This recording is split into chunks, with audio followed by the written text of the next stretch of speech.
Yeah, that's over. And before we start, Matrell, thank you so much for the resub. You know what? You deserve a replay. 33 months. Let me see. I don't have friends. I got family. Exactly. I got family. Hell yeah, Disco Elysium time. It is. I don't know what I brought upon myself, but yeah. Thank you again for the 33 months. And enjoy the lack of bad emotes. But yeah. Let's go. And yo, Parrot as well. You're here as well. Of course, you want to see me suffer. But I got this final cut for free. Back with snacks, just in time. I just replayed your 33 months and actually said thank you and enjoy the lack of bad emotes. For some weird reason, there's no sound in the cutscene or this intro scene here. But you know what? Since you're back here and 33 months and you're one of my few subscribers, there you go. I don't have friends. I got family.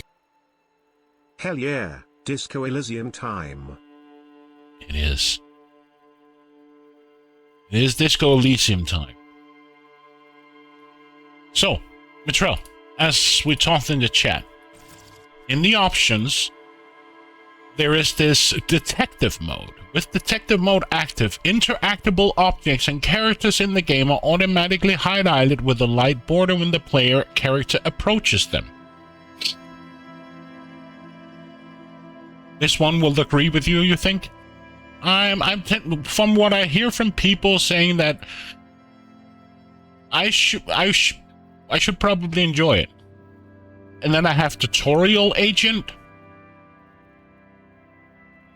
I don't know what that is, but yeah. Vibrations.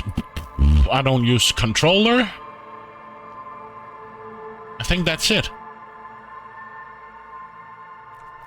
So, new game. Thinker, extremely intelligent, very bad with people, knows interesting facts, come up with original ideas. Very psychological, a magnetic personality but unstable, might begin to lose his mind. Extremely physical, interact with the world through his body, gets things done, but dumb as a rock. Oh.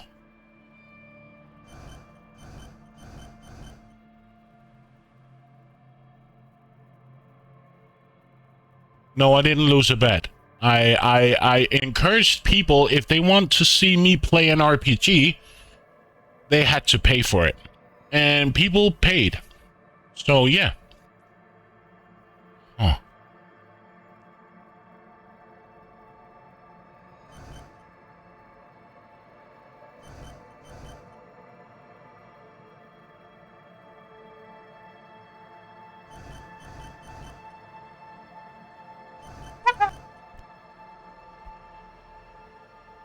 Take a look at create your own. Okay.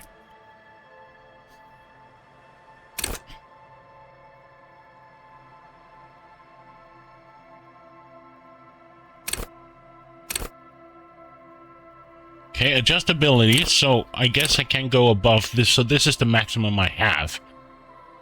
Emotional intelligent you are. What is grade? Okay. Average, psychic, your musculature, strong you are.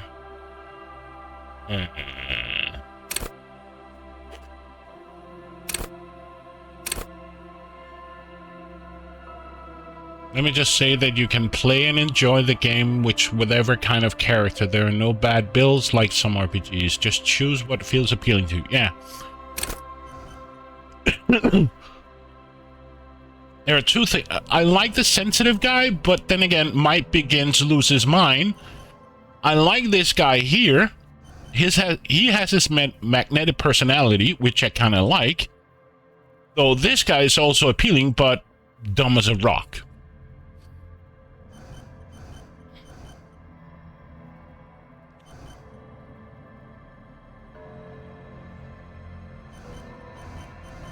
Oh.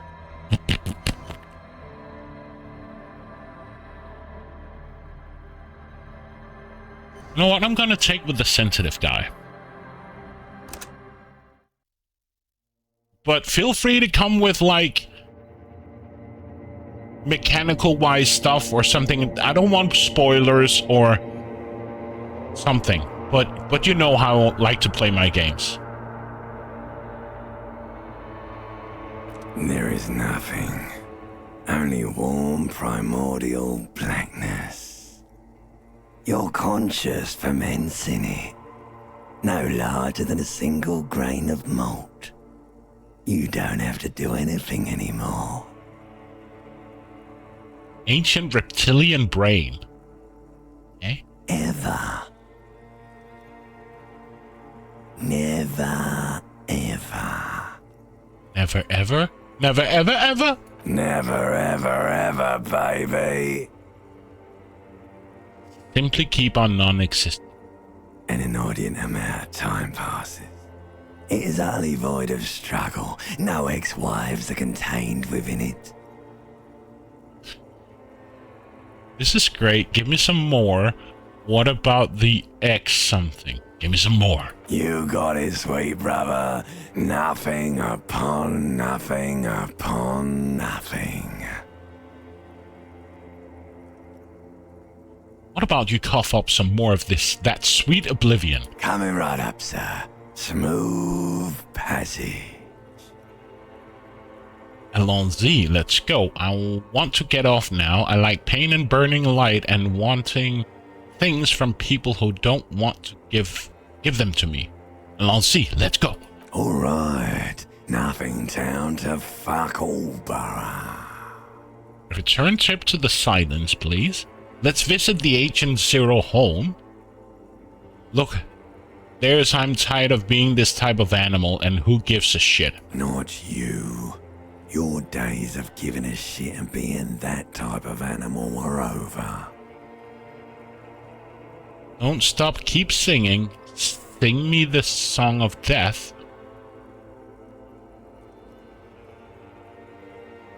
The song of death is sweet and endless. But what is this? Somewhere in the sore, bloated man meet around you. A sensation. Like a fly to the ointment, your conscience sticks to it. The limbed and headed machine of pain and undignified suffering is firing up again. It wants to walk the desert, hurting, longing, dancing to disco music. You can take it. You're a champion.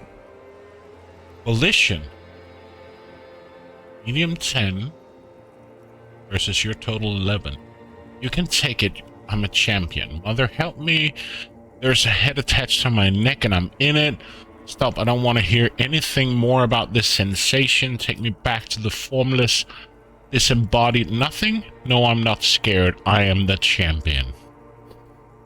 The stench of liquor rises from your mouth, and with it, an ungodly headache.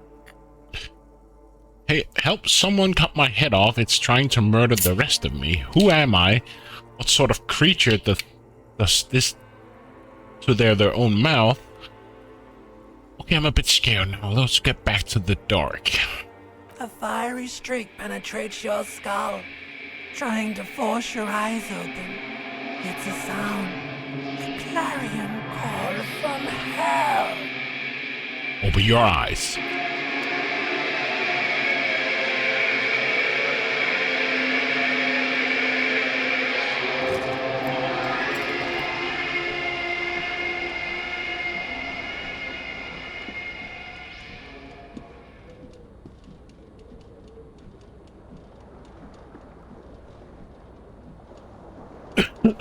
Day 1, 8:05. Okay, so what is this? Character sheet? Okay, so this is something I can level up, I guess?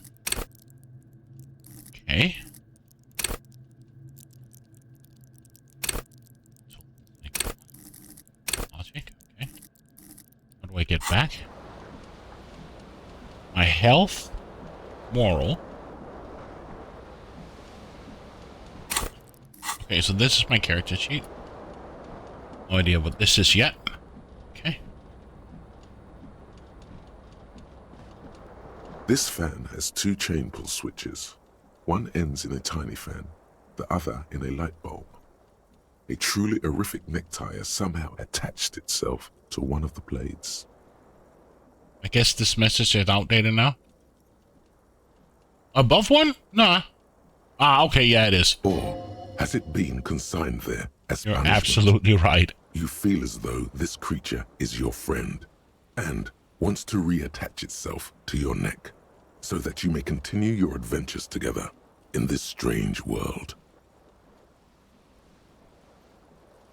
Punishment, pull on the fan, pull on the light bulb, pull on the fan. The blades come squeaking to a halt.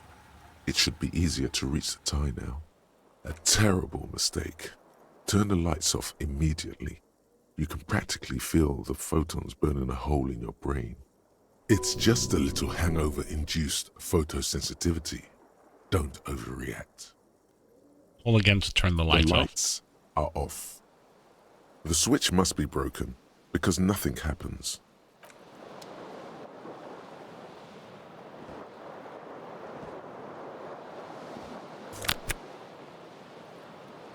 Disco ass blazer. There you go.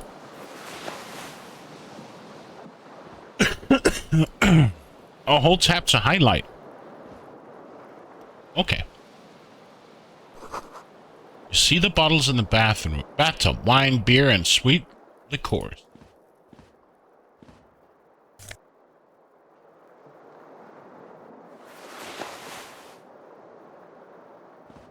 A mirror hangs above a bent and broken sink. In a fierce discharge of masculine energy, someone has ripped half the faucet off. Hot water sprays from the base and steam covers the mirror. You cannot see yourself, just the outline of a man. Suddenly, you realize you have no memory of the face that awaits you there, underneath the soft vapor. As you slowly reach your hand towards the surface of the mirror. Abort. You clearly have not thought this through. You won't like what you see there, and you will never unbecome it. Inland Empire. Okay. Aboard. You're clearly have not. Okay. I don't care. Still wipe the mirror. Maybe I should touch it first. Make sure there's nothing wrong with my face. Yeah, there is definitely something wrong with it. What's wrong? Where to even begin? There is the bloatedness, then the swollenness. It's like there's an upholstery of alcohol underneath your skin.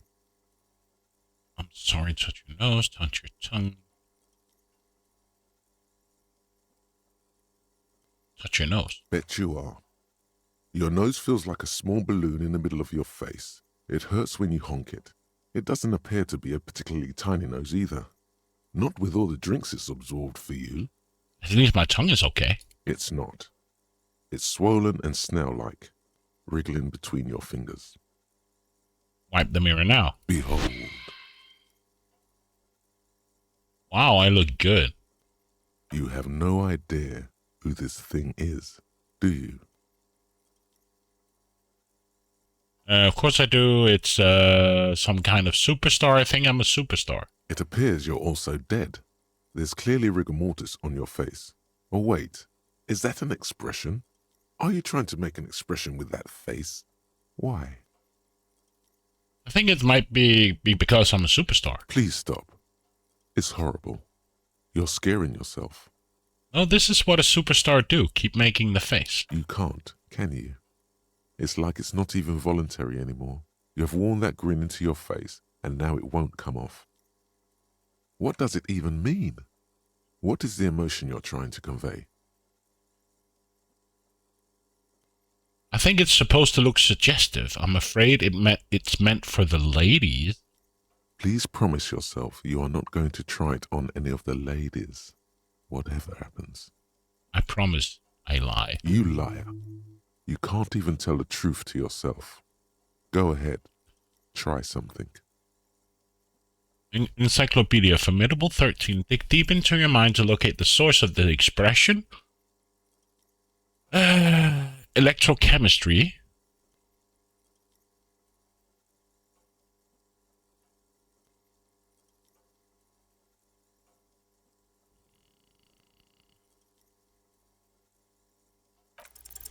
Like the rest of you, it comes from a bad place somewhere in the past. That's all you know for now. Formidable 13 verses 6. Electrochemistry. That says impossible.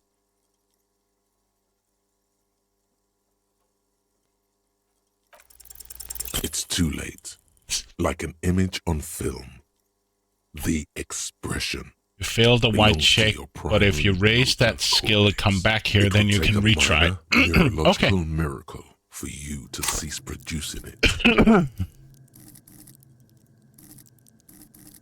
So that would be this ability.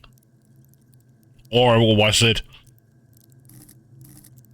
It was this ability and... Which was it? I can't remember now.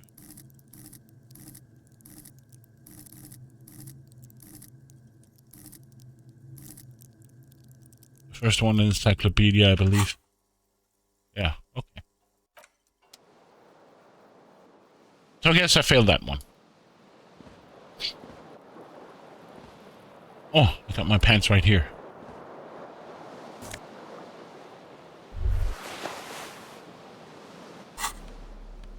I got this on me. Oh, I took it off. Okay. One is spirit, 100 monomers. Consequential real statements aware, -1 suggestion. Unsavory odor. Just give me +1 to electrochemistry and behavioral flare. Okay.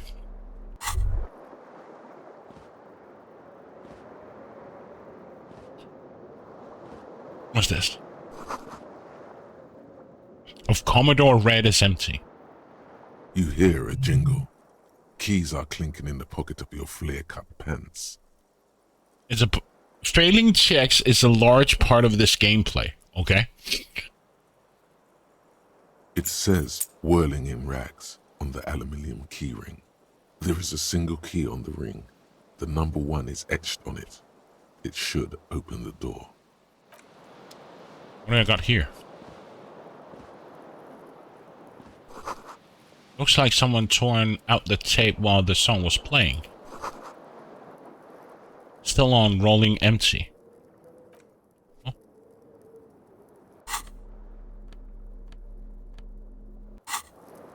Oh. Didn't I grab the tape?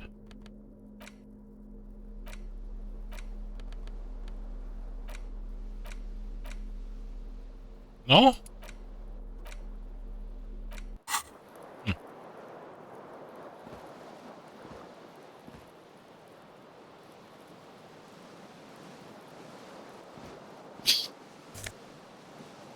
Oh, I got shoes.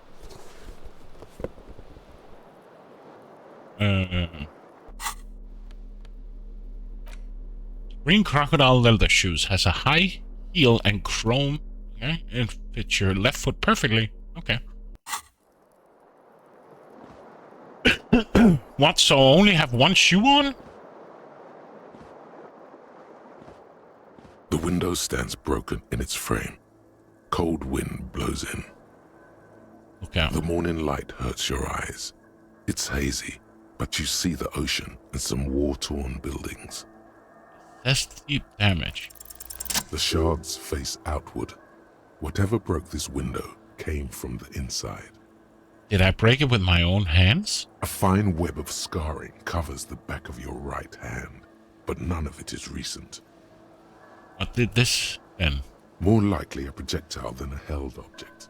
There are no fragments on the floor from pulling a tool back in after impact. Wait, what am I doing? Something you've done before. Says the size of the impact. It is too large for a bullet yet too small for a piece of furniture. You're looking for something heavy and larger than your fist. A big fat skull? The single green shoe you found fits the hole almost as well as your foot. It would have also been heavy enough if thrown with force. Congratulations. You smashed the window with your own shoe. Now you only have one. If you're lucky, you could still find the other one on the balcony outside. The door to it should be outside your room. Maybe it wasn't me. You mean someone else took your shoe off and smashed the window with it?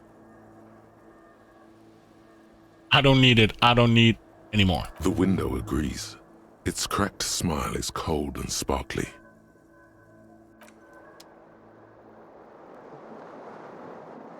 Okay.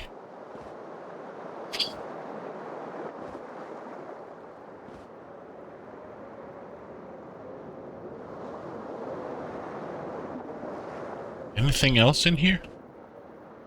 Not that I see. I guess we leave. Does it have autosave? Okay, there's quick save and autosave. Oh.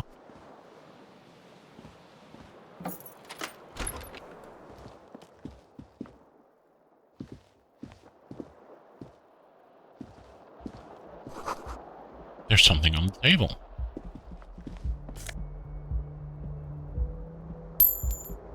Money gained.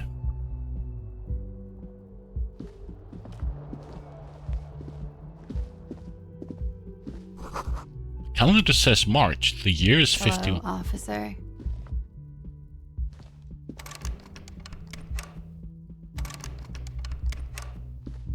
The young woman raises a cigarette to her lips. Officer, am I a military person? Turn on your bloated face away from her beauty and just keep on walking. No. She seemed perplexed by your question. There's only one solution to this. You're a businessman. So this is what I don't understand. Right now, I can win this because medium is 10 versus your total 11.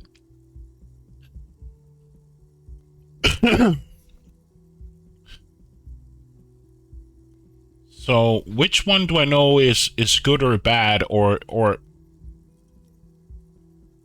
there's a passive check you already passed. Okay. So regardless of what I pick here, I will succeed in my role. So is this the extra option or is this the extra? How would I know that the abilities that I have give me the better option? Is that the bottom, always the bottom one? There's no success or failure here. Okay. You just said that gives me an extra option. Would that mean the first one or the second one? Okay. Then why did you call me an officer? Because you're a police officer, sir. I'm a police officer, sir. You're shitting me. I'm not. Unless you've been shitting us all I gave this you, time. but it doesn't matter in that manner. Okay. All this time? You've been here for 3 days. On official police business, no less. And what business is that? Couldn't say. In truth, so far, mostly drinking. So this option here fits my character, right? Since it says suggestion. And this is the better option. Correct?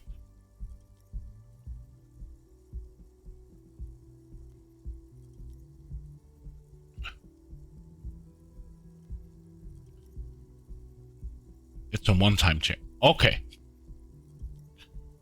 I don't remember being a cop or anything else. Who in this right mind will let me be an officer of the law? Oh, physically. Try the expression. Come on, why are you still doing this? I'm at death's door, bloated, a goner, and still... Was that longing ever stop? Alcohol raises testosterone levels, especially in men. The levels remain elevated after inebriation ends and the pain begins. You seek comfort. It's only natural. She puts out her cigarette.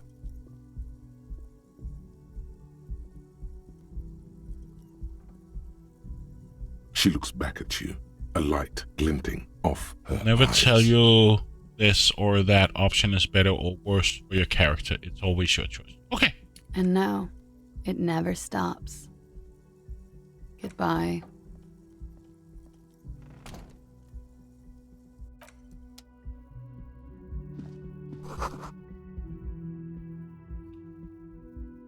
Still smoking. The door is closed. There is no answer. You hear the shower being turned on, somewhere inside.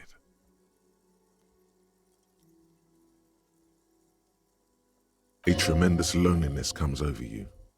Everybody in the world is doing something without you. Judy, don't abandon me in all this ugliness. The door does not care. Still no answer. This door can only be opened with a key or from the inside. Still nothing.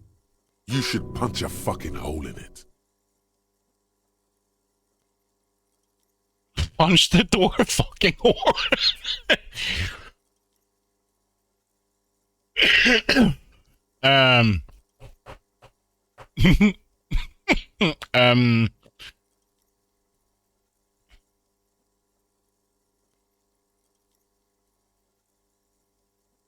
You slam your fist into the vinyl.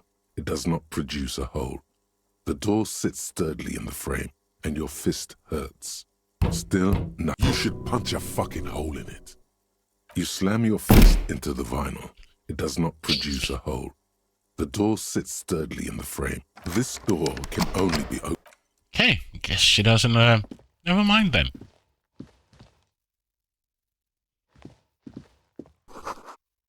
Weekend edition of the newspaper Trompe Le Monde. Oh, if I double click, he runs. Right. What does that mean? You should pick that fat, juicy cigarette butt from the tray, light it up, and smoke the living shit out of it. Am I a smoker? Who knows what you are? A monster, a murderer, the gnome of Jeroma? You feel like a smoker, especially when you look at that juicy, succulent, It's seductive a good idea to cigarette click on all of them. still Okay. smoldering deliciously. But she broke it at the filter. I can't smoke that. How very astute of you. This renders it ineffectual. You should look for a whole cigarette, or better yet, an entire pack. Strike that. A carton. Make sure they're all healthy and able-bodied. Then smoke them all. Or you could not do that. No one is making you. Yes, I should do that. I should enthusiastically do it. I should not do that. I make it priority one. I should not do that. Good. They'll make you stronger and better. You're too old to be cool now. But find cigarettes, smoke them, blam. Instantly a cool renegade man. A mystical red dragon with smoke rising from his nostrils. Plus, smoking them gives massive bonuses. Okay, so find cigarettes. You need to get your hands on some cigarettes and then smoke them. For those massive bonuses. Find a pack, put it in your hand, equip it, the health slot in your inventory, and smoke will do the rest. Okay?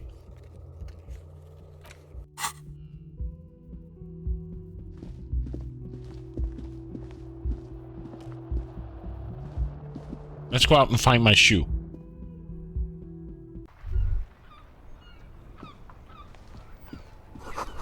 The smell of the sea makes you dizzy. Right.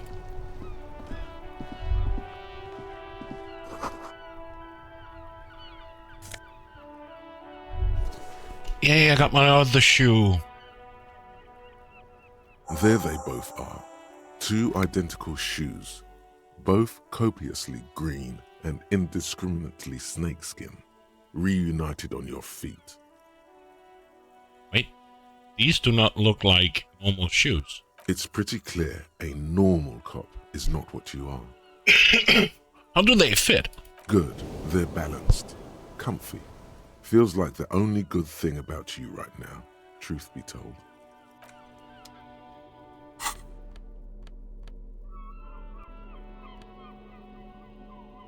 Flare sneak under their noses, stun with immense. Okay. Oh. This was my objective. Find smokes and.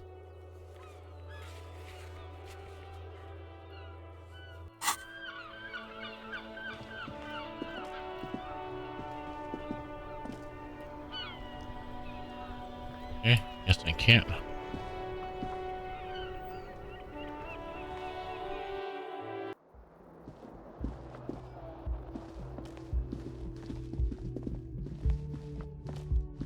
The door is closed. Still nothing. You should punch a fucking hole in it. The murmur in your ears. Yes, I guess I can. Hey, Jattlers.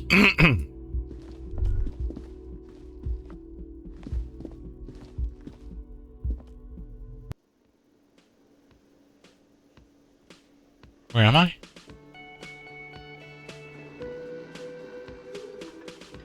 Oh, okay.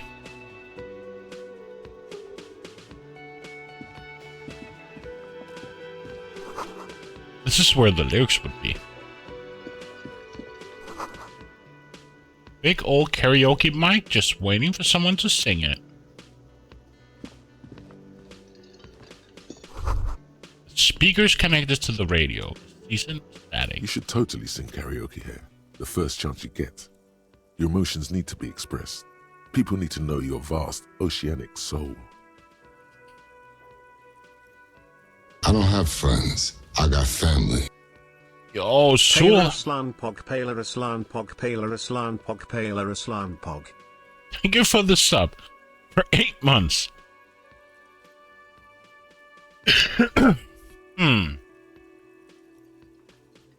My soul is modest. It's normal size. Exactly. It's measured, level-headed, and it needs to be heard. Continue. Through a PA system. By other people. I just started. Whether they like it or So, not. Ram it up their ears, says your adrenaline. For now, I think I'm doing okay. Violently I bet Mitrell and Parrotwise are laughing their ass off. But I'm right now. I'm okay. This is like the second, third scene that I'm in.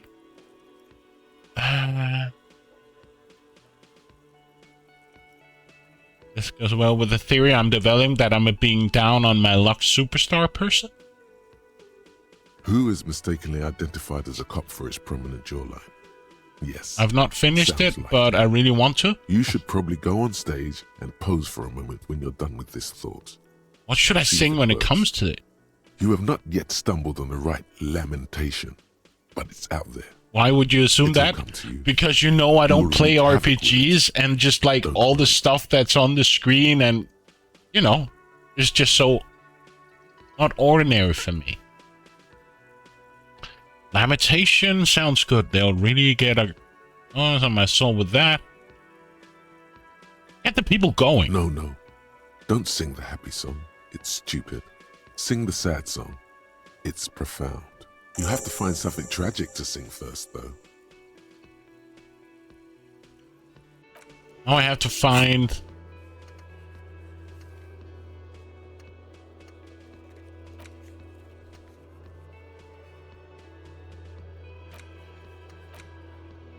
Okay. Find smokes and smoke them, and I have to sing karaoke.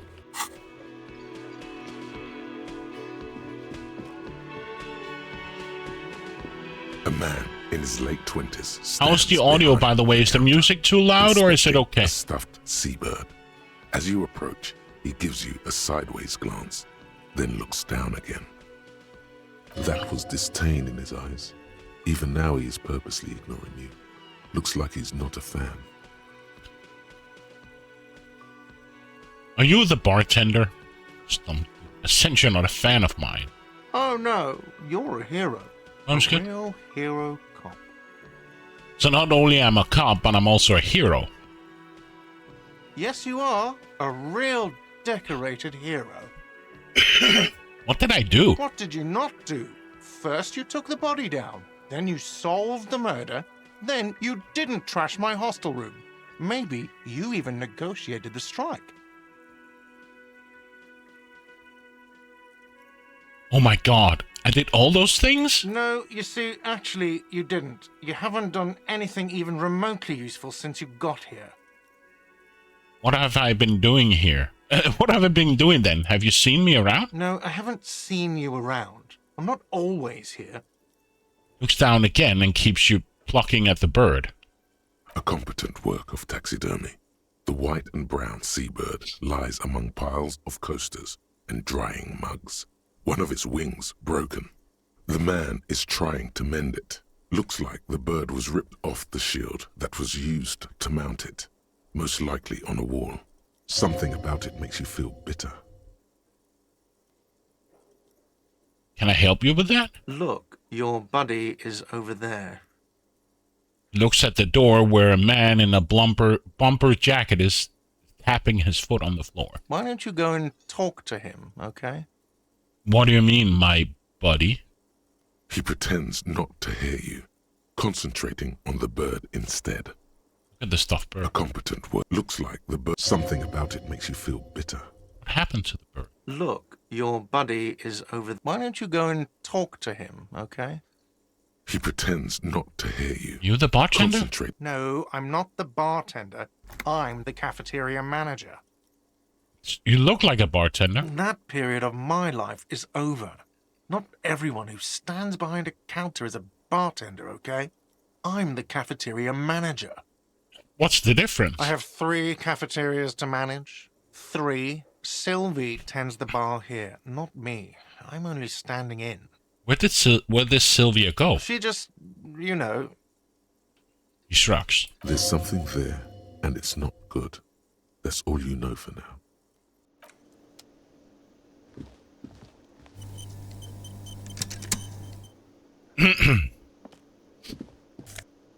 What is this? Health item. This is a water cooler. Large bubble is rising to the surface. The menu has been wiped clean on the word Monday is written on it. Soft purr of electric juicer comes from the kitchen. Someone is working.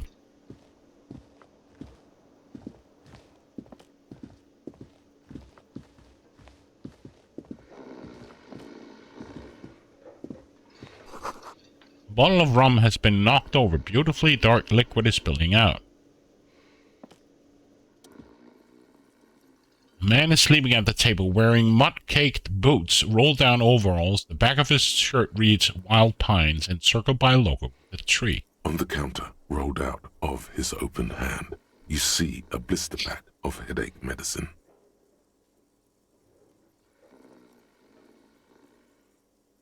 The man does not mind. You probably need them more than he does. You've just picked up some magnesium. This item is stored in the bottom left corner of the screen above your character portrait. Use magnesium to heal your morale if you have morale damage. Okay. You gently shake his shoulder, but nothing happens. Oh.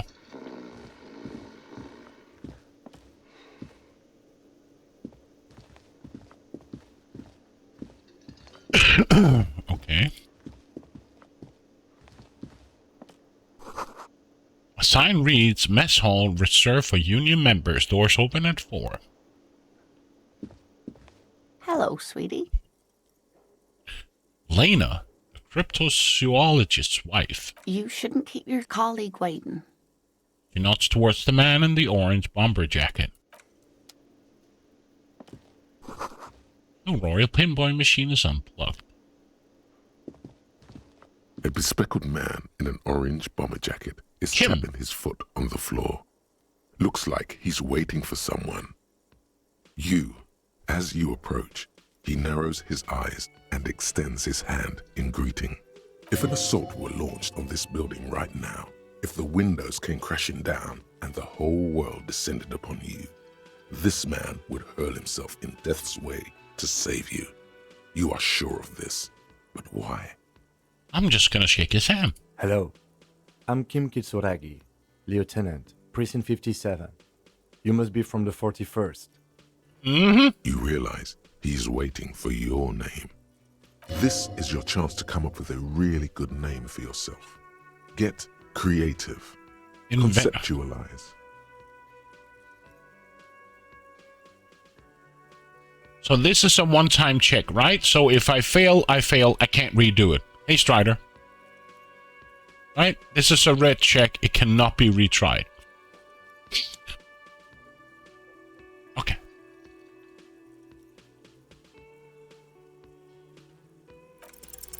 Raphael Ambrosius Cousteau. It's so cool. It's very cool, but won't I come off like a douche if I call myself that? No, you won't. Raphael Ambrosius Cousteau is one classy name, and you're one classy cop. My name is Raphael Ambrosius Cousteau. Yes, well. He doesn't even process what you just said. Just moves on. It looks like we had a little scheduling error on Sunday. Saturday too, actually. Have you had time to talk to the manager here? You mean him, not toward the cafeteria manager? Yeah, just talk to him. If you don't mind, we should talk to him again. Ask him for a rundown of the area. Now that I'm here as well. I understand the scene is out back, right? It also wouldn't hurt to assure him the police are finally here. In full force, I mean. Have you mapped out the initial interviews? Yes, the police. I'm aware. I'm a policeman. Right. And the interviews?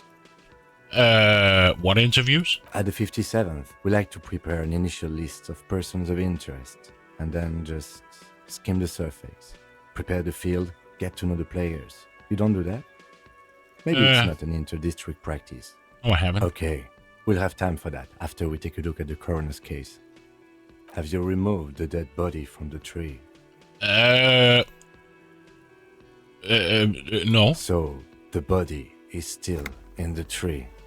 This is the first time you detect a weariness in the lieutenant's voice. It is obvious he would have preferred for the body to no longer be in the tree. Where it has been hanging for 7 days straight. We should go there as soon as we are done talking to the owner. What if I told you I'm not really a police officer? How can I be sure I'm from the police, but I can't remember anything? But I can see you drank last night and the night before, and that you are still drunk now. But I have seen officers go through worse. Much worse. If you need something for your headache, there is a general store nearby. But as I said, the dead body should be our #1 concern. A painkiller would be good about now. This thing is pulsating with discomfort. The best cure for a headache is, of course, morphine. They won't have that, so cigarettes will have to do. How can I be sure I'm from the police? After you, officer.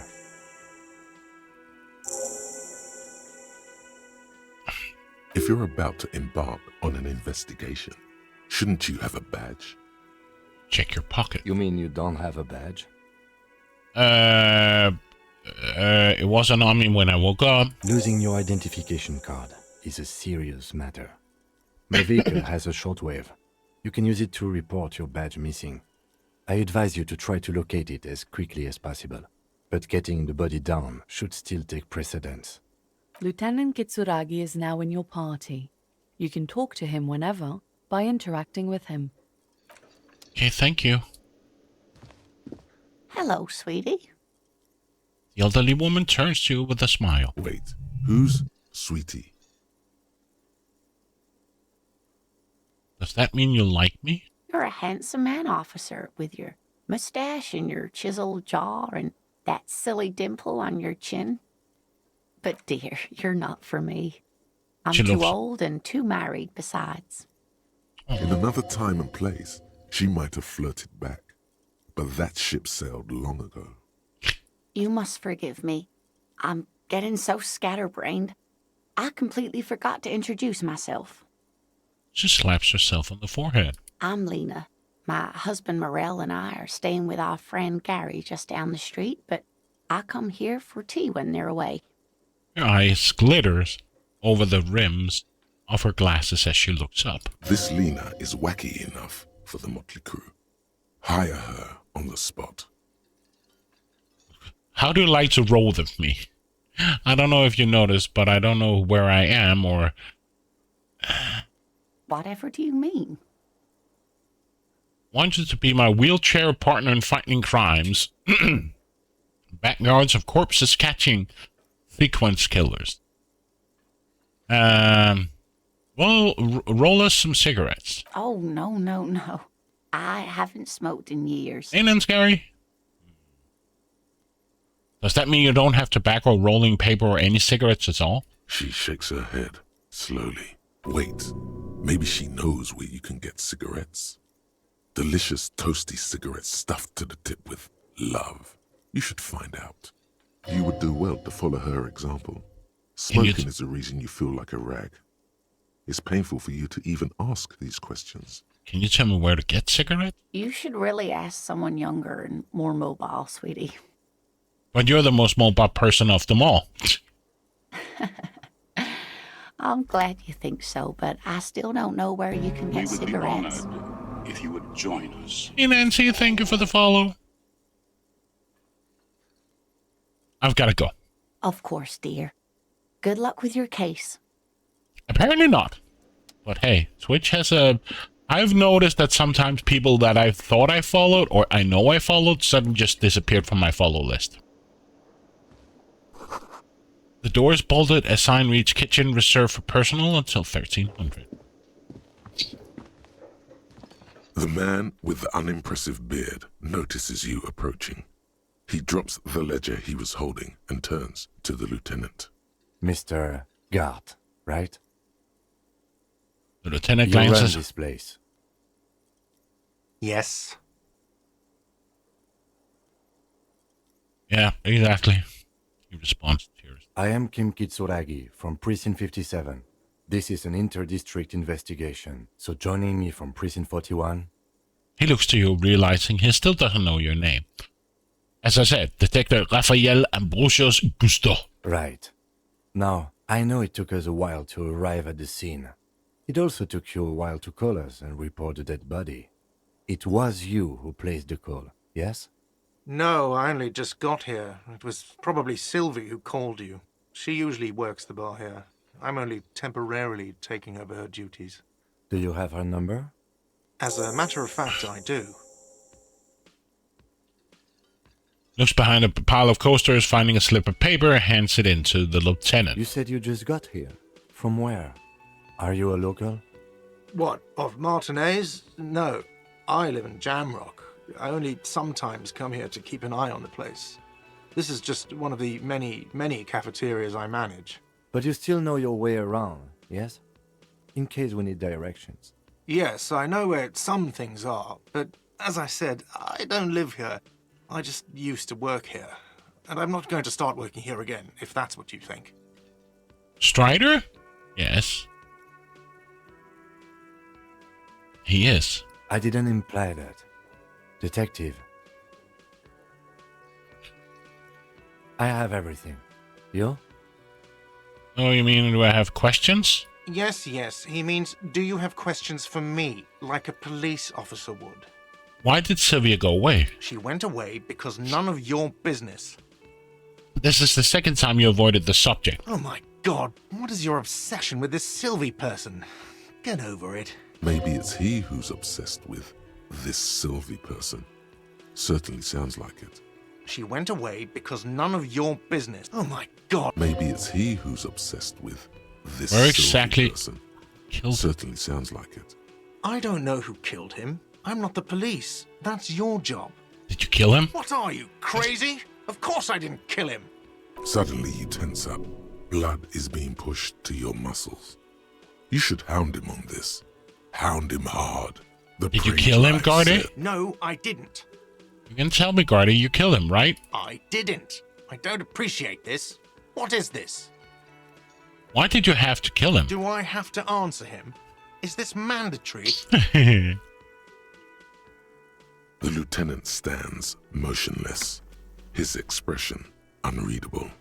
Did he hurt you? Is that why? Did you get some kind of sick kick out of killing him? What are you, an idiot? I told you I haven't killed anyone. Anyone? Have you killed someone else then? He ignores you. Where exactly is the body? Behind this building, there's a courtyard. They hoisted him up on a tree there. He points to the kitchen behind him. They hoisted him up in a tree there. That's easy. See that door there? First you exit through that. Then to your right, you should see a big hole in the fence. A really big one. You can get to the courtyard through there. No need for the keys. The hole is big enough for the Franco-Nigerian cavalry to fit through. Wow. Does he want you to feel guilty of making that hole? That's it. Let's go. Not so fast. You owe me 130 real. What's real? Oh, excuse me. You owe me 130 real. He pronounces that R with a mock of costly accent. The IIR, or Inter-Isolary Real, is the global reserve currency. Whatever part of the world you're in right now, it's safe to assume he means you owe him some money. Wow, you're a genius. Yes, that's right, money. You owe this establishment 130 real. What do I owe this place for? Let's see. 3 nights at a tariff of 20 real comes to 60 real. Then there's the window you annihilated. The hole in the window was the first thing I saw when I came to work. So don't try to tell me you didn't. That will be 40 real in damages. Another thing you've annihilated is half the bar. You've run a tab of 30 real. Actually more, but we'll round it down to 30 for your hard work maintaining the stability and order of Revachol. That's 60 plus 40 plus 30 equals 130 real. And yes, real is still money. But what exactly is money? What are you, a philosopher? Since I woke up here, I have problems remembering even the most basic concepts of reality.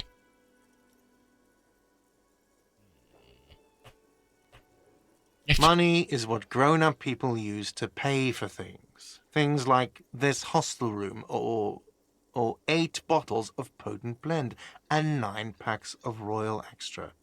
We use it for everything, really. Proceed and show him coins you found. Is this money? Yes, it is. Count them and give them to him. That's 10 plus 10 plus 20 equals 40. I'm now down to 40, right? Keep the money. There's a shuffle of nylon as Lieutenant Kitsuragi looks for something in the pockets of his orange bomber. That's cop 4. I haven't offered to pay because I don't have any money either. What happens now? I'm sorry, but he has to pay. I can't let him stay here any longer if he doesn't. If he doesn't have the money by tonight, then... I'm Chuck Norris, and I approve this game. Good. Never played it, so I believe you. Officer, maybe you're better off working this from home for now. You live in Jamrock, right? You can't handle the truth! Isn't there somebody else I can stay around? Don't have a home. I don't remember where my home is. Fuck this place. I'll take my chances on the street. I don't have a home. Officer, you really need to take this up with your station. I have a shortwave radio in my car. Call them. Ask for assistance. We have to get this investigation started now. Good luck. Task gain. Prepare for the damages. By the way, where is home? The address is coming up blank, and this place sure isn't it. As I said, I don't think I have one. But you've been at this hostel cafeteria for only 3 nights. Where were you before? You had to be somewhere. Up on Marvel Hill? Why did you say that? Just synapse is firing. It doesn't mean anything. The name must have meant something for me.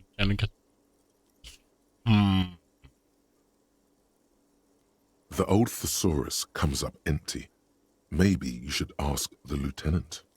You don't really know, do you? I only have a vague blackened image. A vague blackened image doesn't sound like somewhere you can stay if you run out of money. Could I trace the way back somehow to the exact street, the exact number of a building? You can try. Run some addresses in your head when you get the time. Let's rewind. Let's trace your drunken steps back home. Jump across the race channel bridge southwest of here. Fall over. Get up. Get off the asphalt. Go under the great... Okay.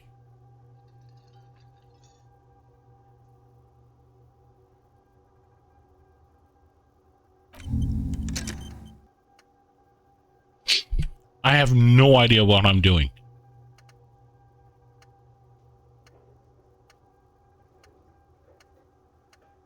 Let's rewind. Let's trace your drunken step. Jump across the race channel bridge.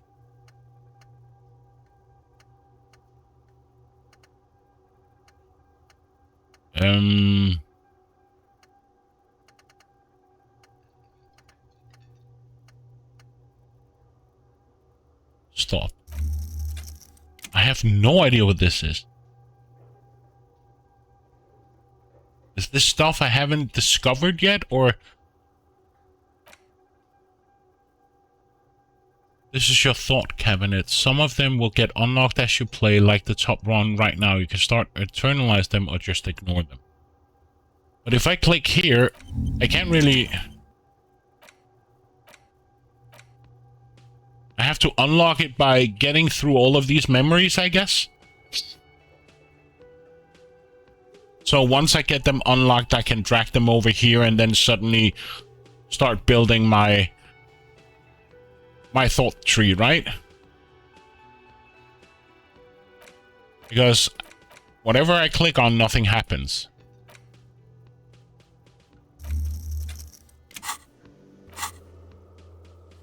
I need to report your bad matching, call reporting the crime, pay for the damages.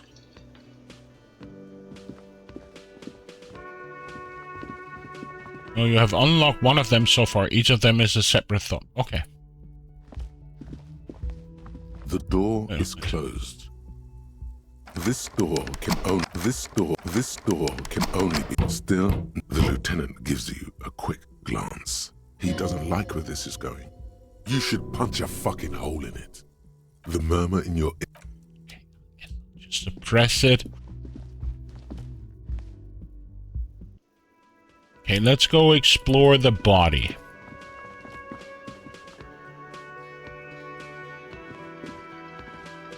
Wasn't this the kitchen door?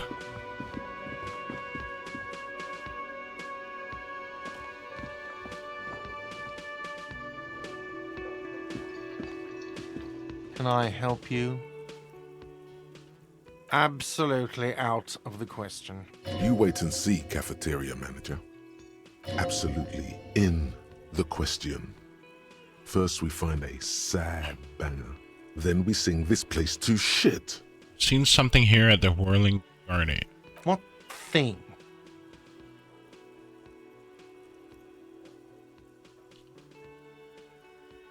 What are you, a cook now? That's none of your business. There might be something permanent to the investigation in the kitchen. He wasn't pan-fried. He was lynched. What could the kitchen possibly have to do with... Fine, okay. The kitchen is closed until 1 p.m. because the cook is working. You can snoop around after that. What? By the way, you should come back to this thing-based questionnaire if you see anything interesting in the whirling later.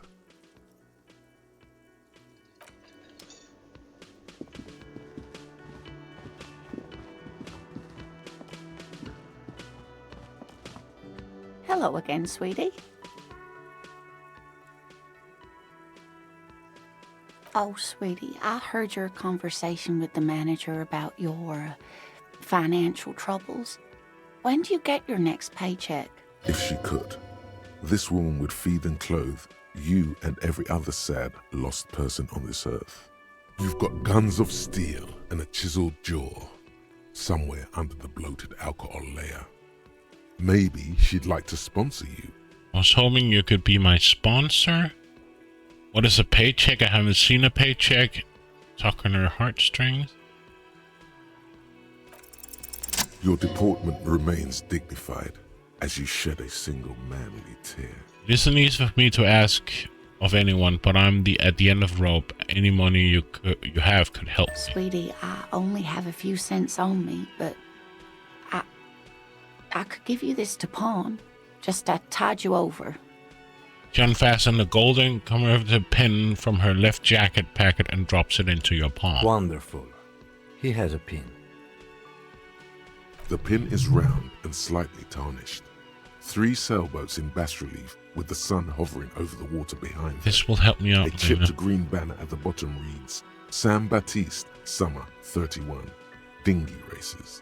I promise I'll buy it back for you once I have more money. Oh, it's not an ancient family heirloom or anything, but I suppose it would be nice to get it back. About your pin. I hope you were able to pawn that old trinket. I just wanted to thank you anyway. Of course, dear. I gotta go now.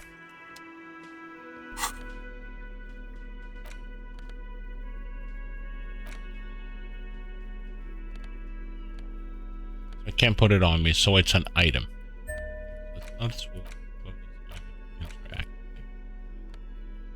So it doesn't benefit me anything.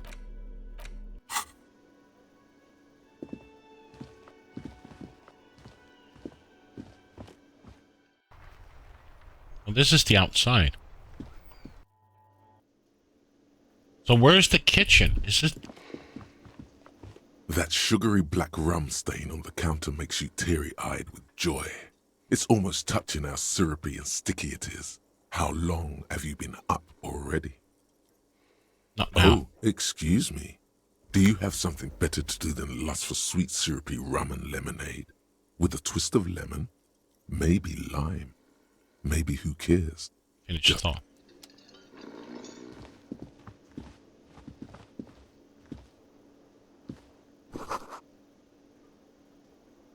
Okay, I'm confused. He said go through the kitchen. Where is the kitchen then? Wasn't this the kitchen? He said... Oh, never mind. Guess I'll just walk out.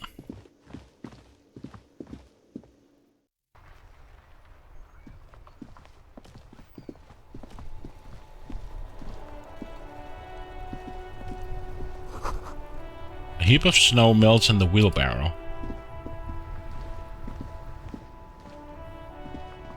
The RCM in Martinez. What can I help you with? Looks up and what can I help you with? I have some questions. Of course. You What need can that- I help you with? Need direction. Of course. Where I'm looking for a dead body. Oh, that. She points That's north right there. in the yard. She's relieved someone has come for it. Finally. The harbor gates? Some kind of commotion, I think. I don't follow the local politics. A fleet store too. What's in the south? Some shops and a bridge. The canal bridge leads to the coast, but it's broken, I think. Some kind of accident probably. What's in the other side of the Just canal? coast. There's a little fishing village there, and a fish market. But that got closed down ages ago. Rows of stalls under a broad roof, where silvery fish were heaped on newspapers. Water everywhere, pouring from the heavens in the shadow of the old church. I don't know. The abandoned kind? What's up in the It north? used to gather every spring, but there's nothing to do there now. Just drug addicts. There's the pier, the Cape Side apartment buildings, some more tenements. Not a lot, really. In the west? It's just water. No, actually, I think they call it the Martinez Inlet. There are some islands in the bay, but they're hard to reach. Where am I? What do you mean? I'm disoriented. I don't have where I am. Just tell me where. Yes, sir. District of Martinez. He knows where we are. He just wants directions. Thanks, that's all for now. No problem. Who are you exactly? Me? I am just a gardener. Cool, and what are you doing here? Well, to meet you, just a gardener. I am working. Working on what? I have a greenhouse in the yard there. I've been trying to get some work done. There's discomfort. She stops mid-sentence. But go on, it's okay. As you already know, there's a corpse there, hanging from a tree. It smells pretty bad, so I have to take breaks. Don't worry, miss. We are here to clean it up. You can get to work soon. Thank you. My head is about to explode from all the salts I've had to inhale. I have to run. Of course. I won't hold you back. She wipes her brow with a canary yellow glove. Her gloves. You get the feeling that you need them. You have a dead body to deal with after all. One more thing. Can I borrow your gloves? Sure, keep them. I have another pair. Oh, with no visible annoyance. Thank you.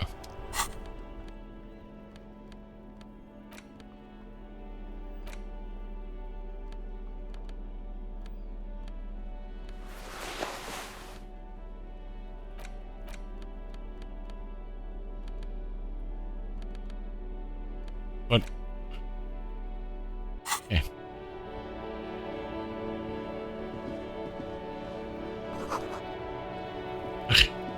The street sign reads, "Fuck the police." Hicks go home. The street name is illegible.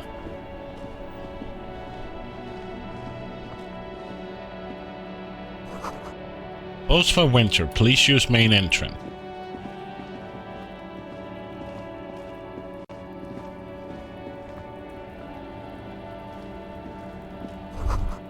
Glossy magazine, most able-bodied men.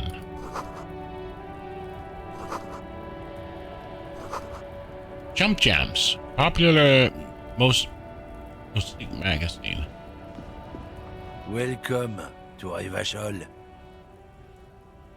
Why are you addressing my partner like that? Hey, I know Ravachol. That's where we are. Don't you welcome to Revachol me. My grandfather came here from a 3,000-year-old racist isolationist culture, while your ancestors came to this island a mere 300 years ago. Every school of thought and government has failed in the city, but I love it nonetheless. It belongs to me as much as it belongs to you. What's happening? Sound angry, Kim. It's men like you who keep Revachol divided, making it that much harder for everyone to climb out of this post-war limbo. Oh, come on, man. I just said welcome to Rivachol. It's a lorry driver thing. I know exactly what you meant. You think my kind doesn't belong here, that I should watch myself and behave. But you see, I'm an officer of the RCM. It's actually my job to make sure you behave. I would advise you to remember that. Silence. The air between them becomes tense. Your partner needs backup. Now's your moment to shine. Fucking A, Kim. I got your back. Give the lieutenant a punch on the shoulder. Well, I think we all learned something here, Smile Lorman. Oh, that's settled. We have a couple of questions. You two make a cute couple. You know that?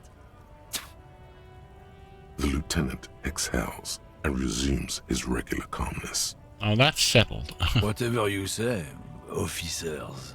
What was that argument all about?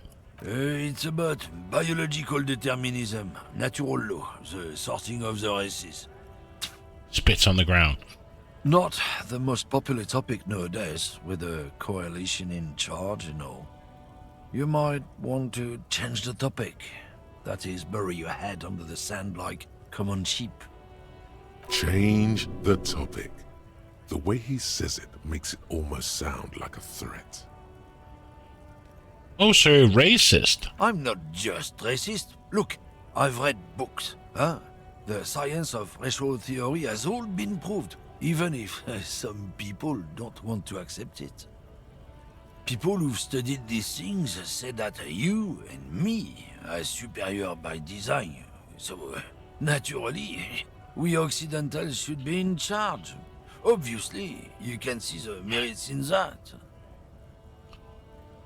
What else have you thought up? Yes, I can really tell you're a prime example of superior design. I made up my mind. Oh? Yeah, I'm not down with this. Why don't you go fuck yourself? Don't push your luck, runt. Man gives you a disgusted look, then turns his attention elsewhere, ignoring your presence.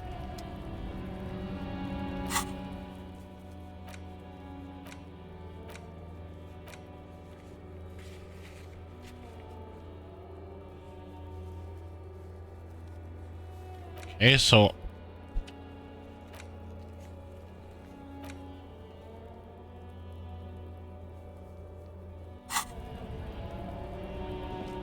So, I'm curious.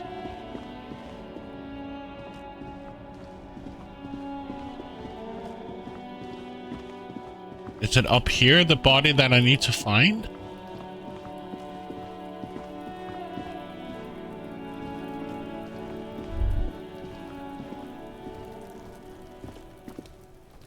There are several footprints in the mud, left by work boots.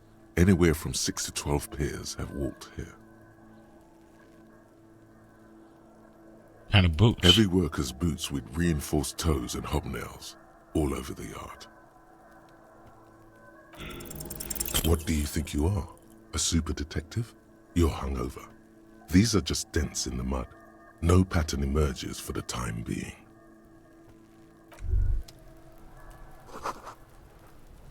Smells like spoiled meat and berry. Okay. Could you maybe zoom out a little bit when you're exploring? Oh. Oh, okay. Fair. I didn't realize. Got some money and what? Magnesium.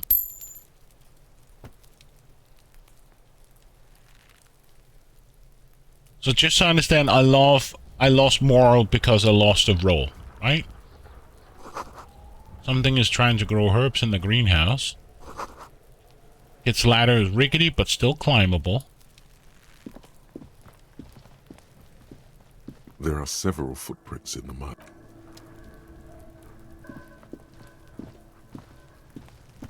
Kuno's got this. Oh wow, throwing rocks at the dead body can't be older than 12. Oh yeah, Nappa Gumpy, Kuno. Hey kid, a word, police business. Right in the dick, Kuno. Get him right in the dick. The children ignore you. Love it in the dick. The boy is sweating profusely.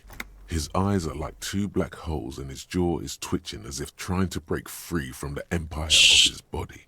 Stop throwing rocks at my crime scene. Fuck that, Kuno. Yeah, right in the mouth hole. They pay you no heed or pretend not to notice you.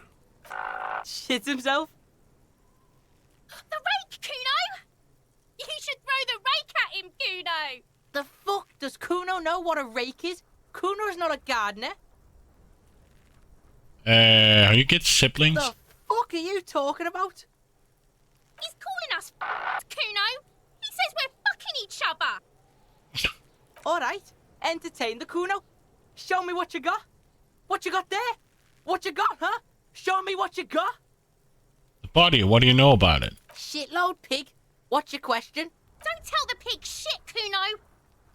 Pig's choking. He's totally choking. Kim, help me out here. What do we want to know? If I were to want to waste my time, which I do not, I would ask them who he is, how he got there, and the usual. Okay. You have no idea what the usual is. Just ask whatever comes to mind. You know who he was? Kuno's fuck imp. Kuno uses the fuck imp for target practice. End of conversation. Very strong. You should be this stoic. Do you know how it got up there? Probably climbed. Kuno was busy down the road when that shit went down. So you didn't see it happening? You heard Kuno. Kuno wasn't even in Martinez. Kuno wasn't in Revachol. Kuno wasn't regional. Why do you keep talking about yourself in the third person? I don't know. Or second. Continue. Mesk or I don't know, some other place. Night City. Kuno was in fucking Night City. Yeah, Kuno didn't smoke him if that's what you mean. Just a couple of pigs sniffing around in the dirt. That seems pretty fucking suspicious to Kuno. Yeah, you tell the faggoty, Kuno. More on this later. Let's talk about something else. You're testing Kuno's patience here. Get lost,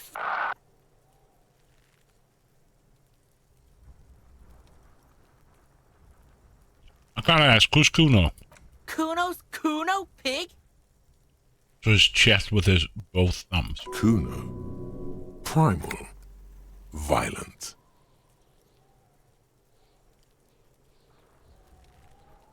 Kuno sounds like something you would call a rabid dog. Yeah, think about it.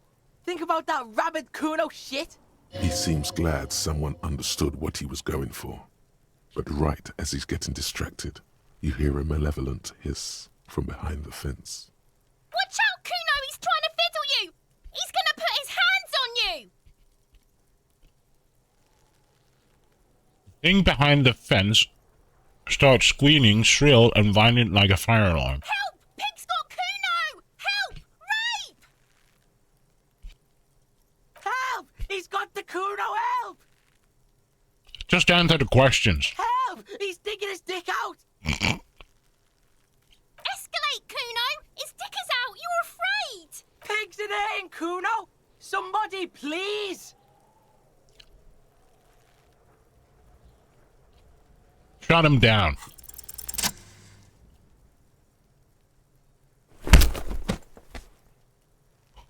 Yeah, that's how we roll. Thump. The blow connects surprisingly well, leaving your knuckles tingling. Fuck you, kid. Kuno feels it. This was no light tap. Thank you for the 25 bits. What?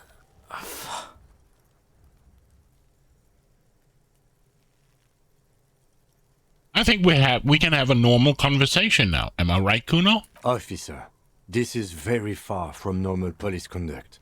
Get yourself together. Kim, let me do my work and shut up. Okay?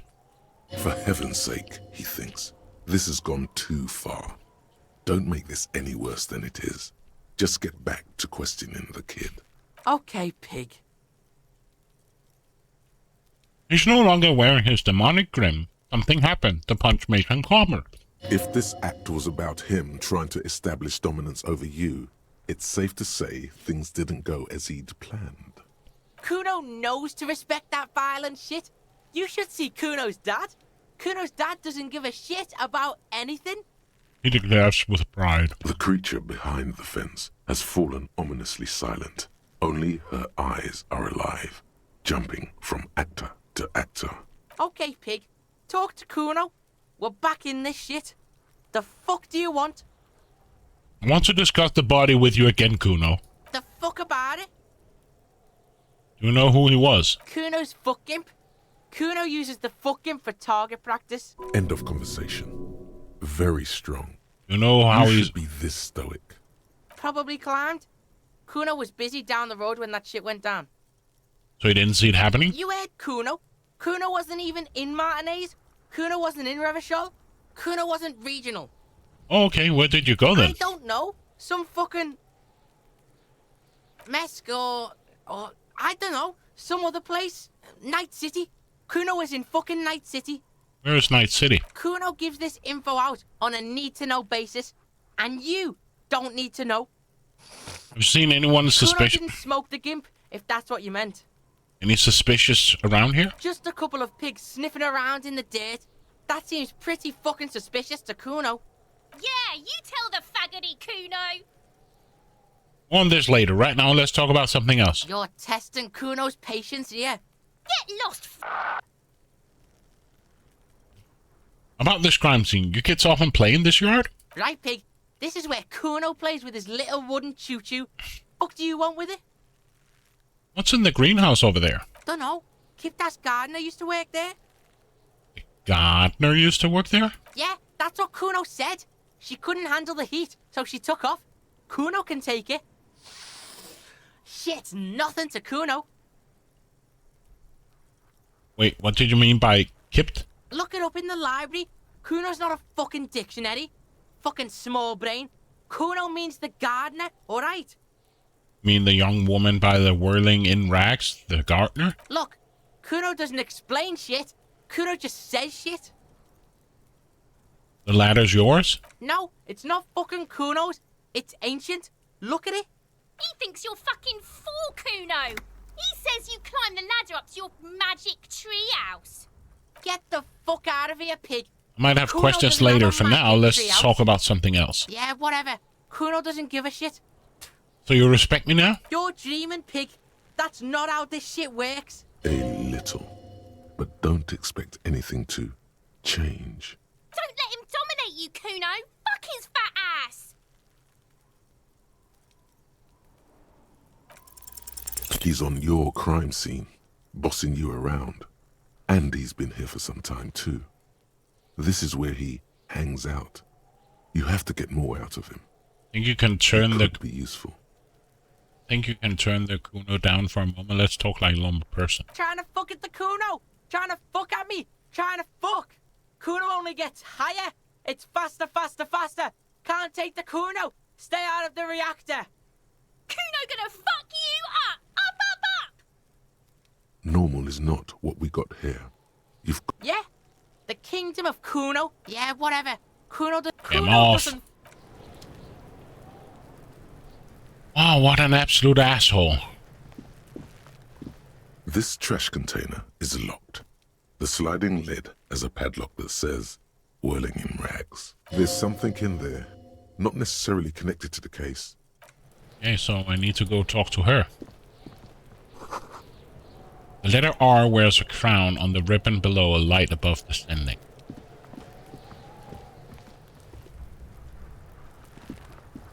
The corpse looks at you with bulging white eyes. The face around them does not look human. It's swollen and ready to burst. His lips are fish-like and his tongue like a ball gag in his mouth. You seem to be holding your breath. A cargo belt twists his neck at an unnatural angle. The body below appears stiff. It's letting out an ungodly rot. The smell seeps in even through your clenched nostrils. God, what is that? Why is it so bad? Active decay. It's okay to throw up, officer. No one is judging. He's about to blow. Cop's gonna blow, Kuno.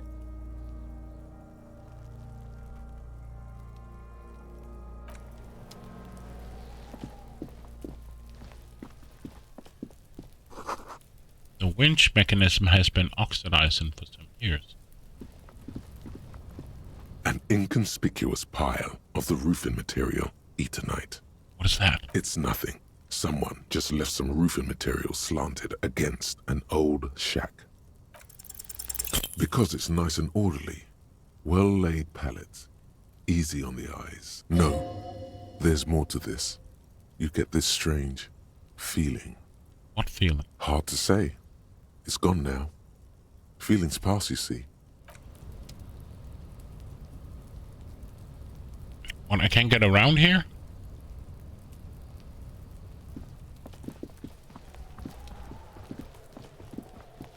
Okay.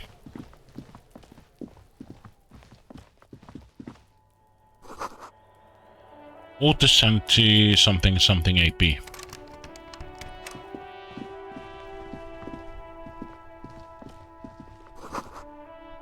There are bullets inside. You could pick them up if you had a bag. Right. I should really go, Hello again, officer. How are things? What is this fuck the police business? Excuse me? She's uncomfortable. Maybe you should drop this line of questioning. Oh, well, I didn't write it there. I'm just sitting here. I didn't mean to startle you.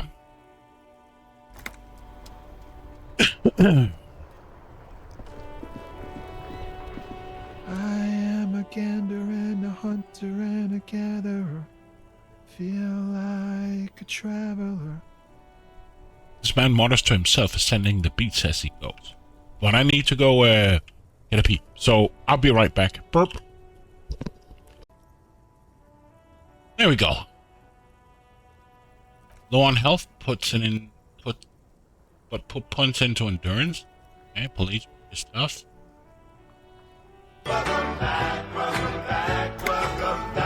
Thank you. I'm a gander and a hunter, and a gatherer. Feel like a traveler. Keep listening. From another planet. Hey there. What's going on here? It's the jam, my man. Where's the jam? It's a traffic jam for the ages. Harbor gates up the street are shut tight. No explanation given. Workers on strike, scabs agitating, an all-around clusterfuck. Meanwhile, we're all stuck here in long-haul limbo for days upon days upon days. Upon days. So how long have you been here? Feels like forever.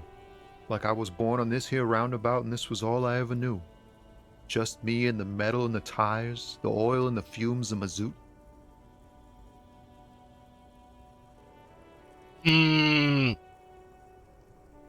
Extravagantly phrased, but I can roll with it. Yeah, imagine. It's been a whole week already. He snickers. Behind the laugh, however, a touch of sorrow. So tell me, what do you need? Got any smokes on you? Nope, don't smoke. He nods towards the big lorry behind him. Some of the other drivers do, though. There's still a few around, waiting for the jam to disperse. Or waiting for the sweet release of death. Yup, nothing wrong with that statement. Your senses have nothing to add. You left the ask around elsewhere. Guess I'll ask around then. You could also check the kiosk down the street. Frit. Points toward with the 3 harm. T's. Rebishaw's weird. Could you spare some change for a working stiff? That man, the one hanging in the hosted... Yeah. He ain't one of us drivers. I know that. All accounted for. Otherwise, I haven't really asked about that. Been wasting time right here. Keep him busy. Busy with what? Analyzing the fundamental structural and psychological conditions of being stranded in the midst of a sea of motor lorries and their sad, despondent chauffeurs. Wait, what? And your conclusions? A sense of surprise there ain't more bodies hanging from more trees. Tell me more about this strike. It's like whatever's going on over at the docks. Workers got a blockade set up, making demands, no way in or out. What's the union demanding? Some pretty wild stuff, I hear. Like a giant new power crane in half the company? I forget what exactly. Good on them, I guess. I've heard talk there's a company rep in town, too. Like a strike negotiator type. They'd know what's up. Precise demands and so on. Ah, yes, from the Wild Pines. We'll meet her soon enough, I'm sure. What do you think the company wants? They want to keep that money flowing in, my man. Ka-ching. Anything else I should know? Anything else? Yeah, this ain't really my area of expertise. I just do my job and get paid. I have things to do and places to be. All of us do. All of you? Us lorry drivers. Camionneurs. If you still hang around here waiting for this mess to end, most have scurried off somewhere to get drunk or high. Or laid. Not that I blame them, really. Not you? Not my thing. Chasing transient pleasures is a drag these days. I prefer the examined life now. Thinking, reflecting, observing. What's better than chasing transient pleasures? The more transient, the better. It's When the one's wise. finished, you can get onto the next one. Can you spare some change for a working stiff? Huh? Oh. No, I ain't got any money. They don't want to pay for unfinished work. They? The bosses, man. That makes sense. First work, then pay. Makes sense. It sucks is what it does. Maybe don't tell people. The people they don't like are actually right. What are you hauling anyway? Oh, high-grade narcotics, illegal firearms, stuff like that. Oh. Trusty worker. Time to arrest him.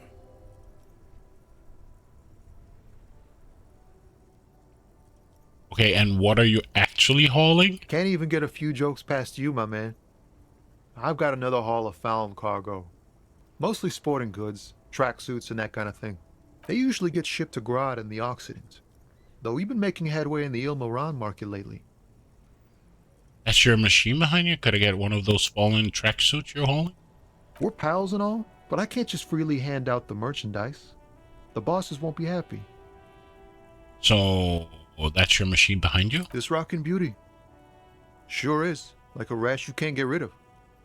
You interested in heavy-duty cargo machinery? Interested? Not really. I just asked because, I don't know, must be a cop reflex. Yeah, it must be. Your job's to know all these little things, isn't it? Well, my job is to deliver tracksuit trousers. There it is again. A little touch of sadness beneath his cool. He thinks he spent too long in this lorry. So nothing illegal then? Not unless they've illegalized sports equipment while I was on the road. Right. I had another question. The man taps his fingers rhythmically against his arm. What do you see in his eyes? In his eyes, an unfamiliar longing. Flecks of brown and gold. Familiar how?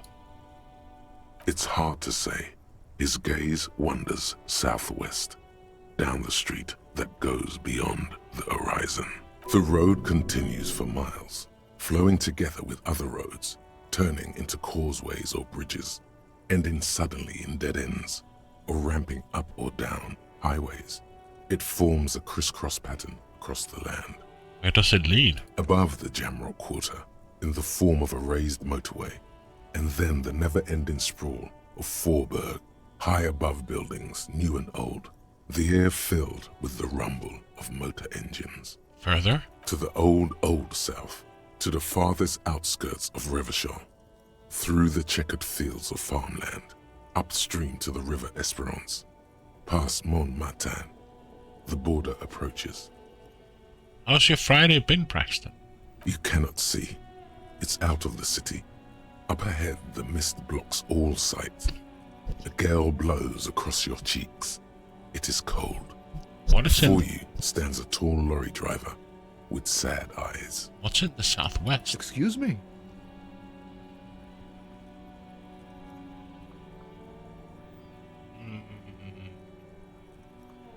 Really? You can tell me? Man, I don't know what to say. Not much anyone can do. There's no helping in absence, you know? On the comic? I miss my family. They're all I have. My wife, second kid on the way, waiting all the way in Diora. And here I am stuck in this shit, so far from home. Diora? Diora of the Seven Seas. It's on the other end of Le Caillou, pretty much. Yes. On another island called Laurentide, off mainland. We've got a little place there. Can almost hear my kid laugh when it snows. Well, you should be able to You should be able to get your streak back, Braxton. If you lost your watching streak, you should be able to go in to watch a clip or the last broadcast for like a few minutes, and then it should restore your streak. What's it like? Good. And bad. An ache that brings you joy. I think of them a lot. I dream up these silly scenarios in great detail of living with them. It comforts me. That's why I leave the past broadcast up for a few days, so people, in case people have lost their streak, they can watch the previous broadcast. What about you, Cop Man? You missing someone? Is that what it is? This feeling? No, it's scarier than that. You're pursued by a hunter, smelling of apricots and sorrow, and the past. I miss someone, but I don't know who it is. I feel for you, my friend. It's bad enough to know who you miss. Missing like that doesn't feel like it has much of an upside. But, thanks for this. It's nice to talk to someone, and I know it wasn't easy to ask. He smiles and I hope hope you find your way through your own troubles. I'm good for now. Good talk. Don't be a stranger. He gives a salute with 2 fingers.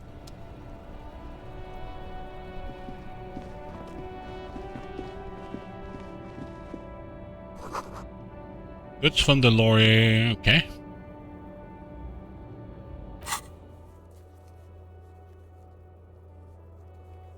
I don't think I quite understand this map yet.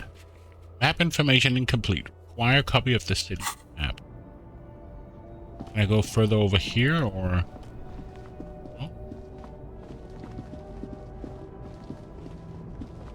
Can't go down here. Humanox covers the truck. An old monument stands in the middle of the traffic island, pointing toward the sea. It looks as if it's been reassembled piece by piece, secured and mounted in the air with the aid of numerous ropes and rods. A silver plaque on the statue's pedestal reads, "I am Philip III, the Squanderer, the greatest of the Philippian kings of Revachol, son of Philip II, the opulent, father of Philip IV, the insane." What a heritage. Not a good track record of mental health in that family.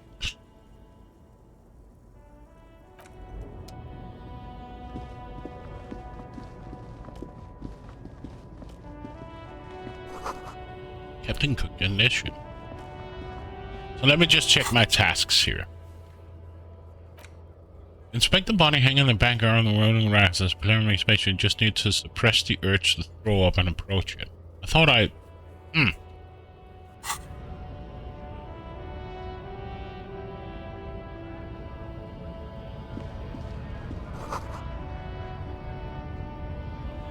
Okay, then let's go back to the... Guess I didn't expect the body thoroughly enough.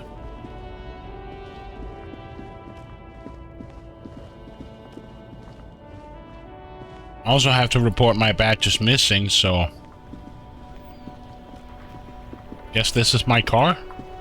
Before you stands a motor carriage. The bodywork is covered in blue and white livery, bearing the number 57. Vapor emanates from the large engine on the back of the vehicle.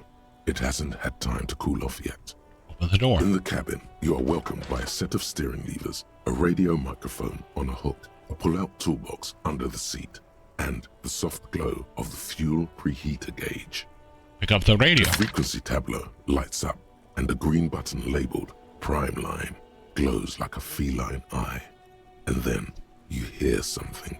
The soft purr of electrical kittens. Radio waves cast far and wide over the metropolis. A woman's voice greets you through the static. This is Precinct 57. Hello, Lieutenant. How may I assist you? Hello, Alice. Please assist our colleague from the 41st Precinct here. I'm putting him on. Mr. Dancer. This isn't the Bee Gees?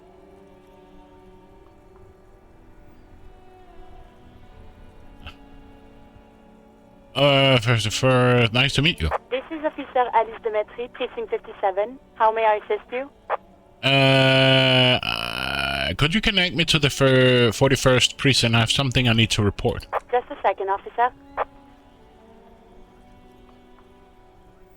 10-2, 10-5. This is 41st. Come in. Over. A scrawny old man sits in a dusty cubicle, smoking, with a large white rectangle sewn on his vest. In front of him is a box-shaped apparatus with an array of wires and antennas.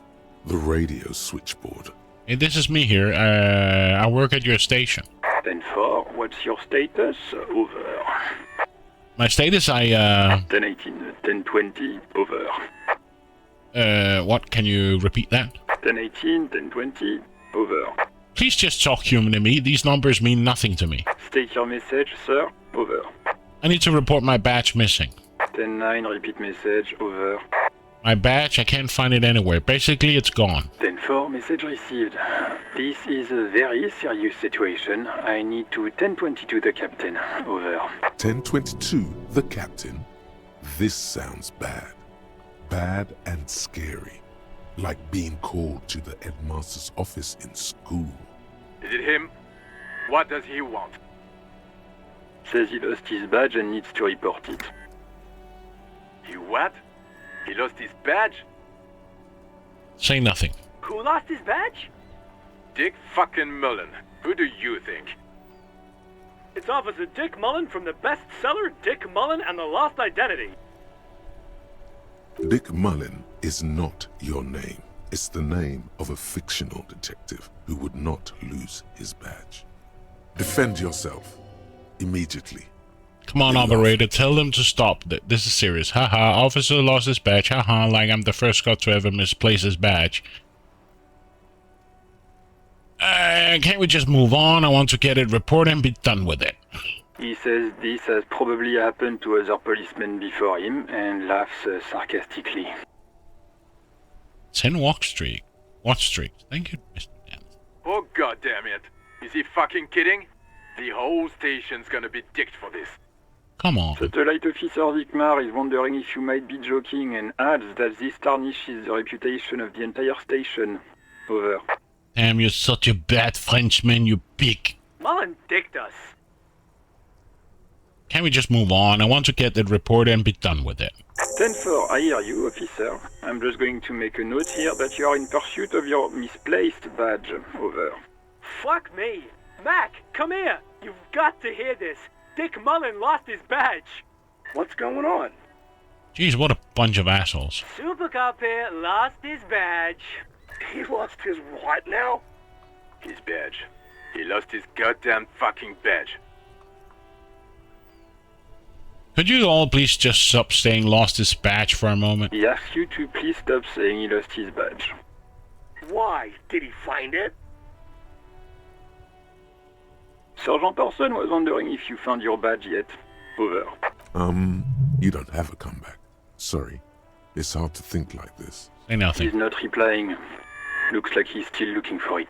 Enough with this now. I have other things to discuss. 10-9, come again. I didn't get that. Over. New heights even for Captain Sober. Ask him. Ask him if he's lost his gun, too.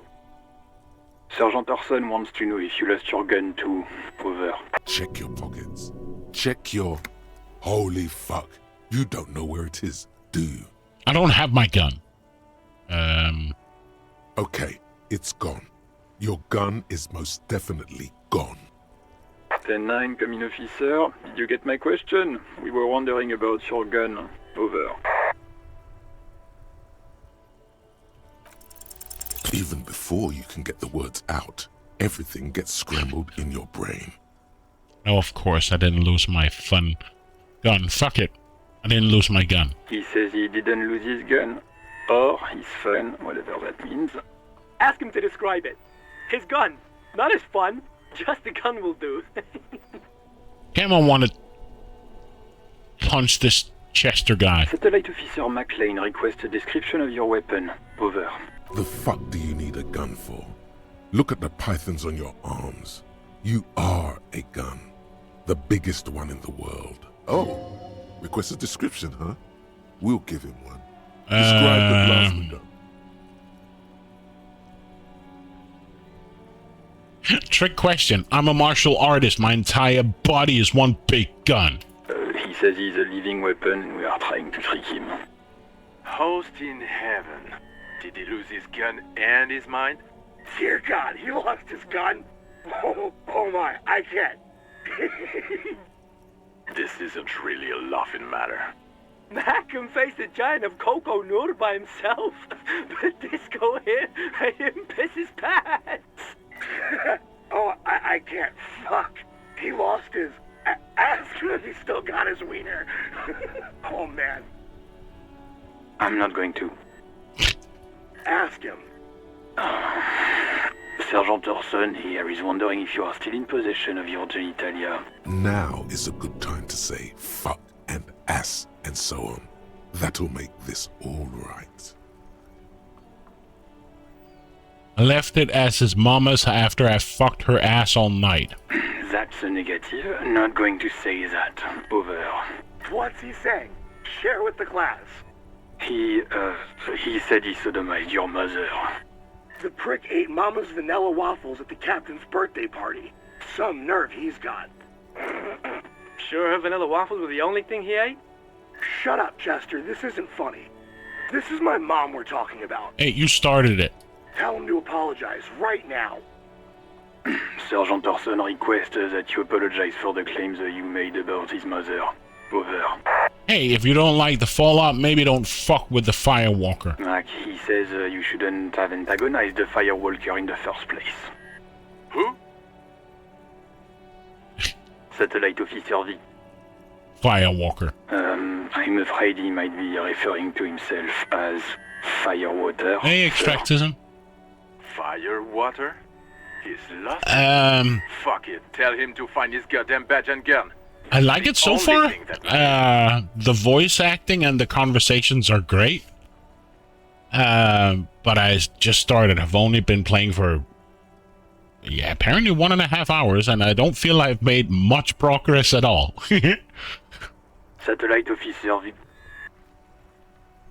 No, I think I'm good. I think I'm good without my gun. 10-4, affirmative. Officer is in pursuit of his firearm. The writing is freaking great. I love the writing so far and the voice acting and the stuff. Yes. But you know, I normally don't play RPGs, so this is really... There's a lot for me. Oh, God, Officer, do you need further assistance? Over. Personal detail I like to discuss. Okay, 10-4, sir. I hear you. Relay your question. Over. Wait. Before you say anything stupid, think it through. I need information. Be smart about this. Ask if he's there alone. 10-4, sir. I'm not hearing your question. Wanted to know if you got my badge description right. I'm looking for my address. In the future, That's a negative, sir. I got a 10-12 here. Over. Looking for my address. I don't have it where I live. Please refer to me with my full name in the future. 10-9, repeat message. I didn't get that, sir. Over. Say my name. Sir, I will not have you talk to me in this manner. Over. Please just say my name, Jules. What? What is it? What can he possibly still want from us? He seems intoxicated and keeps asking me to call him by his name. Intoxicated? I had a few. Mullen's drunk and emotionally aggressive. That's new. Wrap it up. Don't indulge in his drunken antics. I'm looking for my address. I don't know where I live. 10-4. Your address? Hold up, Jules. He doesn't fucking know where he lives? Did I hear that right? Seems like it, sir. No, fuck him. Don't tell him anything. You understand? He's been hellbound for the gutter. Let him have it. Sorry, sir. Anything more I can do for you? Over. Any news about my, family? 10. Excuse me, sir. Over. You probably don't want to continue on this road. I just thought you might have heard of them, that's all. No, sir, I haven't. You're not really keen on mentioning your home life, so I've always assumed things weren't that good on that front. Over. Hey, let's wrap this up. Understood, sir. Over. I'm in need of dire need. Nah. Roger that. 10-10. Over and out. 18 kilometers to the south, in the 41st Precinct's relay booth, a small crowd has gathered around Communication Officer Jules Oldboy Pidier, around a dozen cops. The small room is filled with cigarette smoke, abuzz with laughter, when Officer Judith Minot enters. Her left arm is in bandages, and her hair trimmed short. What is going on here? Did something happen? What happened is my partner made contact. It's not good. He's lost his badge and his sidearm. He seemed confused, delirious even. Mac, the torso Torson, is finger-fucking his fist, laughing hoarsely and apparently telling some dirty story to his partner, Chester McLean, near the entrance.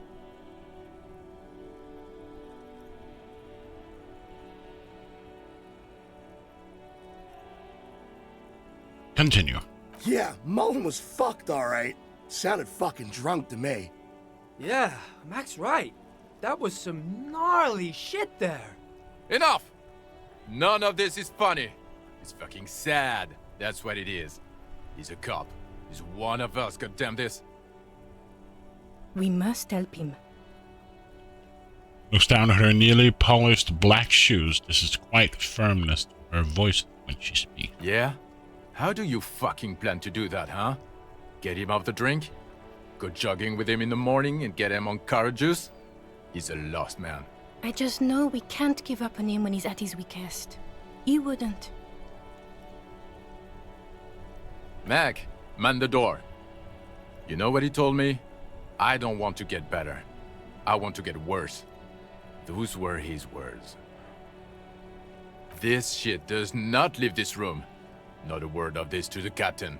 Or anyone else. We'll give him a couple of days to pull his shit together. I guess I can hold off the report for a few days. Good. Okay, everybody. Nothing but a prank call here. We all got our laughs. Now get back to work. Far north, on the other side of the motorway, the officer quietly hunches with his hand in the motor carriage. Pick out the pull-out toolbox. A metallic drawer slides out from under the seat and clicks into place. The tools inside are neatly organized. Take what you need, officer.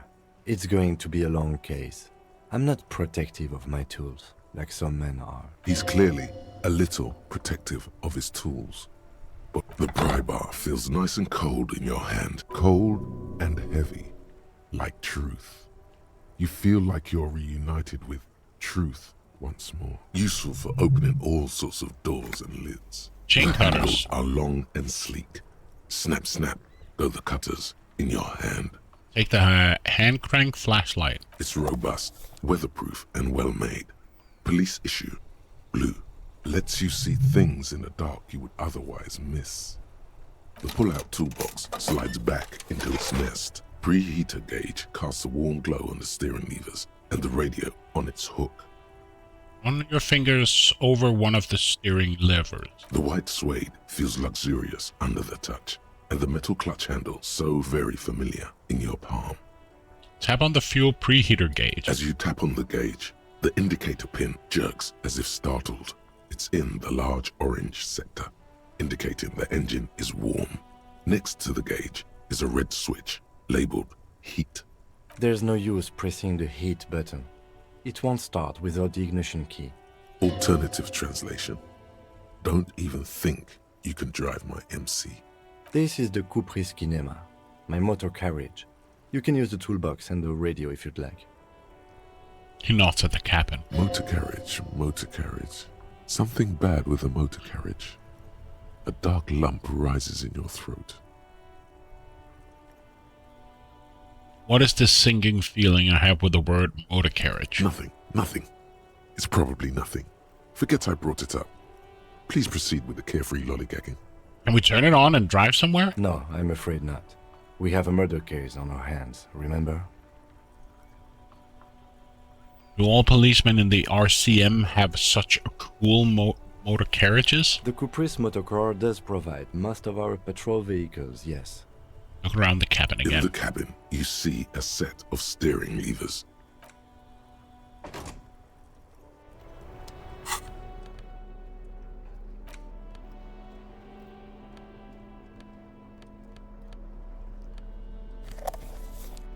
Okay. Tools.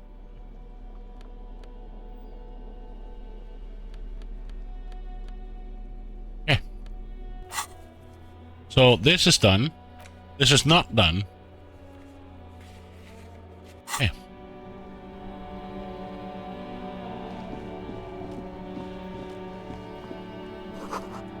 Great tectonic forces has cracked.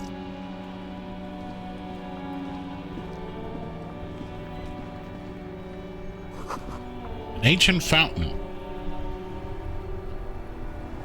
There's a tree in it. Tire tracks heading onto the roof. The slush and rain has almost washed them off. Life doesn't need to be a struggle. He covers his mouth to hide a burp. I'll be with you in a moment, officer. Let me just finish my sandwich. Talk to angry old René first. Oh, René! Have you no shame? Whining about your back every time you bring out the measuring tape. René, you're a man with a fork in a world of soup. Please, let's just try to enjoy the game, alright? I'm trying to, but you keep breaking my concentration. You're old. I can see that. We're both old. Now stop grabbing your ass like it's a girl. These manly men are playing balls. This is a ball game. Grab a ball and play it. Don't ask questions. All right, I got this. Well done. Ask questions never. That's the spirit. Don't even waste your breath asking about the game. They wouldn't know anyway. They're way past their prime.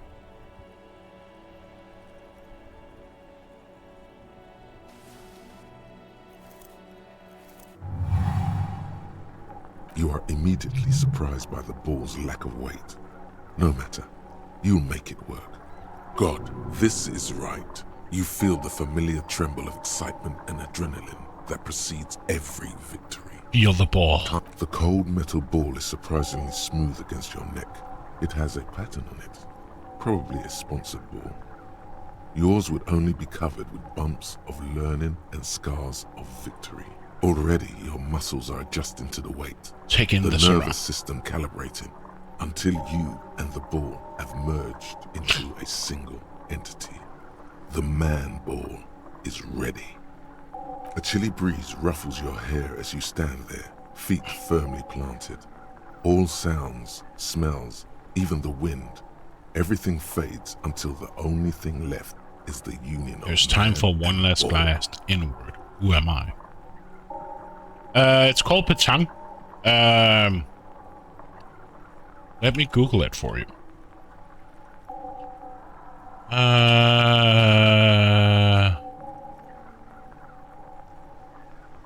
It's I think it's a big game that was invented in France for many, many years. They usually play it in a sand pit, where you toss a smaller ball out on a big sand pit, and then you have big metal balls or iron balls, and then it's your job standing behind the line to get your ball closest to the ball you just tossed. So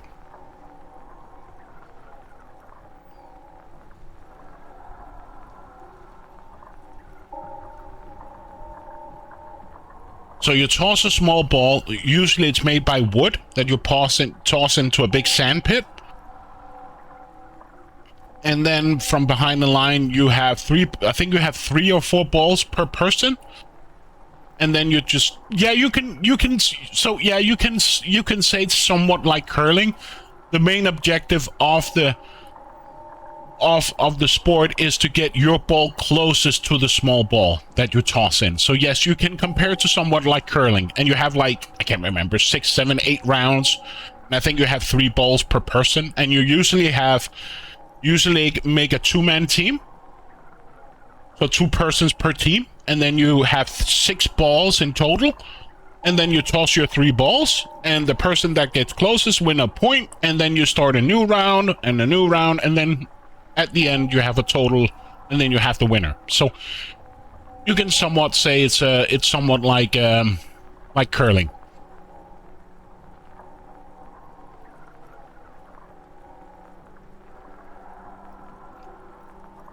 An embodiment of pure motion, a fine-tuned locomotive. Darts, efficiency.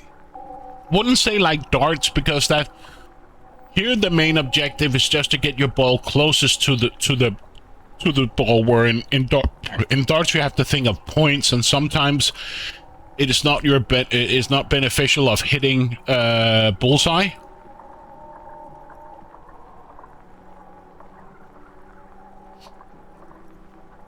But I would say somewhat like curling. That would be the closest thing to compare it with. Behold the fear and confusion reflecting in the eyes of the 2 feeble geezers. They are in awe. Between O'Brien and what's his name from DS9? You are a god to them. Bashir, that's the doctor. Some would still say you're a cop, but I guess we're beyond that now. Be the bullet.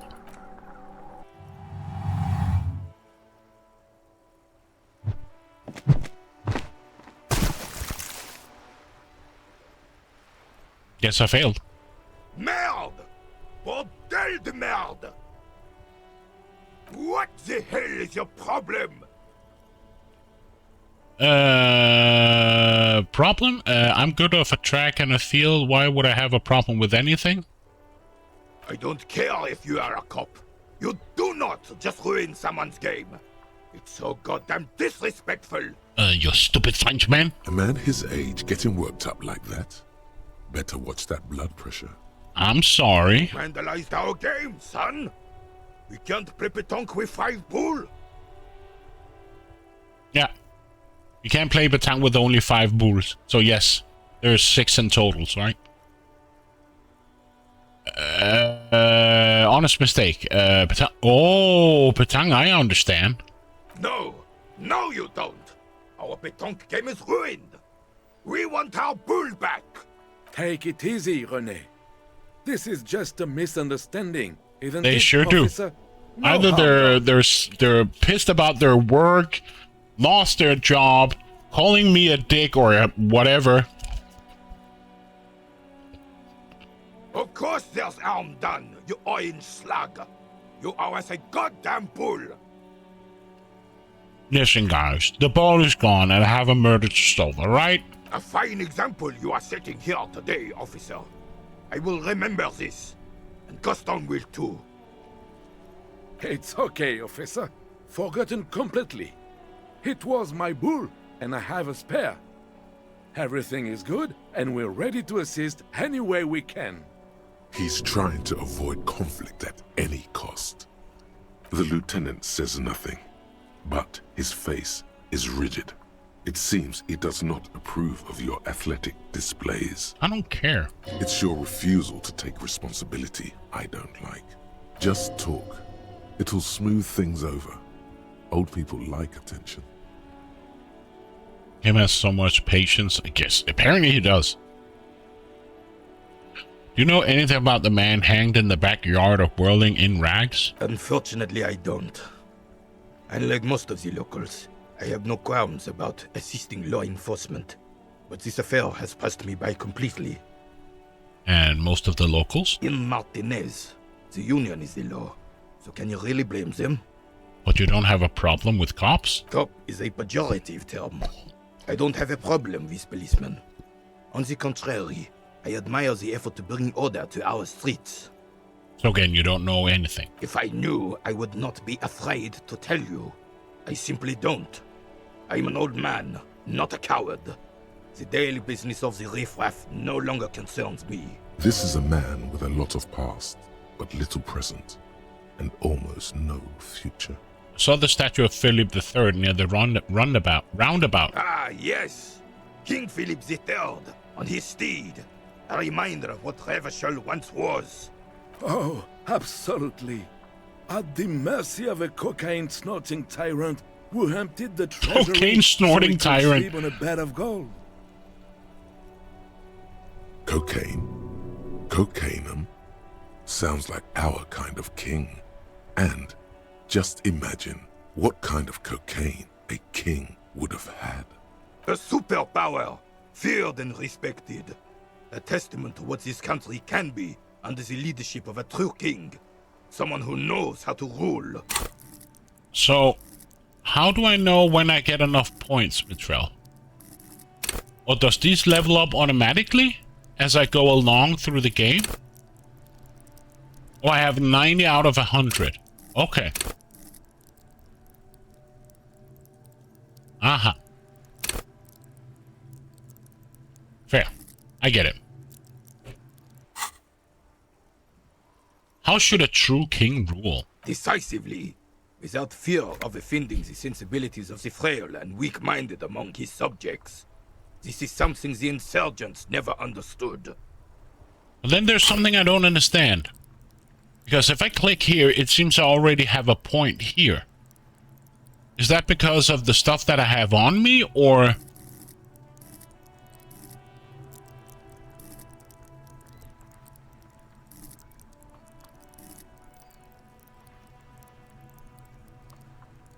I know you can earn skill points, but how did I get this one here? Inline Empire is your signature ability coming from your class. I thought so. I was just making sure. Should take care of his people before himself. A nation is only as strong as its leader. That's why it was such madness to try to... Don't get started on that again. What happened, happened. There is some weariness in his voice now. He's heard this rant many, many times before. The Carabiner doesn't reply, but his entire being communicates unbreakable resolve. I love that voice. Resolve. No one and nothing can change this man's mind. He is as rigid as they come, still in that antique uniform. It's a symbol for him. What was that about cocaine? Oh, old Philip was a big fan of the purple nose candy the nobility loved so much. A cocaine connoisseur of sorts. His egocentricity is borderline legendary. You can't even take responsibility for yourself. How could you fathom the responsibility weighing on the shoulders of a ruler? That's why the Philippian kings use cocaine, for clarity of vision, to aid in their work. Regnum cocainum, Revachel's finest years. I'm satisfied with this explanation. Of course, clarity of vision, awareness. Philip III was even brought into this world with the help of cocaine. The court made him administer the dose to his mother when she was in labor, and it is well known that with the help of cocaine, only the purest, of course, he was able to connect with higher realms. Higher realms. Of course. It all makes sense. First groups, now and then sometimes they don't. Drug users shouldn't even operate heavy machinery in merciless countries. What was that about higher realms? It's really not. Please, do spare us the cocaine fairy tales. Yes, indeed. We're not here to investigate the drug trade of centuries past.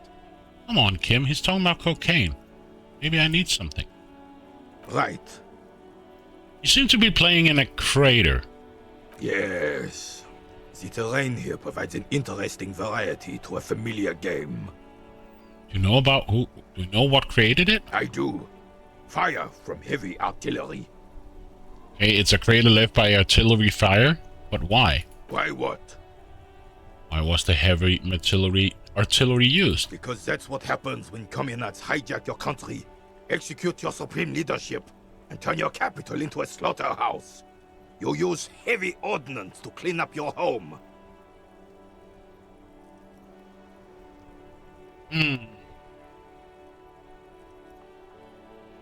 Did you use artillery fire against them? Sadly, no. It was the foreigners who brought them to their knees. We fought valiantly.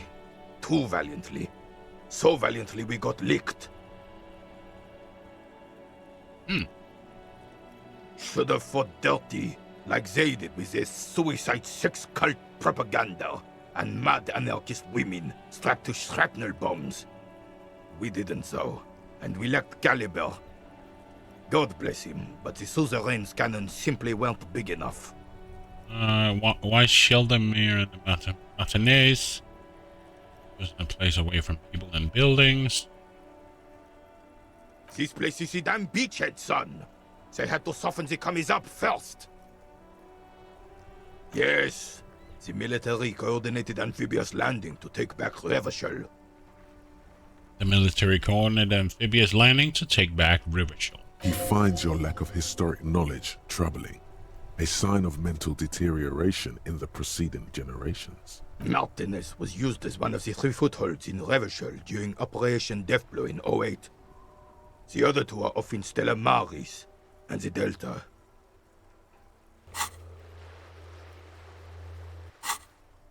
All 2 of them turn to look northeast. This here is Blood Ground, where coalition boots first made landfall and cleaned those rabid dogs out. Most likely, we're playing pétanque on their mangled corpses. Oh, how nice. Blood Ground. You got old René going there. Like he isn't hungry enough already. Ah, that explains all the war damage. Damn right, son. They laid the fire of hell on this city before they stormed it. And it worked, too. He approves of this radical approach. Knows it I was detest the word. necessary. What word did you detest?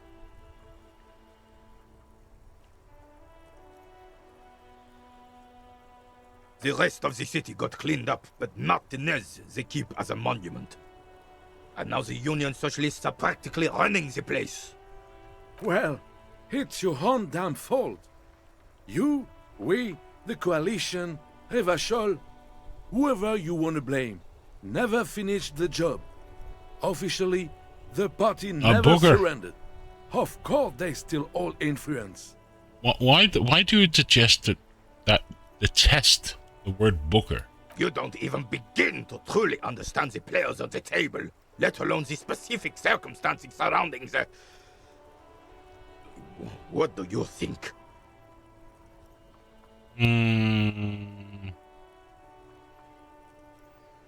They're not.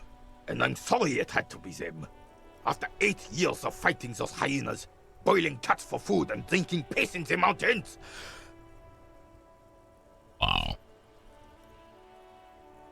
Okay, fair enough. I would have preferred if the Right Honorable King Guillaume returned through Revachol. Or even if that damn clan Frissel had risen from the grave and led us. Sadly, that was not the case. This royal failure weighs heavily on him. Instead, all that is just, holy, and beautiful in the world was wiped away, and now it's neon signs with toothpaste ads everywhere. Foreign influence peddling garbage and stupid music on the radio. This is just what the commies wanted. This was their plan all along. This is what they wanted to replace the role of the suzerain with.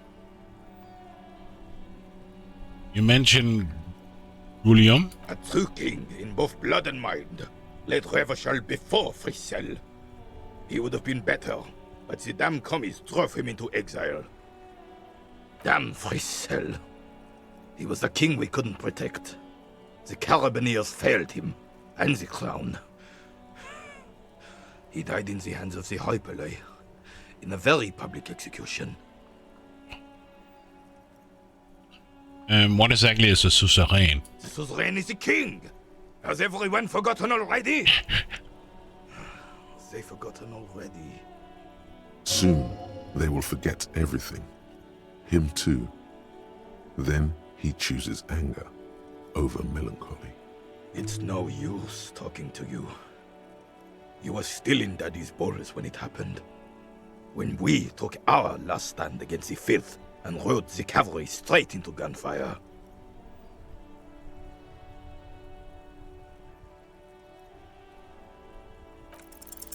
All you observe is a veteran refusing to let go of the past and his old uniform. This is not uncommon. This is the uniform of the Royal Carabineers in service of Frissel I, Guillaume le Lion, and the valiant King Philip V before him. Don't you mean Frissel the Fan? You do not speak his name, Craven, although he was a clown. But he was our clown, ours to ridicule and to mourn. There's something you missed. You will get to it. Don't worry. Thank you for your time. Watch out, Gaston. It's in...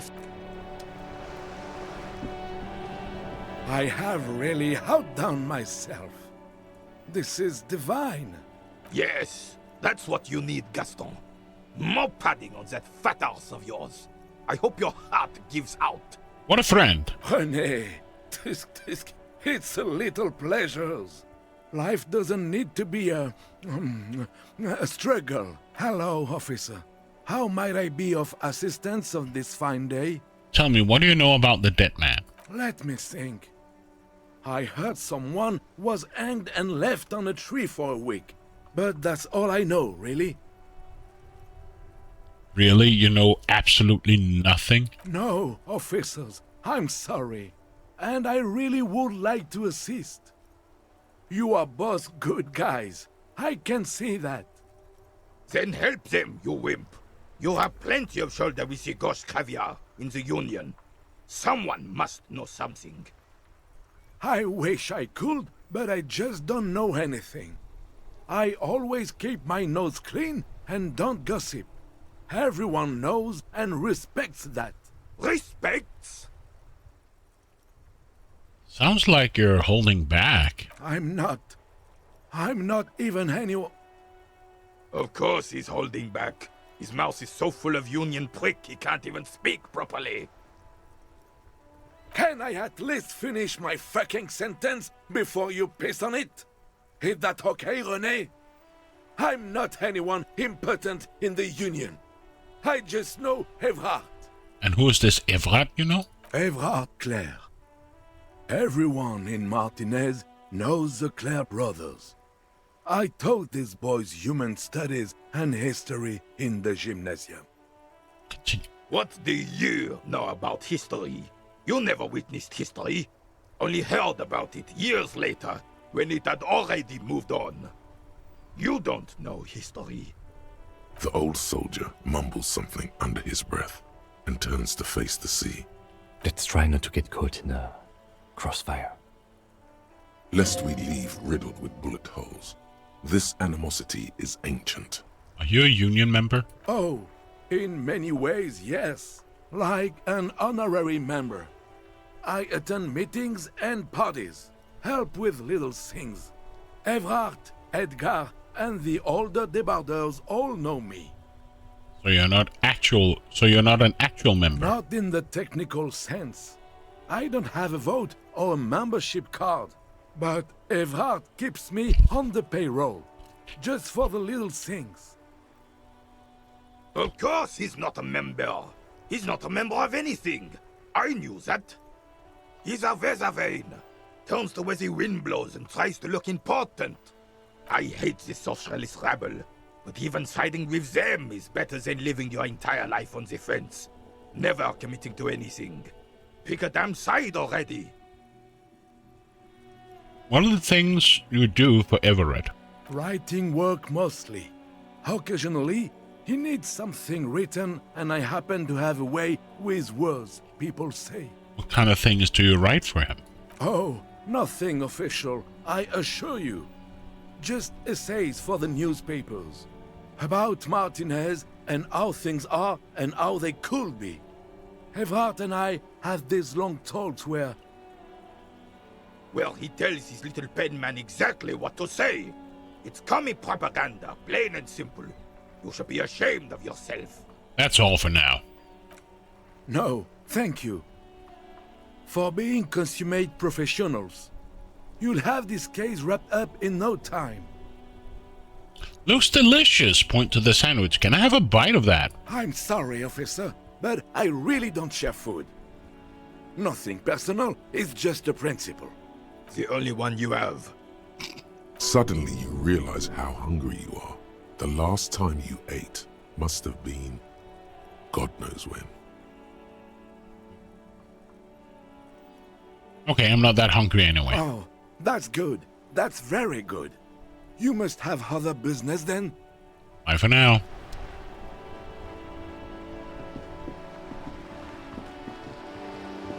Wait, game.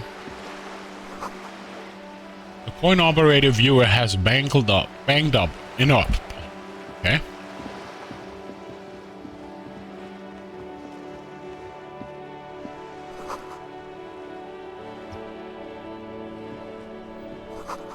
This book has a rose, a pistol, and a half-naked dame on its cover.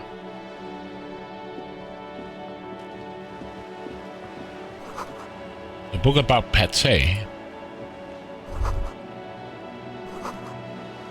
Takes willpower to even read the author's name, John Kors from Ingomnumnum. Book about something culture, it promotes freedom and roaming upstream. Book about the future. Oh, I can go in here. So it's a bookshop. Gift books and molten candy. All Sports Magazine. Book collects the national recipes of art. You know what? I'm gonna leave and get to talk to the person outside first. Hello, sir. Step right in. The store is open. Hello. Are you interested in a new and exciting book? What kind of store is this anyway? It's okay if I ask you some questions. Okay, sir. I'll try to answer any questions you have. I hope they're about books. What is your name? My name is Annette, sir. My mum, her name is Plaisance. She owns the store. She's inside minding the register or organising the stock. Gazes at the window, then suddenly jolts, her eyes wide as if recalling something. Feel free to step in and browse our wares. And you're standing out here in the cold because... I'm signalling that the store is open. Otherwise, people might not know. They'd miss out on the crime, romance, and biographies of famous people. A sudden gush of wind turns the pages of the books on the counters. She covers her face, smiling. But she's cold. You're cold. Can I help in some way? Kind of you to offer, sir. He doesn't know what else to say. What could you do to help her anyway? Such a good trooper you are, already learning the value of hard work. Thank you, sir. I'm happy to help Mum out with the store. Shouldn't you be in school or something? I do my studies at home at the moment. I have to help Mum keep this place running. Isn't going to school more important than this? Mum says it's necessary to do both because it builds character. Mum says a proper worker is dutiful. That's how you get ahead in life. You succeed. How's the business going? Mum says it's peachy. She was a little afraid at first. There's talk about this house being cursed. Behind her, the window has been boarded up. You sense the boards creaking, twisting for a second. And some kind of doubt in her tense shoulders. Cursed in what way? Cursed in the way that makes them say that no business has ever really thrived here, sir. That they all go... Ass up? I wouldn't really say it like that, but I guess so. That sounds rather serious. I should probably look into this, narrow your eyes and look through the creaking boards. I don't think curses are real. They shouldn't be, but they seem real. Anyhow, they say that these grounds are doomed for businesses. You're not doomed, but your mother should learn from their mistakes. Of course, sir. What is this crime business? Crime fiction is about murders or burglaries or things like that, and the work of a policeman or a private detective who's trying to solve a crime and catch the criminals. Okay, I get it. Crime, murder gets the people going. And it's kind of like a puzzle too. You can guess who the criminal is or how the good guys are going to catch him. I'm a policeman myself, by the way. You don't look much like a policeman. Huh? Well, how does a cop look like then? Didn't mean to offend, sir. Sorry, sir. It's just that you don't look like Dick Mullen. Points to a book cover in which she sees a strapping Presbyterian officer. Nobody actually looks like the guy in the picture. They're just stupid fantasy of a man. Not your body that's important in police work. Get your point to your head. Head? Yes. No, it's your soul. Your blue soul. No, your resilience. Soul, that Mullen guy looks like a humble man who couldn't respect the face.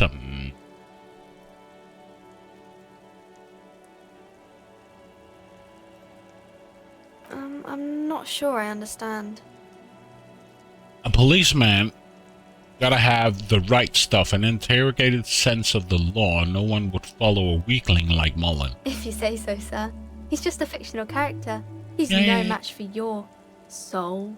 Maybe you can show me some real police work, sir. Like in the books. So, I got a skill point. Flex powerful muscles, enjoy healthy organs. Reverse.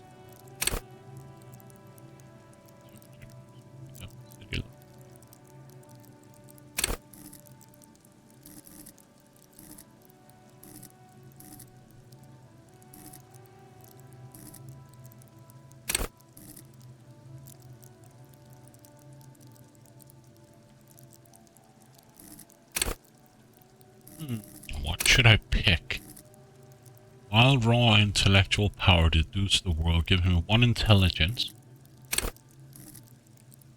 All upon all your knowledge.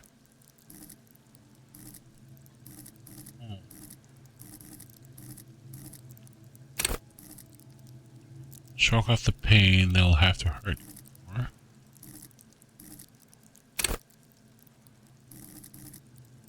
We have 5 in this one.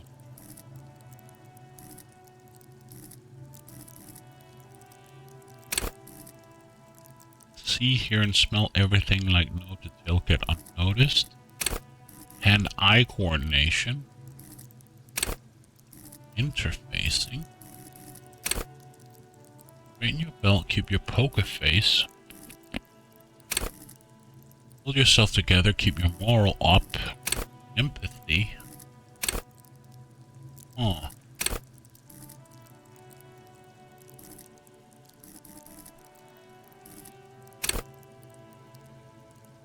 Let's go with call upon all your knowledge. Let's do this. Can I save before I level up? I can't because I'm in a conversation. Let's finish this and then I'll level. What is this romance? It's the type of book where there's a rich lady and she has to choose between the good man and the bad man. She smiles at the thought, perhaps imagining herself in that situation. Or there could be a story about a poor lady getting a rich man. It's about man and lady business, sir.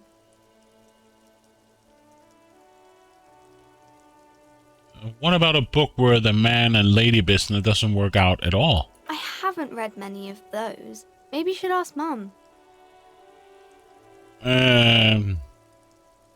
Maybe I will. I'm sure she can help out.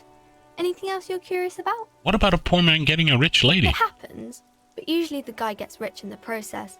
Or should actually be rich himself, but has lost his family property unjustly, like during the revolution or something. Those are unhappy books, for most of the pages. People sad about what they have lost, but then it all turns out just fine in the end. What about both of the men are bad? These are not very common. You can't have a choice between bad and bad. Nobody wants to read a story like that. What if it's written really well? Well, maybe then it's fine. Maybe if the lady then decides not to pick either, because she doesn't need a bad man. Yes, that would be interesting. But what about when everybody is poor? That's really not a proper romance story. That's more like everyday life. Sometimes you have to write about real life things. Not in romance books, sir. These are about nice and pretty people, and everyone is happy in the end. I haven't read many of those. Maybe you should ask Mum. I'm sure she can help out. Maybe some about other books. Who are these famous people? Oh, kings and queens and generals of old, or artists and writers, or musicians, those kinds of people. There's usually something extraordinary about them.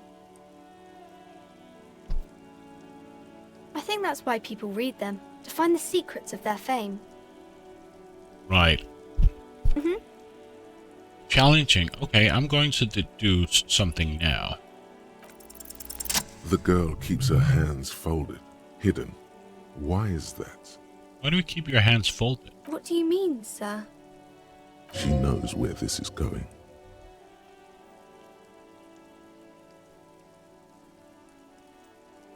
You don't need to be worried. I'm here to help. She looks around anxiously. Her hands remain folded in front of her. She doesn't want to show them. The lieutenant stands by, looking at the two of you with little interest. A facade of true professionalism. He is far more intrigued by the situation than his poise reveals. It's okay. She brings out her reddened hands, her nails frayed, nearly chewed down to the flesh. Bite your nails? And you knew this from me keeping my hands folded?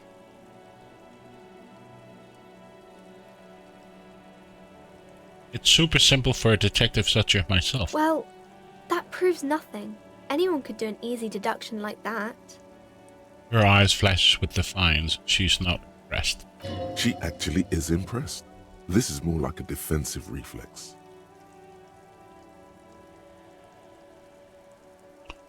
You think so? Fine. Do better. Do something about me. You're quite sober. Huh? The lieutenant does not flinch at the comment. He does not flinch even a single bit. He is intensely not flinching. It takes effort.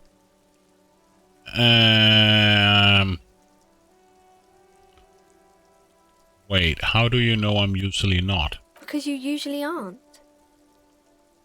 And I'm having a grand time? I sure hope you are, sir.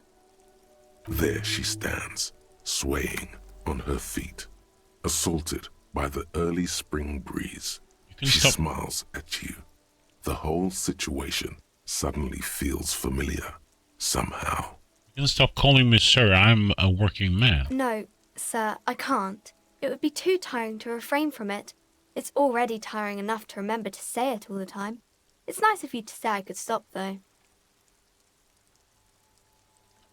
Okay, yeah. When the next person comes, you have to sir on ma'am them again.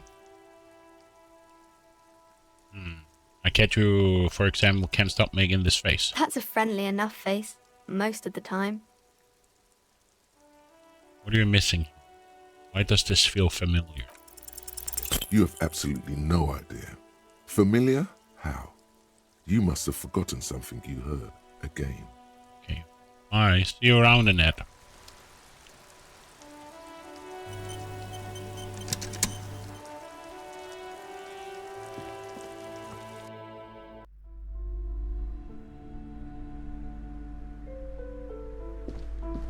A small mountain of colorful board game boxes. There are numerous types of games for all ages. A lot of shelf space seems to be taken up by Wirral-related merchandise. Stonekeep. Wonderful board games, sir. The Viticulturist is a classic for sure, or perhaps you'd like Archipelagos of Insulinda, a very educational game for those interested in geography. Browbritter is a fun game of economic competition, but can get quite intense after a while. We have games for the whole family. You can play with your children. Who are you going to play board games with? Do you have friends or family? Do I have friends? Are you actually friends? Or just colleagues thrown together by circumstance? Look at me. How do you want to have children with me? Don't be so hard on yourself, sir. You just need to clean up a bit. And technically, friends are a bit like family.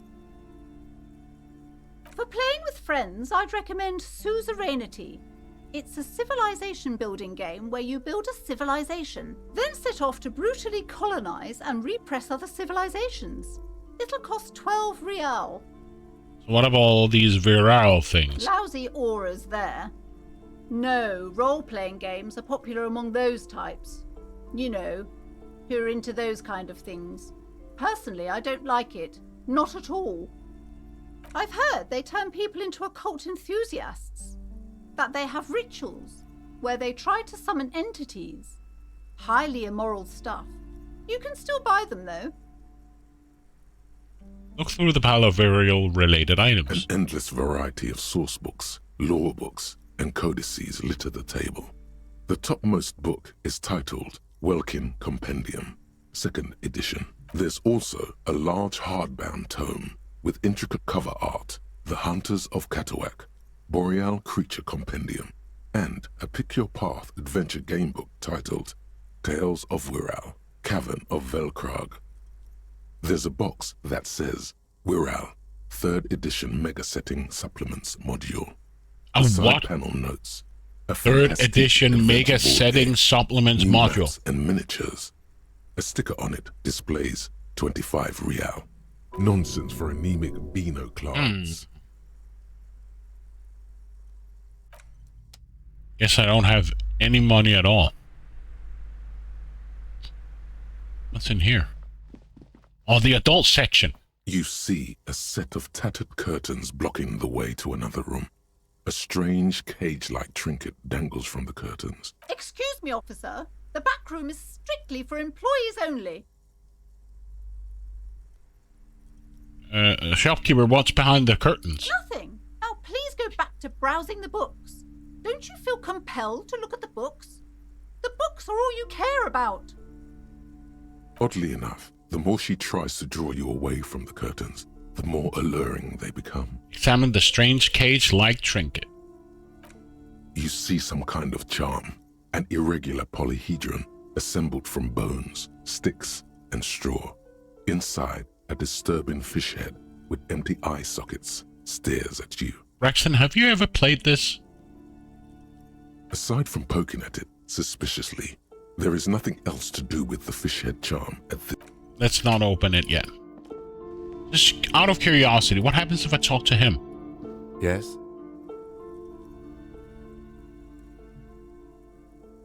Okay. You seem to be following me. Excuse me? You have a... There we go. Moment passes. No, These but I've shelves are overburdened many, with many books from times. the Okay. same series. You see the name. Meaning Big you've seen a Money lot of playthroughs? Over and over. Stonekeep. What's all about this crime fiction? Oh, crime, robberies, murders, even sexual crimes. Oh We're my. fortunate to have Dick Mullen and his stories to sort all that out. You're a police officer, apparently. You should buy all of these. They really do teach a person how to be a proper detective. Was this during Gilcora's playthrough when it was... Oh, okay. He did all the voices himself? Damn. I'm happy that I bought the... I'm happy that I got this with full voices. Oh, yeah. Crime fiction is a disgrace. An asinine misrepresentation of the physical attributes of the arduous everyday work of Holy actual damn. police officers. These books greatly overstate the excitement of police work, glossing over how long it takes to actually follow up on leads and eliminate dead ends. Furthermore, they have no idea how hard it is to simply remove a body from a tree. What's more, they completely ignore the psychological hardships of year after year coming into contact with people during the worst days of their lives. Not a single mention of all the stress this work creates upon the officer's family. Detective fiction just doesn't tell the truth at all. Now, would you like a list of all the books found on the shelf?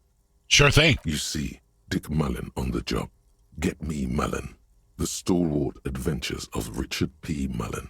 Dick Mullen and the Murder in the Orchard. The Sordid Affair of Dick Mullen. A killing is declared. Dick Mullen in the Murder House. The Final Case of Dick Mullen. An Obvious Lie. Dick Mullen in the Clock Tower. The Ordeals of Dick Mullen. Dauntless Dick. Dick Mullen's Funeral Pyre. The Murder of Dick Mullen. Dick Mullen dies? Oh no. Turns out he faked it to solve a case.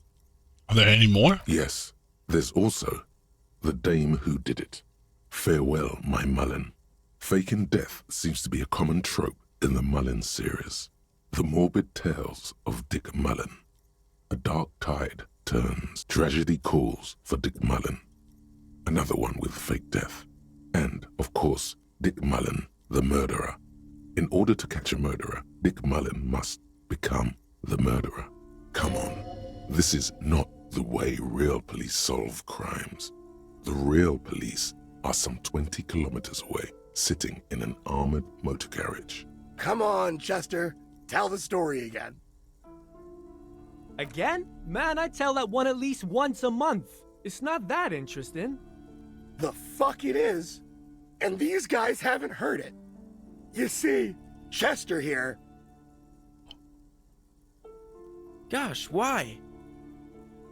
Only civilian looks on amazed. The bald man below bellows a reply. A very fucking dangerous case, ain't that right, Chester? They almost got you that time. Yeah, sure came close. Alright, so I was tailing this guy called Francis the Shoe. The inside of the motor carriage is thick with cigarette smoke. Outside, it starts to rain. After all this, you still haven't found the answer to the one question that matters. Who is Dick Mullen? Your attempt to grasp at the answer fails. It seems very close by, pulsating just out of reach. A quaint picture book brochure, very colorful. It's a tomb of fascist magic, rather candid. The plaque on the shelf reads, Biographies of famous people. Look You see a large variety of names, none of which ring a bell. Look through the display of books. Browsing through all the books with all their names makes your head spin. None of these seem important or relevant. It's all just vapid egoism. Suddenly, a particularly odd title catches your eye.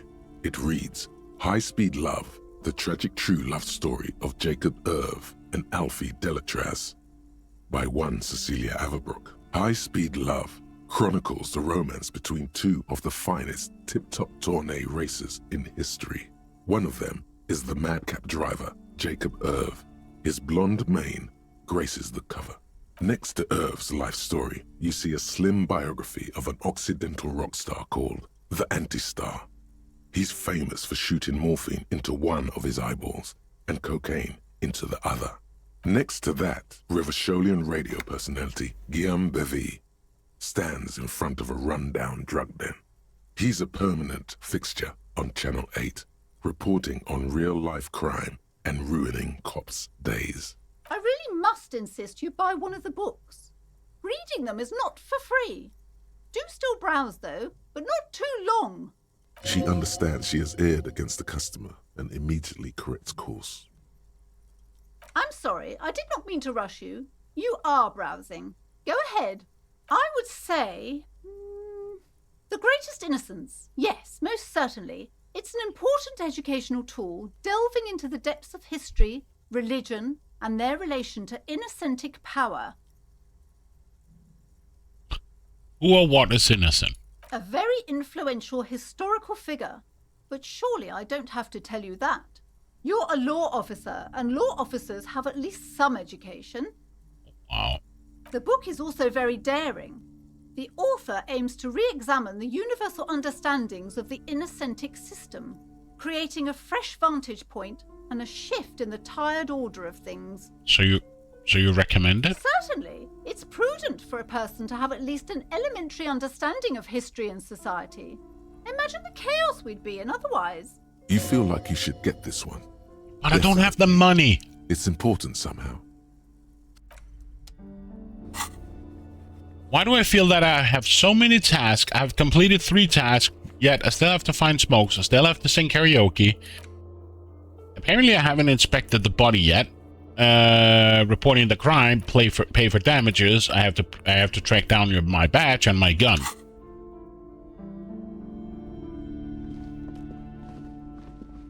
This bookstore is not strictly about crime, romance, and biographies of famous people. There's also a wide range of paranatural literature. Oh. Amidst the various books, you find one written by someone named Matthias W. Dundas. It's about wholeness, unity, balance. The point of the book, and many others on this shelf, is to give people medicinal advice in situations where they don't have access to paid health services. How does that work? It serves platitudes, while also telling everyone that traditional medicine, the kind people don't have access to and which costs more than this book, is garbage and would only give you cancer anyway, without even curing your cold or anything. Wholeness, unity, balance, on the other hand, can basically take care of anything, though it is important to note. Oh? When it's up to your mind to heal yourself, then it's because of your mind that you're ill in the first place. It's your own fault if you're ill. Got it? Does the book say anything else? The book features chapters on topics such as how to find magnesium. It even lists plants you can harvest magnesium from. How to continue drinking if you're an alcoholic who has destroyed his liver. And there's even a chapter on the ancient Seraïs tradition of using duck gallbladder preservatives to treat and prevent sexually transmitted diseases. Pre and post factum apply. Nothing worth buying. This is just mundane garbage. What's even paranatural about this?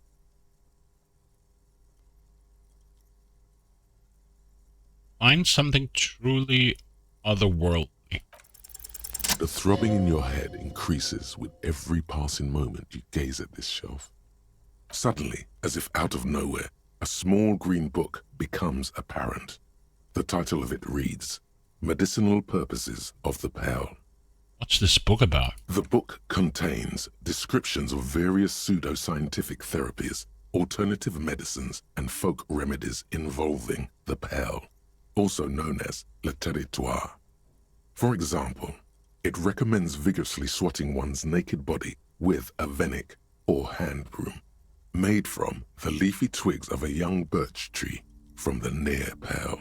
Even better if you can find someone else, preferably a large man dressed in nothing but a towel, to thrash you while you're spread naked and helpless on a cool slab. Sounds invigorating. It is, and good for the circulation too. Disco magnesium, you need... Yeah, I know. What else? It also recommends consuming distilled spirits, like vodka or whiskey, that have been aged in the Pale.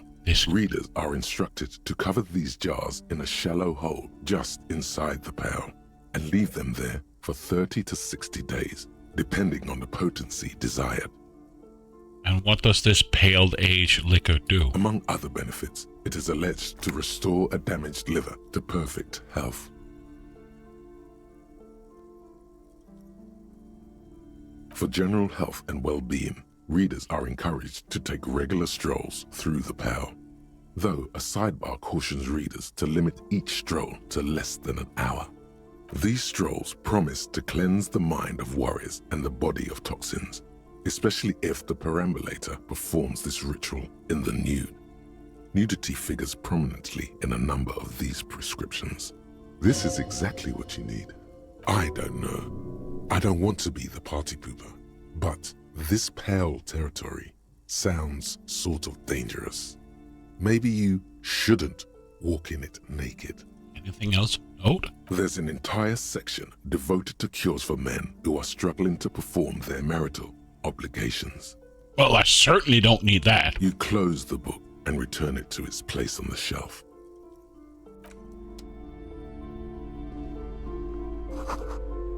Another boring book. Okay.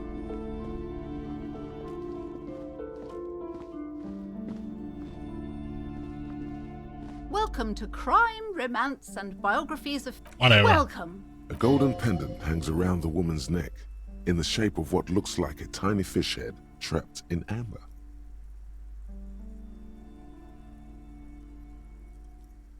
A curious pendant you're wearing. Oh yes, helps to have an anchor in these times.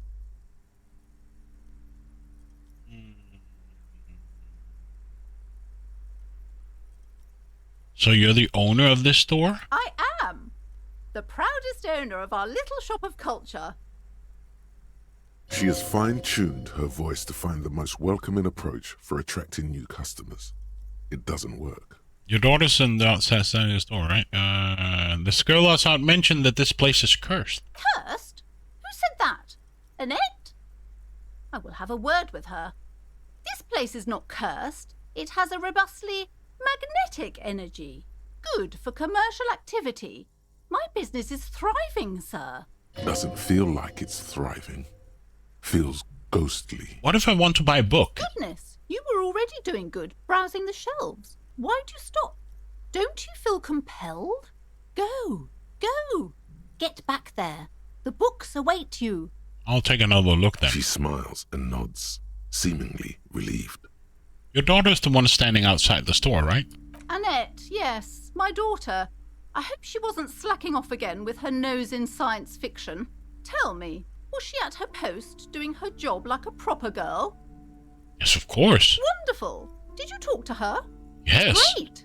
On a scale of 1 to 10, how compelled were you to buy books after talking with her? Her opinion of her daughter depends on how 10. well She's certainly very polite and helpful. My precious, her dedication brings joy to my heart. If you have children, I hope they turn out as great as my Annette. The way you're handling her strikes me as wrong. Annette is quite the trooper. She's a great value add. Yes, she's a trooper, right? She looks like you can take it, but actually wearing her down, you know, she's biting her nails. God. I've told her not to do that. It's such a disgusting habit. She'll get over it. Anxiety is a part of life. A part of hers too, clearly. I don't think she can do anything about it. She can, if she has enough willpower. This is what's called growing pains. Life isn't easy. Life doesn't give breaks. Come on, ma'am. It's obvious she can't do anything about it. You are placing an unnecessary burden on a young child. What you're doing is wrong, even I know that, and I usually don't know anything. I would be able to maybe make an exception. She stands stiff and severe, silently fuming. 10 or so seconds pass without change. This is a person coming to terms with a new reality, one where they are wrong. It's not easy. Oh no. Hold on. I need to invite her inside and apologize. She must be freezing out there. There. I don't know what to say to you. My husband, he tries to teach me business lessons. I have what my mother called a dull mind. All this stress. It sounds like both the husband and the mother treat her the way she treats Annette. You're like Annette to your husband and your mother. Oh, well, my mother was horrible, of course. Absolutely perverse energies around that person. But my husband... My husband is completely different, of course. Is this husband Annette's father? Yes, my husband is a successful entrepreneur east of the river. If only he were more involved in the business we're running up here. No matter. Soon we'll both be off for Grand Couronne. Wait, Grand Couronne? What's that? It's a proper place to live. One of the most peaceful neighbourhoods east of Jamrock. You may know it for its massive housing projects. Most of the buildings are empty at the moment. It's a great opportunity to get ahead of the crowds. Better times ahead for sure. And your husband's also involved with the bookstore? He made the initial investment. Since then, he's been what you might call a silent partner. She told me she don't... is she an only child? Yes, I'm afraid so. A real treat she is. It would be nice if she had... No, we couldn't have afforded more children, really. Not in this economy. Of course, yes. This economy. Exactly. She's been too busy helping me here, so she studied at home this trimester. This is a temporary solution, of course. I assure you, I of all people understand the importance of education. She will be back in school the moment the store takes off. All right, I had something else in mind. The woman looks aloof. Well, for now, book peddler.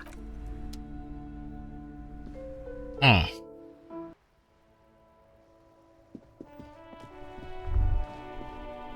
Can I go back?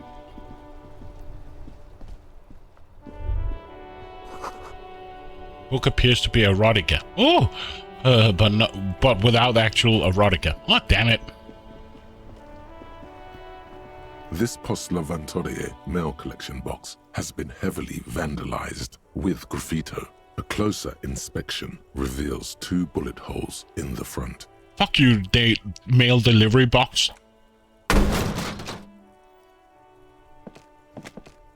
There is a hollow, saddened ring as you kick the Lavantorie mail collection box. It sounds betrayed, in disbelief even. Your toe has suffered damage. Aww. It hurts.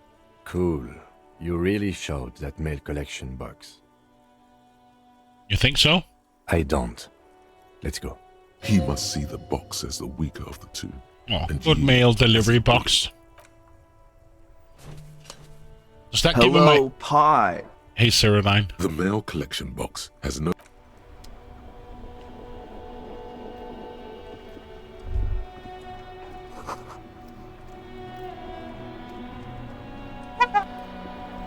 The worn and beaten wooden planks of the bench do not look overly comforting.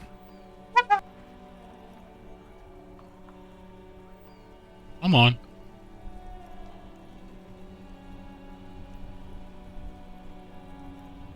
We can sit on benches.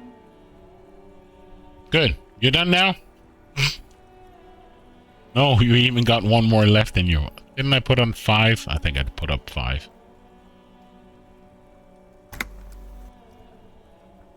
You can revisit the bench if you ever need to pass the time when Lieutenant Kitsuragi is gone.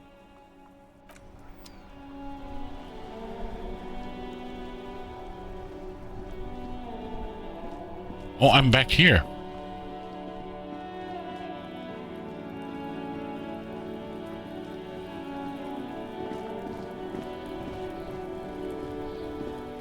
Fuck does Kuno care? Kuno doesn't... There he still is, looking right through you with his white eyes. The body below. The smell is repulsive. It pushes in from your mouth, more instant and more familiar than anything you'd expected. Betrayal, are you still here? Odor. Or Parrot? It fills your mind, flushing you from within.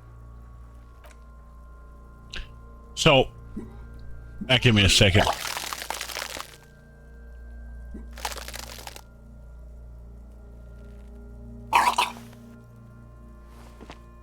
You feel a great force ringing from your stomach. Your body curls and pushes it out, burst by burst. So this is my health, this is my moral, right? Will I die if my health goes down to 0? Or what will happen? Will I game over, or what will happen?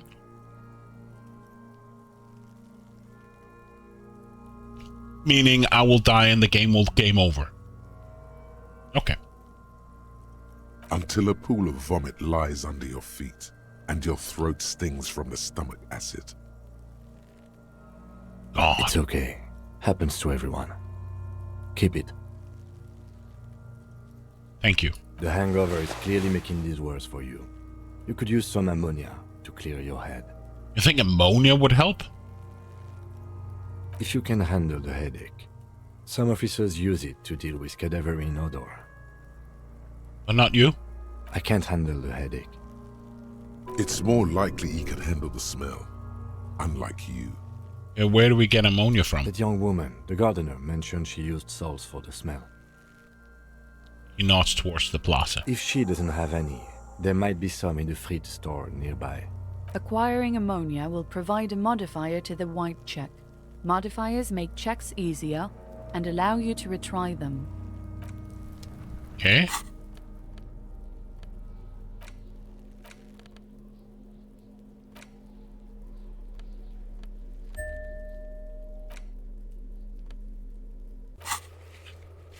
So that is done as well. Get ammonia from the gardener. Now I'm curious. Game?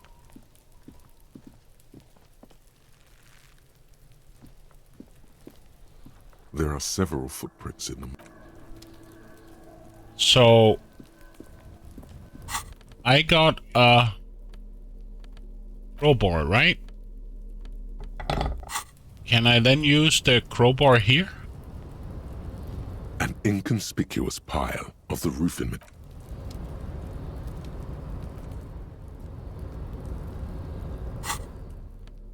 No, I can't.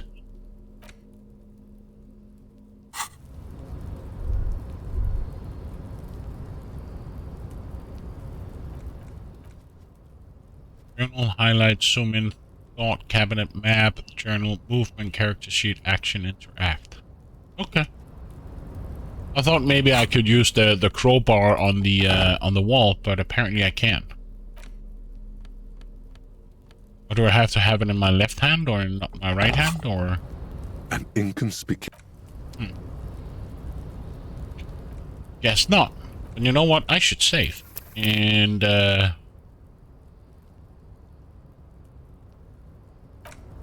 go for a wee break.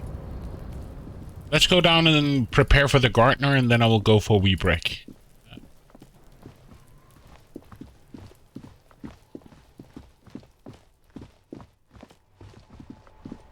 Oh, I still need to remember to level up.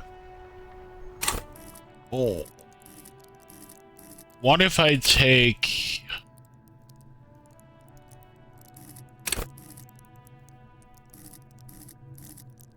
Shrug off the pain, they'll have to hurt you.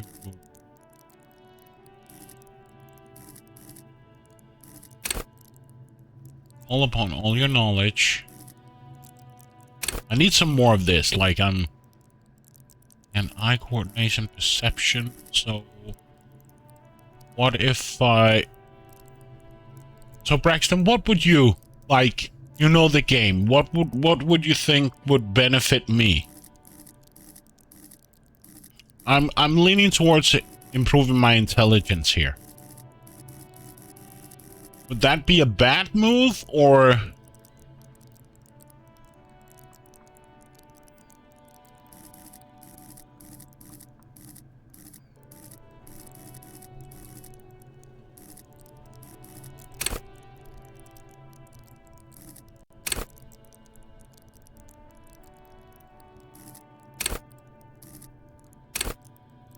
I'm thinking about improving my logic.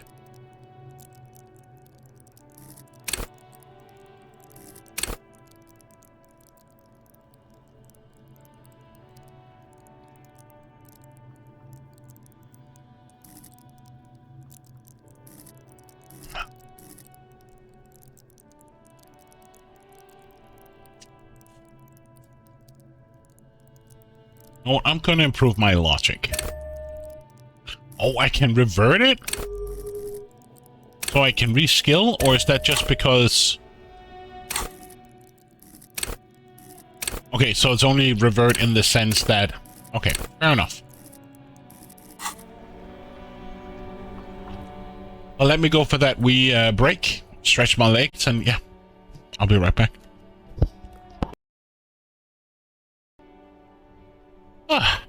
Let's continue. Let's talk to the woman. Hello again, officer. Do you still have your salts? I think I could use some. Sure. I'm done with them. Inspect the victim's body. Go easy on that stuff. It gave me a terrible headache. So now I got that. Now I feel like the music is a bit too loud.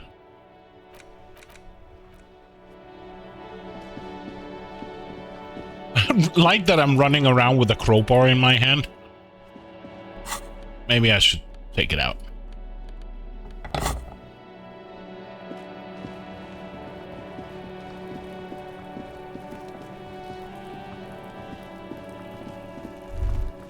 There he still is, looking right through you with his white eye.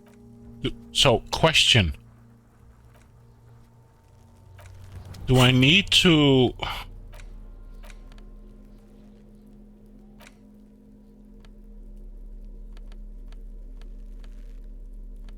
How do I use it? Or will he just use it automatically, or... How does this work?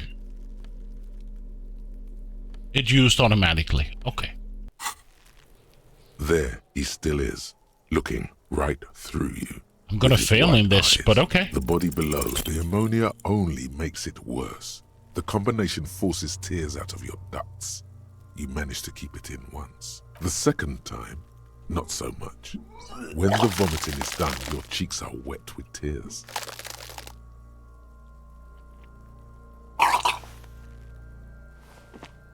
Love the sound.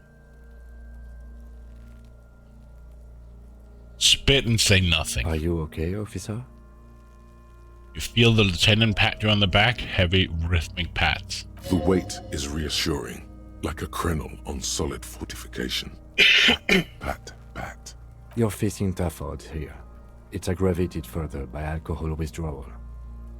Can we do something else? I think I want to solve something else now. Why can't I keep it in if I'm been a cop my whole life? I've seen captains puke their guts out. It never gets easier. You never get used to the smell. Every Monday is cadaver day. Throw up, investigate. Throw up, initial autopsy. Throw up, bag it. Then drive to the station. Maybe throw up on the way there if you didn't bag the thing tight enough. You seem to be fine. I think I've lost my sense of smell. Not being hungover helps too. Can we do something else? Do it without me. I just can't keep it down. No. This is a two-man assignment because it needs 2 officers to complete. I need your help. He withdraw his hand and looks you in the eye. You need to get your shit together. Okay. We should go talk to the locals. Find something else to do while the wind changes. It's pretty bad right now. You've gained a thought. When this dialogue is over, go to your thought cabinet and internalize it for special bonuses and effects. Give it half an hour. Get yourself together. Then come back and have another. Skill point into endurance to open this white check. Equip and complete the volumetric shit compressor thought.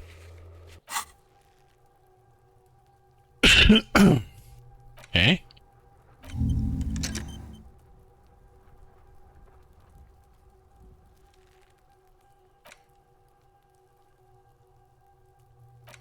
So this is what I don't understand. How do I solve it?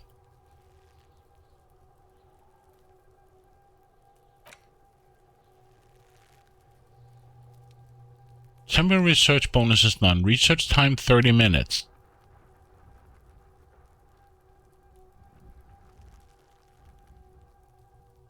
I don't think I quite understand what am I supposed to do here?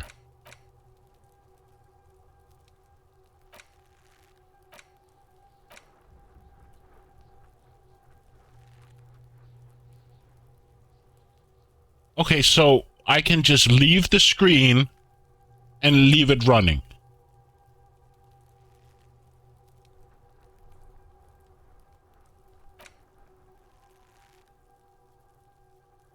And can I have two running at the same time?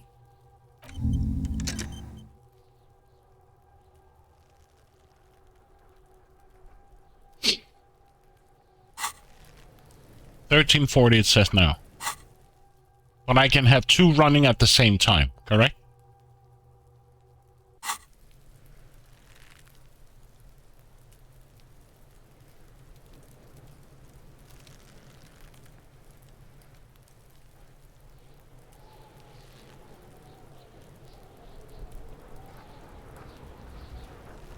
Be mindful that you have a limited number of slots to fill in with thoughts. So you would suggest that I stop this and just leave this running for now?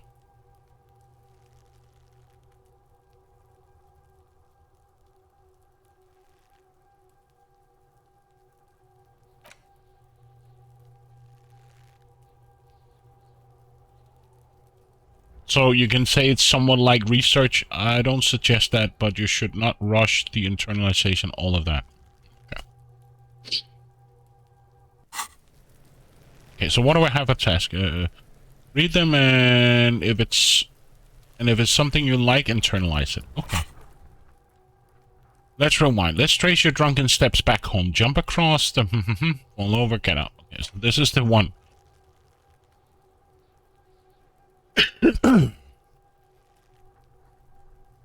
Compressed and small to achieve a solid level of shit compression. Squeeze your butt cheeks together for 30 minutes. Do something similar with the two hemispheres of your brain.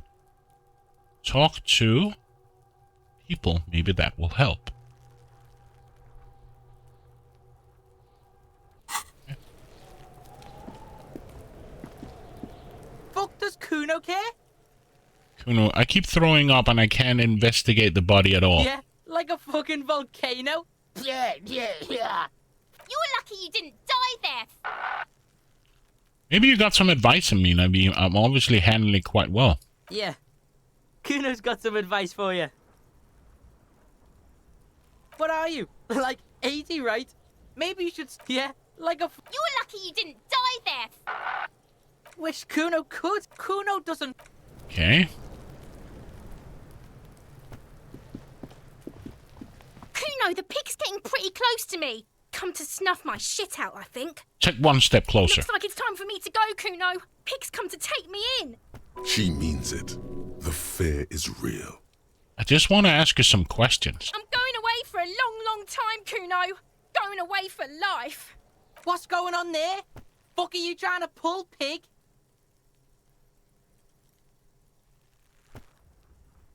Shall converse with me. Murder was the case they gave me.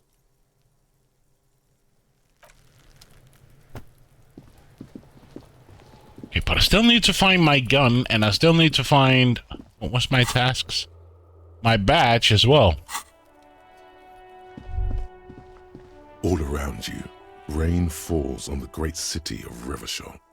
Rain drips from the eaves and floods the gutters, washing the filth away. The spring thaw must be here. The snow is melting. Looking up at the sky, cold water dripping from your hair. Do I see? Grey sky like great battleships, clouds colliding with one another.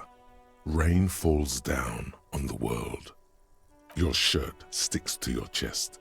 The shoulders of your disco blazer grow heavy. The cold finds its way in under your skin. You shiver, and the city shivers with you. You're not dressed for this weather. You should get an overcoat or a patrol cloak.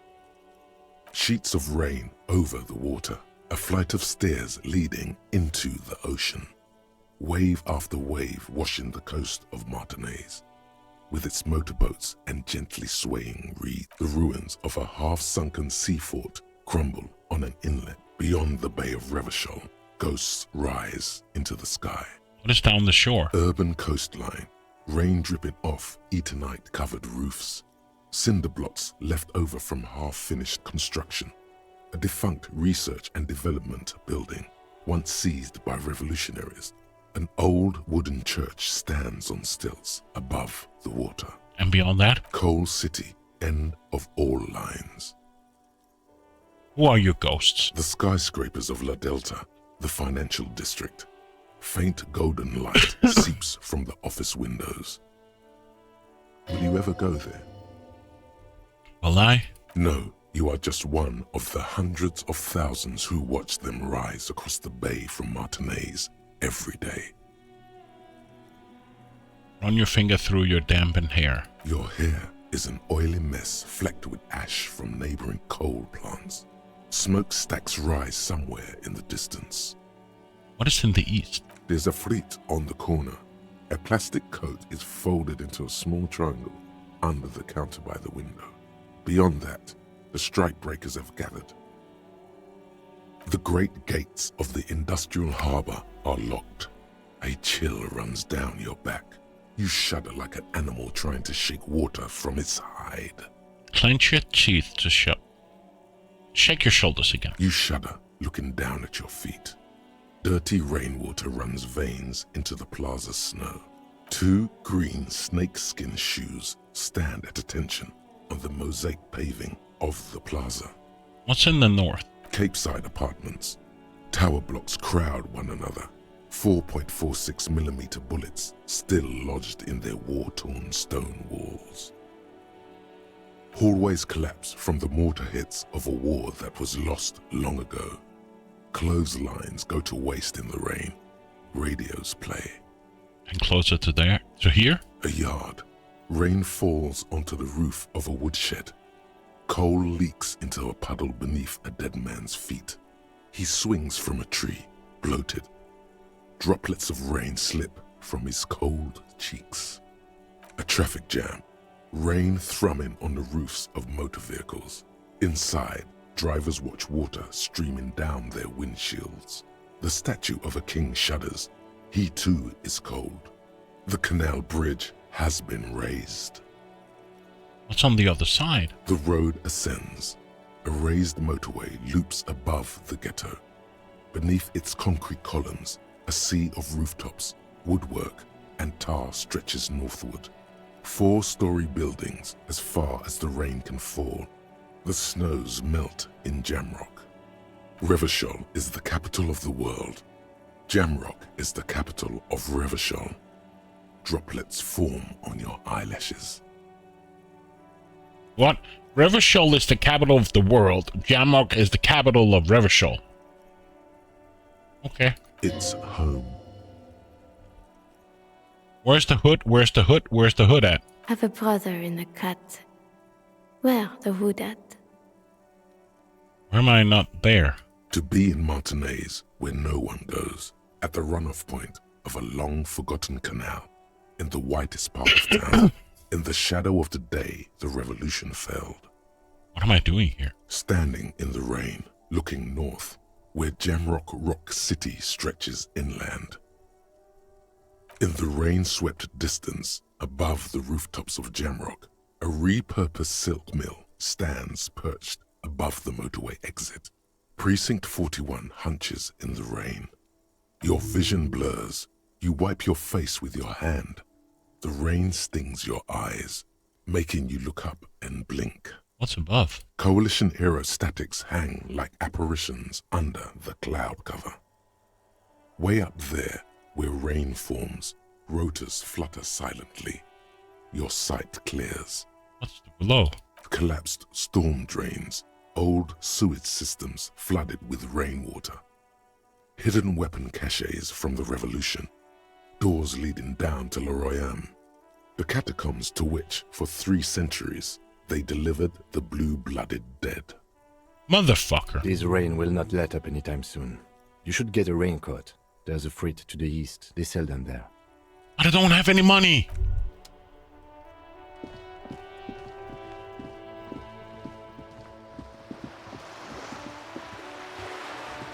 I have like 60 reels. The ad reads broken window. Okay. If you had a bag in your hand, perhaps you could collect these bottles and sell them. To the roundabout. Okay. What's down here?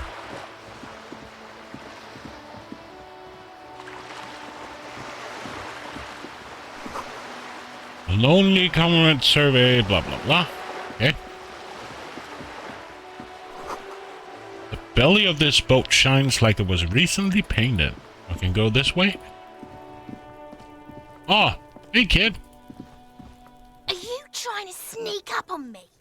Come to slit my throat in my sleep? Pigs come to take me out? Trying to snuff me out?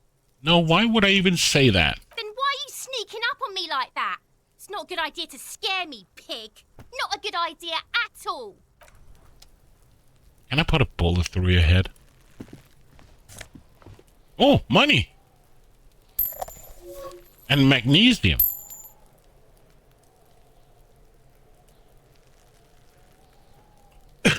How's my thought cabinet going? 60%.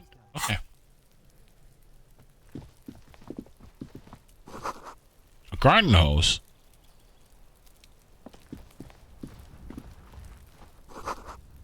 Chairs and tables eaten by rain and rot. There must be another way into the building.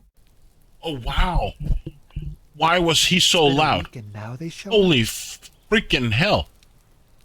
Oh, my ear. Okay. I'm not gonna do that again. Like, ow? Just a closed door, but it looks suspicious. If I move your if you wear headphones or something close to your ear, remove it right now. So much for a quiet smoke. Okay, if you wind back a few seconds when I click on the door, his voice were like at 120, 200%. It was just blasting my ear. You went blind, I went deaf. But if you hear with your eyes, cool. The barrels are half full of rainwater.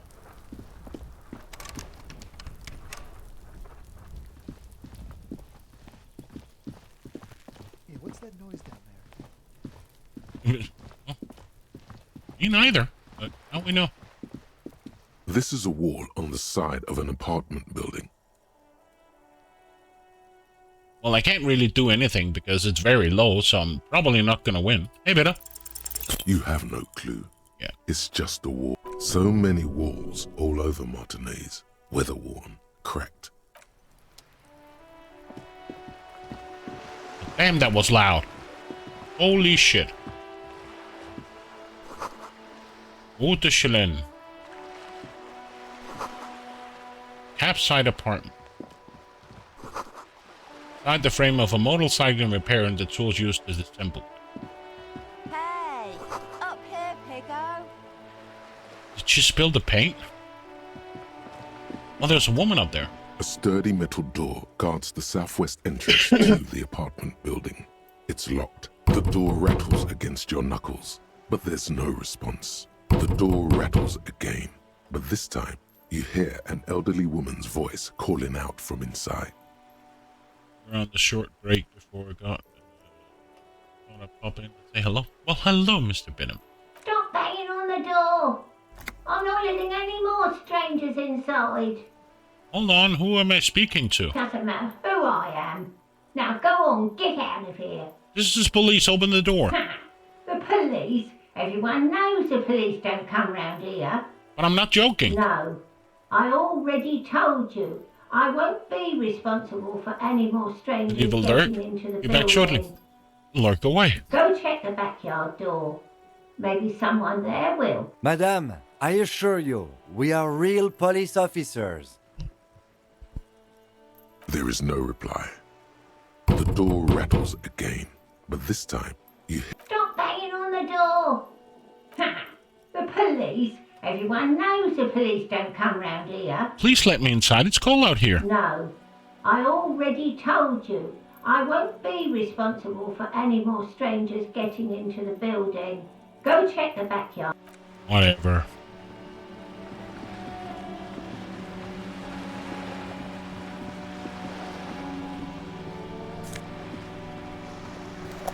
Why do I get so much magnesium? Oh, I'm curious. What is it? What is what for what now?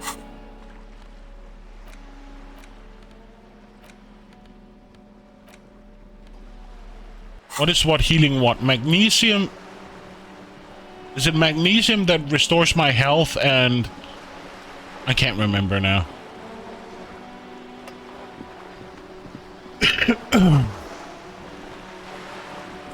It's a rule to sink the... Magnesium restores morale. Okay. This is worth more than you ever earned in your entire life. Shadows on the water, green plants under the calm surface.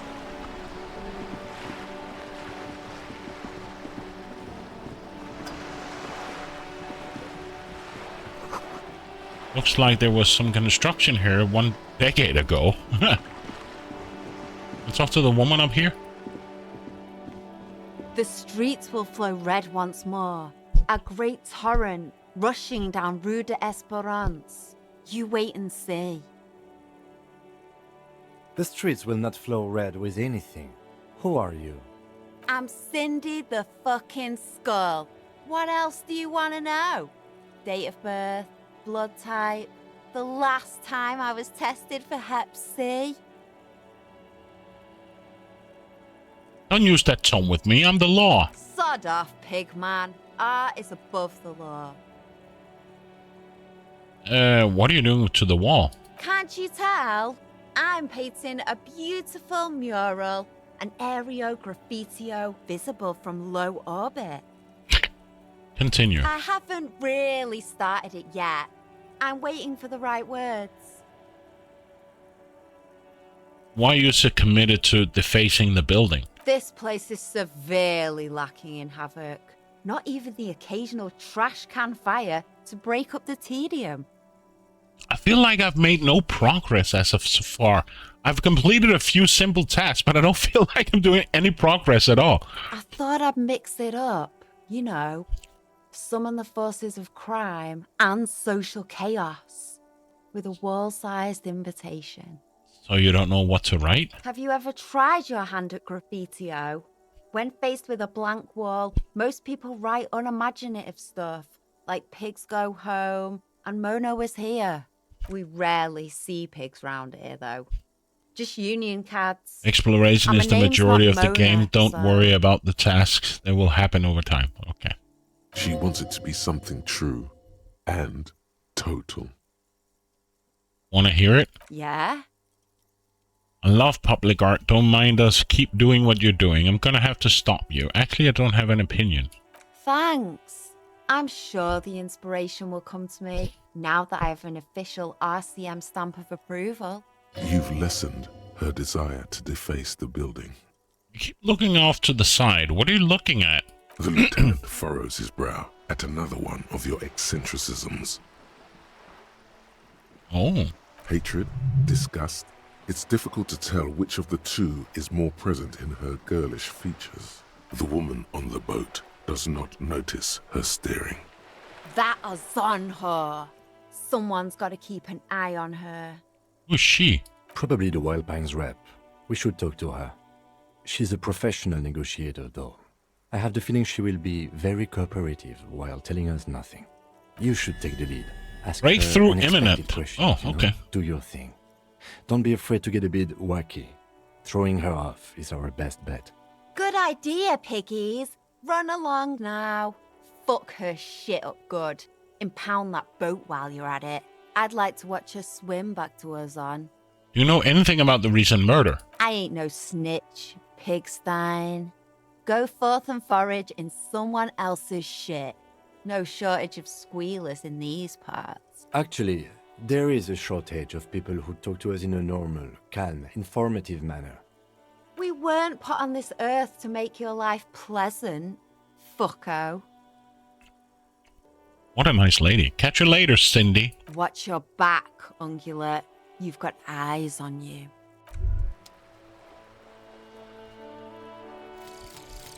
Volumetric shit compressor.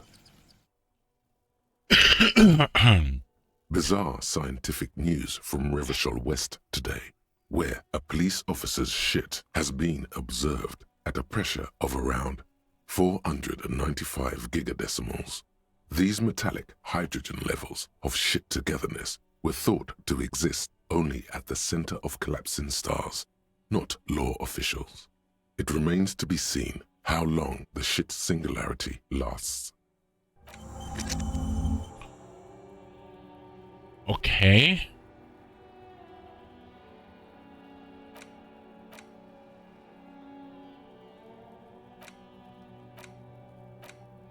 Didn't I have another one I could... Huh?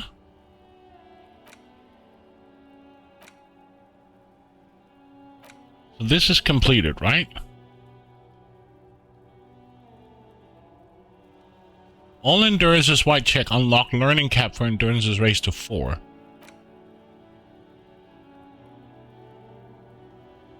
Research time 6.5 hours. But this was track, so let's start this one.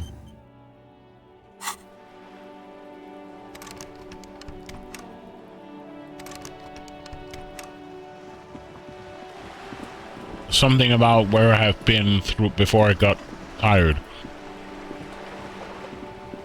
Or drunk. A striking woman leans against the cabin top of her sailing boat, smiling as you approach. Her green raincoat glistens with droplets. A silk scarf is tied around her throat. Good afternoon, officers. I'm Joyce. She extends her hand in greeting. Joyce L. Messier. I represent the board of Wild Pines, the owners of the harbour. You gentlemen must be from the RCM. She steps close and holds out her hand over the railing. What gave us away? Nothing, honestly. I've said it to every drunk in town, and you're the first one who's responded. What is implied here? That you're a drunk? I'm not drunk. I'm a police officer. Of course you're not. It was only a joke. Shake her hand. I'm glad to see you here. Her grip is tight and cold. She seems relieved. I was dispatched to handle a strike, not a lynching.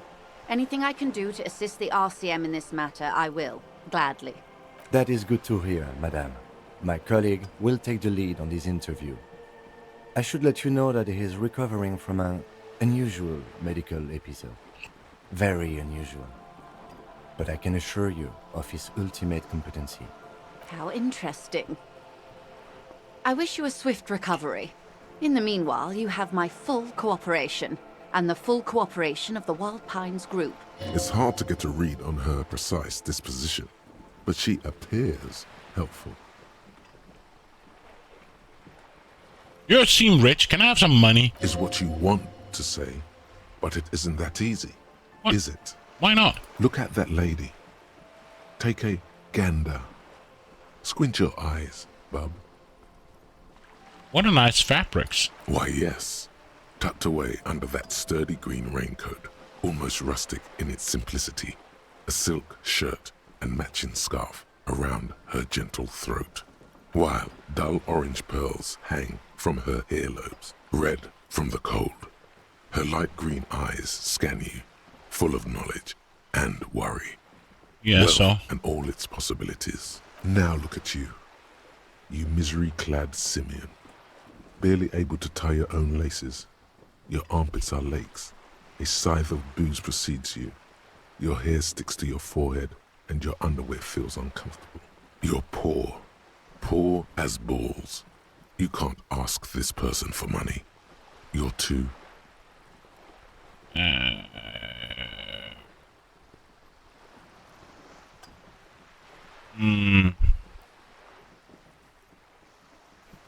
I'm a goddamn working man. I'm not ashamed to shake this leech for some dough. You think your little communism protects you from this feeling? No. The more demeaning it is to grovel at her feet. Oh God, the lieutenant is here too. Do not dishonor the force. As I was saying, if there's any way I may be of assistance, please don't hesitate to ask. Say it. Can I have some money? I am sorry. It just doesn't come out of your mouth. What does is... money. Excuse me? I didn't hear you. Did you say money? No, I didn't. Let's talk about something else. Of course. What else can you tell me about this strike? Everything. Right up to, but not including, trade secrets. What is your role in this precisely? I believe the official title is Senior Labor Negotiator. In practice, I'm a grocery clerk. I relay the union's demands to Wild Pines and return with Wild Pines' counteroffer. And how are the talks going? They're not. That's the problem. The union stopped all negotiations a week ago, after that awful lynching took place. Now they won't even let me into the harbor. There's a 2-meter 20 racist behemoth blocking the gates. Tell me more about this behemoth. What can I say? The union employs a giant covered in tattoos. A racist giant. I guess that's part of their big tent organization now. How were the talks going before the lynching? Let's say I was not making the kind of progress I'd hoped for when I first arrived. And when did you first arrive?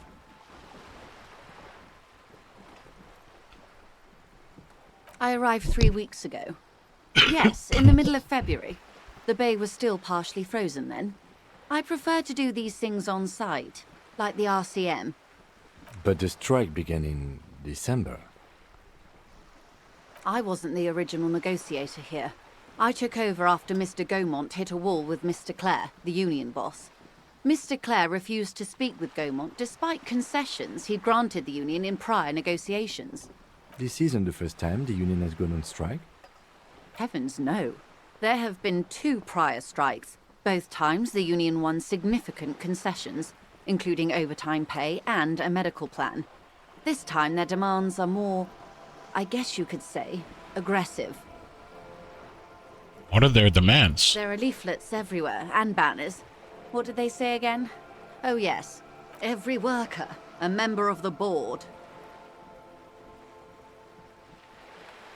I like this. Then you might also like their other slogan.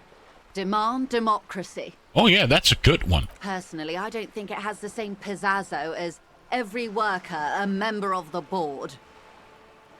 What exactly do they mean by it? What's the demand? It's quite simple, you see. Every time the Wild Pines group makes a decision about what? About anything really, it needs the signature of each of the 2,200 workers in its Martinez terminal. Just so you understand, this is but one of 22 terminals owned by Wild Pines. Essentially, not only are they kings of the company, they are also kings of the 72,000 employees of Wild Pines Group. That's pretty funny, I have to admit. They're having a blast. But how can they afford it?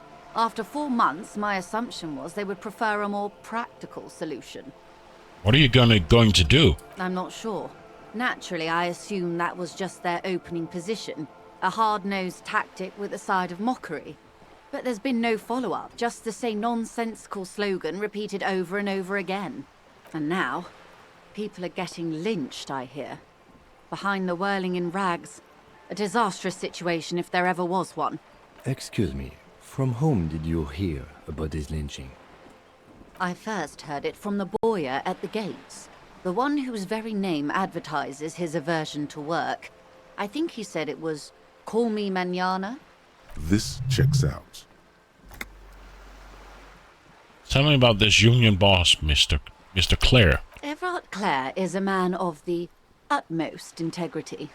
If you can say one thing about him, it's that he always puts the interests of the workers first. Really? Of course not. Everard is fantastically corrupt. I imagine he has a thick, viscous goo where you and I have blood. Is he that bad? He is the most corrupt individual I have ever seen, and I deal with men like him for a living. If there is anyone more venal, more irredeemably nepotistic, then it's his twin brother, Edgar. Wait, there are two of them? Yes. Edgar looks exactly like his brother, except for that lazy eye. He also talks exactly like Everard does, and when one's term as foreman is up, the other takes over. It's how they circumvent the term limits, you see, with a funny little switcheroo. While in office, they've embezzled God knows how much of their workers' dues. What about the union itself? What's up the brothers, Claire? The Débardeurs Union was once a perfectly normal institution. 20 years ago, anyway. It must not have been easy to establish under the Emergency Act, but they did it. I can respect that. Organised labour at its best, as they say. Then something happened in the local chapter elections. The brothers Clare came and transformed it into a... how do you say? Oh. A mob. The Débardeurs are a crime syndicate. Sad as it may be, I suspect we'll be forced to cooperate with them. Refreshingly honest, officer. The company has tried appeasing in the past, but I'm afraid our concessions have only emboldened Everard and his brother. And your opinion, detective, if I may ask? I'm a curious and talkative person, you see. An effective Would advocate. you say the Débardeurs Union is...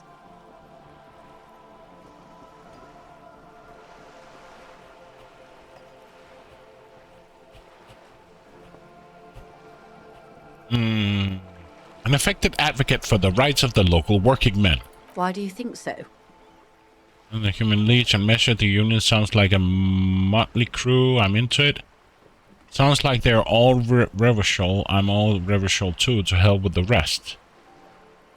They're good labor men. Can't fault them for a little corruption. Ha! A real man of the left. What else can I tell you about? What happens to this Gaumont? Mr. Clare told him to... how did he put it? I don't know. Fuck off, midget. Gaumont is short of stature, you see. Okay then. Yes. Keep in mind, this is a negotiator Mr. Clare has worked with before, and who was more than fair with him and the Union.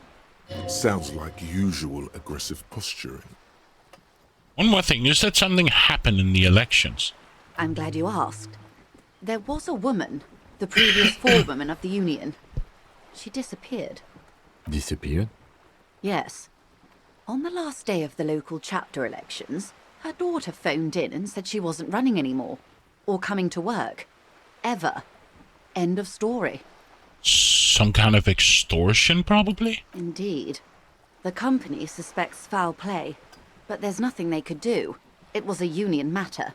The point of the presentation is, these kinds of things happen around the Clares. Watch out when you're dealing with him. Thank you for your concern, man. We'll be just fine. That's all I need here. Let's change the topic. Of course. How else can I help? What can you tell me about this lynching? Quite a few things, I'm afraid. The information I'm to share with you includes sensitive trade secrets. For the sake of my employer, I have to ask for your names and badge numbers. Of course, ma'am. We should have introduced ourselves. I am Lieutenant Kitsuragi from Precinct 57. And this is my colleague from Precinct 41. I'm afraid he doesn't have his badge at the moment. I hope mine will suffice. How curious. Why is that, Detective? Awkwardness washes over the conversation. The woman doesn't like this turn of events. Remember when my partner told you I recently suffered from an unusual medical episode? My lost badge is related to it. I see. So, are you saying you lost your badge during the course of this episode? Could have needed it for all I know. Yes. I can't hear you, darling. Speak up, please. Couldn't need it for all I know. I don't remember anything. This world, this city, nothing. Oh, dear. Some kind of encephalopathic amnesia. I don't even know how to respond. Exactly, that. I do believe you, naive as that may sound. I simply can't imagine what you gain by faking such a condition. As I said, ma'am, his technique may be very unconventional, but he is an officer of the RCM. Of course, I sympathize, but I'm afraid I simply can't share anything more until I've seen that badge. Hang on. She's a professional negotiator. She should be open to some sort of mutually beneficial arrangement. She's a negotiator. Just float a favor at her. Surely there's some other way to demonstrate our law enforcement credentials. I will be frank with you. If I'm going to break protocol, I need to be able to justify it to my superiors. They're going to want to see something very tangible. You're in, but expect her to drive a hard bargain. Like what? Reports from inside Terminal B suggest it's a hub for the local drug trade. This is an open secret in Martinez. The Union controls the terminal, so it goes to reason. They're profiting from this trade. The company has tried looking into this matter before, to no avail. Perhaps someone with your authority and resources might turn over the right stones. Or you can recover your badge. Though if I may be blunt with you, it sounds like that may be a lost cause. Detective, a word in private before we continue. This is not going quite as I hoped it would, Detective. How did you hope it would go? Honestly, I was expecting you to use your unorthodox technique to keep her off balance, and not volunteer us to be her henchmen. Oh, so we're henchmen now? Really? I thought it went going so well. This woman is running circles around us. She might have known about your misplaced badge all along, or she's simply an adept improviser. Either way, we've played straight into her hands. He doesn't let it show, but there is a limit to how much the consequences of your unprofessional behavior can cost the investigation. What do you propose? That we don't investigate the drug trafficking? No. If there is reasonable suspicion, we must investigate. Otherwise, she could claim we are siding with the Union, or that we are on their take. We'd never hear the end of it. What I propose is, we ask her, then we investigate, briefly. But do not share the outcome of this investigation with her. We tell her it's done and demand for her information on the lynching. I'm sorry for putting us in this situation. I'll handle it. I'm sure you will, Detective. Let's get back to her then.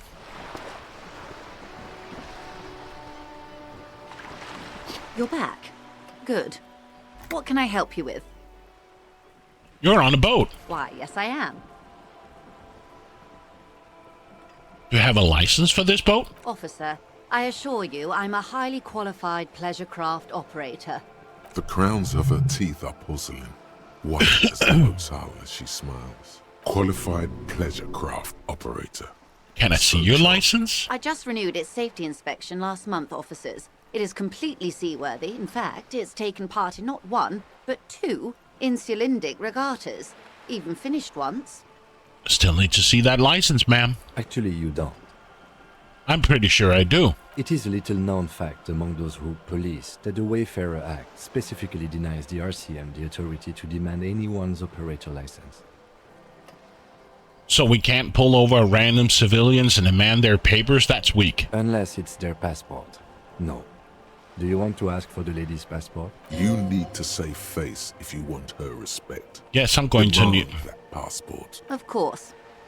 Look at her passport. The woman is silent, smiling while the waves lap against the hull. In your hand, under the plastic, a light blue passport saying, Republic of Vespa.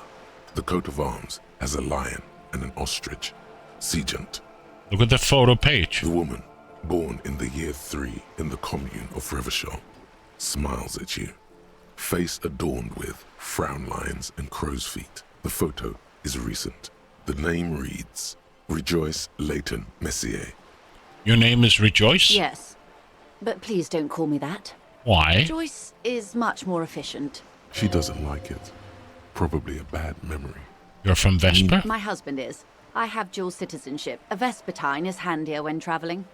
Everything appears to be in order. She nods and returns the plastic bag to her coat. Does she have a name? The boat? No. It is called Cor de Leyte 19 because that's the type of sloop it is. The word it feels strange. Such a beautiful boat deserves a proper name. A breeze ripples through the sails and tugs at your hair. Below, the sleek, fish-like shape of the hull parts the water. Beneath that, a resounding darkness. You're reminded of something. Or someone. Oh, but your boat really needs a name. Okay. How about Cor de Leyte 19? Why? Because it was manufactured in Revachol East by a company called Cor de Leyte. And What its about- hull is 19 paces long. What about Dolores? Why Dolores? I don't know, feels pretty. Well, it means nothing to me. I think I'll stick with the factory name. But thank you for the suggestion. Okay, because it was manufactured in... Sleek Fisk. What? Because it's sleek and fish-like. I think I'll stick with the factory name. But thank you. Okay, but what kind of boat is it? It's a pleasure craft. A 19 pacer. It also happens to be rated for Category 1 racing. Though these days I mainly use it for business. How do you like it? My sloop? I like it a lot. It's the eel's hips, baby. I'm enjoying this part of the interview. It has so little to do with the murder we're investigating. I really do, the lieutenant thinks. Is she thrown off yet? Not a lot of the woman, assessing her. Not a lot of people on boats, are there? Of course there are. We're on an archipelago. How else are you supposed to get around? Wait, you're on an archipelago? Yes, we are. We are on Le Caillou.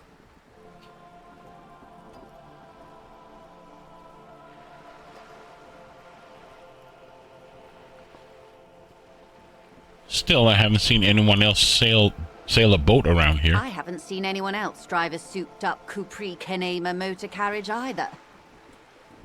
Actually, that motor carriage has been specially issued to serve as a patrol and pursuit vehicle. It's for crossing long distances in the greater Revachol industrial harbor. It's not a toy. Neither is this. A toy, I mean. It's a machine for crossing long distances in the Bay of Revachol, between the city and the islands. She's having a good time arguing against the law. Too good, perhaps. I think I have it on the boat thing. Good. Tell me about this. Tell me about Will Pines. What do you do? What we do. I'm afraid I don't speak for Wild Pines as a whole. It's a giant undertaking. So what do they do? The Pines' core competency is logistics. Container shipping, freight, that sort of thing. See those airships there, blinking? Those are the shipping side of things. And that is the terminal. Another subdivision deals with energy, oil and gas exploration, offshore platforms. So how much money does Will Pines have? I'm not at liberty to discuss the company balance sheet, but I can tell you that last year, the company booked more than 20 billion real in revenue. A billion? That's it? I thought Will Pines were supposed to be big time. And to think, there are years when the group books losses in the billions. Walpines employs 72,000 people, all of whom have families that depend on their salaries. It is a tremendous responsibility. Where does Wilpines get all these billions? They started as an exploration and cargo fleet conducting trade between the Samaran and Insulindian Isolas 250 years ago, when pine ships explored the South Seminese and charted Lomantang on behalf of the suzerain. Centuries of care, deliberation, and madness have gone into this endeavor. Vessels pass through the Great Unrest to re-emerge with apricots in tow. The logic of the system is totalizing. It's taken everything from its employees to build it. What does such a huge system want at a place like this? You mean aside from being the terminal's legal owners? Who are responsible for moving 8% of the world's cargo?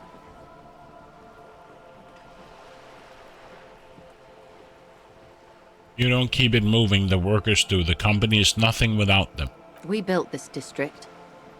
All the best parts of it. Rue de Saint-Ghislain, with its bastions. The plazas Meteor and Mosaic. Even some of the old street lamps have been put back thanks to the investments from the WP.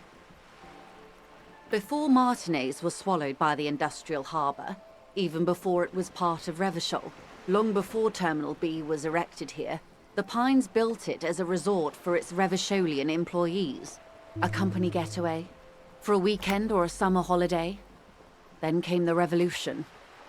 But that's another matter. I'm here to make sure the Pines can fulfill their responsibilities to the place they built. With your help, hopefully, says her warm tone.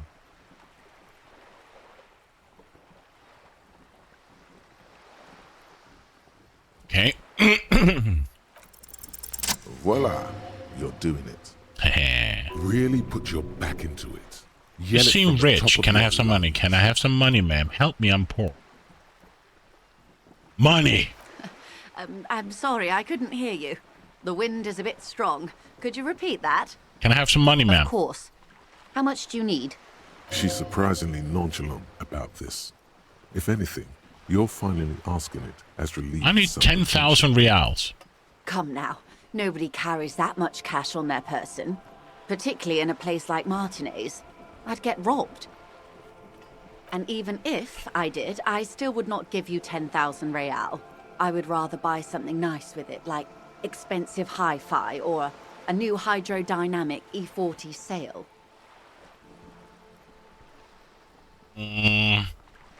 It is. Fast and silent. Try again, but lower. I like high-fidelity anything, sir. 130? That's a good sum. Not too small, not fantastically large. She reaches into her raincoat and pulls out a zip bag. In it, you see paper notes arranged like black gills. She removes a few notes and hands them to you. Oh, the yeah. paper is cold and oily to the touch. Whoa, whoa. Did you see how easy that was? Ask her for more. Can I have some more This money? may seem like odd behavior for a police officer. Shut up! But it's a perfectly common side effect of his He squints at you. unusual medical episode. It's all right, Lieutenant. I really did bring as little cash with me as possible to avoid attention. So here you are. The last bit of filthy lucre I can share. So, I hope I didn't just bribe you, officer. It may not be technically illegal under the Emergency Act, but still. You know what? I want to talk about something else now. You're right, ma'am, that donations are permitted under the Emergency Act, unseemly as it may be, as long as they are properly logged with the precinct. Shh, don't say it. Which he most certainly will do. Tell me about How the else alleged can I drug help the RCM trafficking. today? It's quite straightforward. Someone is using Terminal B to smuggle raw ingredients from the Samaran Isola into Revachol with the Union's blessing. Wild Pines has suspected it for years. Ingredients for what, ma'am? Meth and dextroamphetamine, GBL, and various synthetic psychedelics. Honestly, it might be quicker to say what you can't make from the stuff.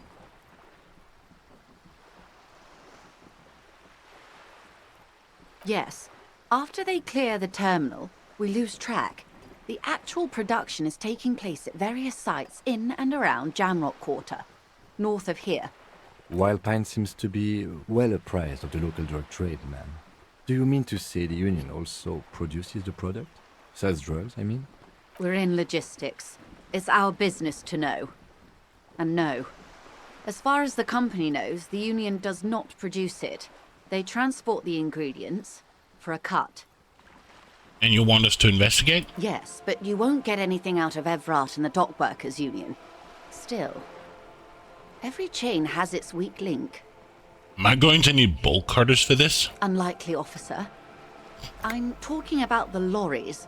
Once the ingredients reach Jamrock, they're distributed to a network of local manufacturers, well beyond our grasp. But in transit, they may be vulnerable. Perhaps you've noticed that a number of lorries are tangled in a traffic jam at the roundabout just now. Interview the drivers who are still hanging about. One of them might be waiting for a crucial shipment. I'll be explicit. If you find this driver, I will share company secrets with you. You'll be indebted to her, in a way. But one step ahead of the union in another. What proof do you have that the union is involved? How do you think they're financing this strike? There are thousands of unpaid dock workers going strong for the 4th month straight. There was a shakedown of local businesses preceding the strike. Many were squeezed to bankruptcy to fund it. With all due respect to these desert cacti, the contents of a few cash registers cannot provide for 2,000 men. The local businesses can scarcely provide for themselves. So I think the strike is being funded with source ingredients for drugs? Precisely. Smuggled out of that very gate at night, most likely, then loaded onto lorries and driven to Jamrock. You simply need to find one driver who will open up to you. It sounds like she tried looking into it herself, though No she's clearly coincidence, not the sister. type your typical lorryman would confide in. Why didn't you come to the RCM earlier? We did. On more than one occasion. Apparently, there's some sort of inter-precinct disagreement about whose jurisdiction this area falls under. We know the company has launched its own probe into the union's alleged involvement. We also know it's come up empty. It's not just the RCM. No one's been able to find any hard evidence. Well, here's your chance, officers. It ain't no coincidence the lorries are stranded there like that, is it? No.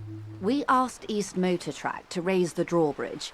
The road company is a partner of one of our subsidiaries. However,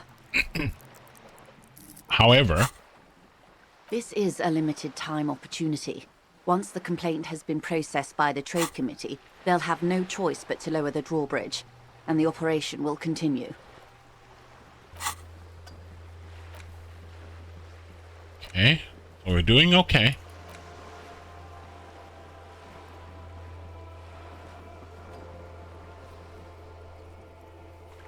Now I'm curious if Parrot or Mitrell is still here.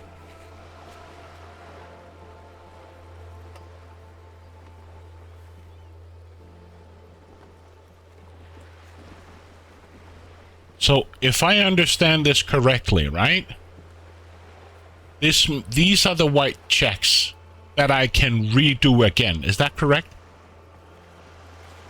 So if I go back to the mirror, I would have a formidable chance to complete it, right? And this is impossible for me to complete with my current skills.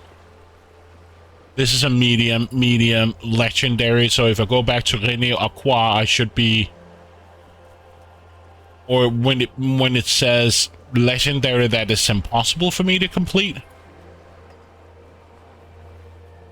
Am I standing this correctly?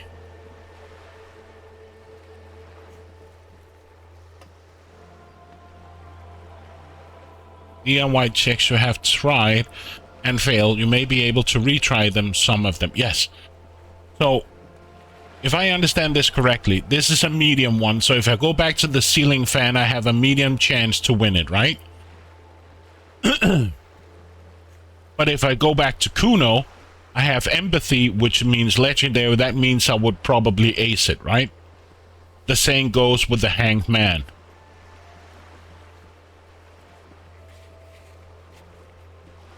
Something like that. After impossible, it's not really impossible. Okay. Yeah, okay. Impossible in the sense that the odds are difficult for me. thousands of litres of raw ingredients will pour onto the streets of Revachol. Not the east across the river, but the west. Okay, so legendary doesn't... So legendary in a negative way? I thought legendary meant like I would ace it, but okay. Well, at least this solves one mystery. What is that, What I mean is impossible is that the odds are against me. Why I had to call East Motor Tract and beg them to open a drawbridge for me. I'd wondered since I first drove in, on my motor carriage. So middle or legendary impossible are the names of the difficulty tiers. If you have enough bonuses, legendary might be very easy. Okay, fair enough. I am sorry for the inconvenience, Lieutenant Kisaragi, but we need them trapped here. This is a unique opportunity. I'm sure you understand. Okay, I've made up my mind about the smuggling investigation. Yes? We will take the case, probe the drives, and see what it yields. Excellent. According to my reports, there are at least 3 lorry drivers lingering near the roundabout. Hopefully one of them will know something. It may come to nothing, or it may just blow the case wide open. I can keep the drawbridge up for a few more days at least. You should have the time you need. In the meantime, let me know if there's any other way I may be of assistance. Of course, Detective. Take care. Hey. Psst. Look around. Psst. Hey. Me? Yes, you. Word on the street is you're ready to start building communism again. How come there's a word on the street? You keep saying things like, down with the bourgeoisie, eat the rich, sodomize the landowners, impale all people who have more than 25 real in their pockets, literally murder all human beings regardless of their political beliefs. That kind of stuff. I haven't said anything like that. Okay, not in so many words, but don't deny it.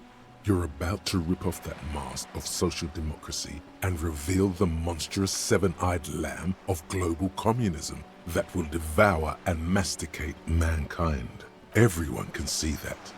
So tell me, do you have any questions before we fire up the big communism builder?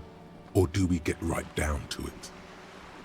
Wait, first, what is this communism even about? Failure. It's about failure.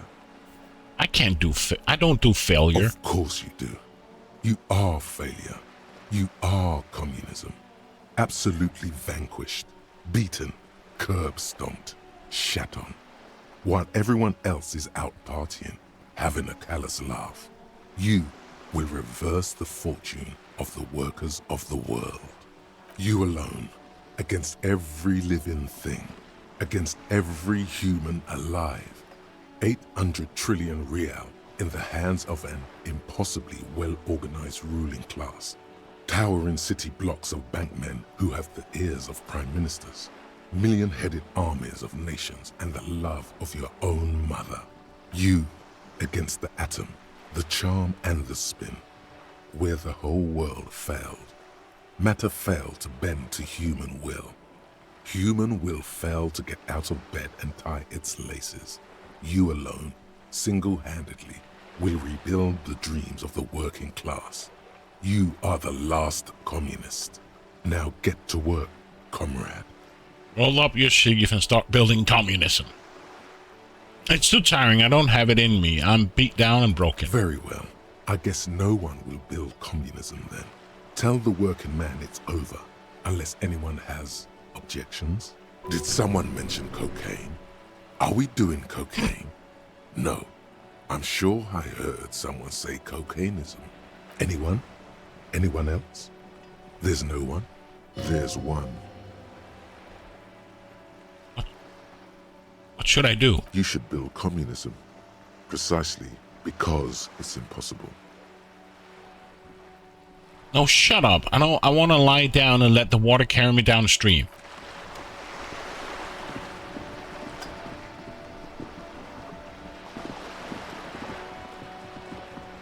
Can we talk to this woman again? Hello again, officers. Okay, so let's go back to the to the murder scene, right? Because that skill should give me the option of not puking, right? As far as I understand, denied my stream playthrough was as a communist. Hey, let's see what's gonna happen then.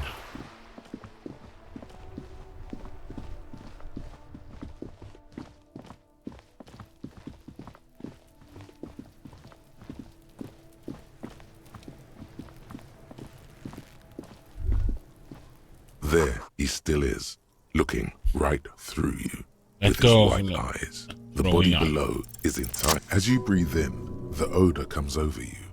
It's a spell of the mind telling you to run, and your stomach to wring itself empty. With your hands at your sides and your eyes squinting, you stand in it. Step closer. The man before you is naked, but for a pair of underpants and enamel boots. His skin is greenish, marbled with decaying veins, and blotched by lividity.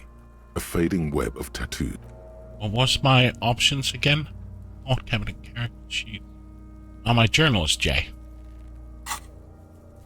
So the jam mystery. Inspect the body. Okay. Before I do anything else, I need to thanks for the stream. It's really great to see you play this. I'll catch you next stream. Enjoy.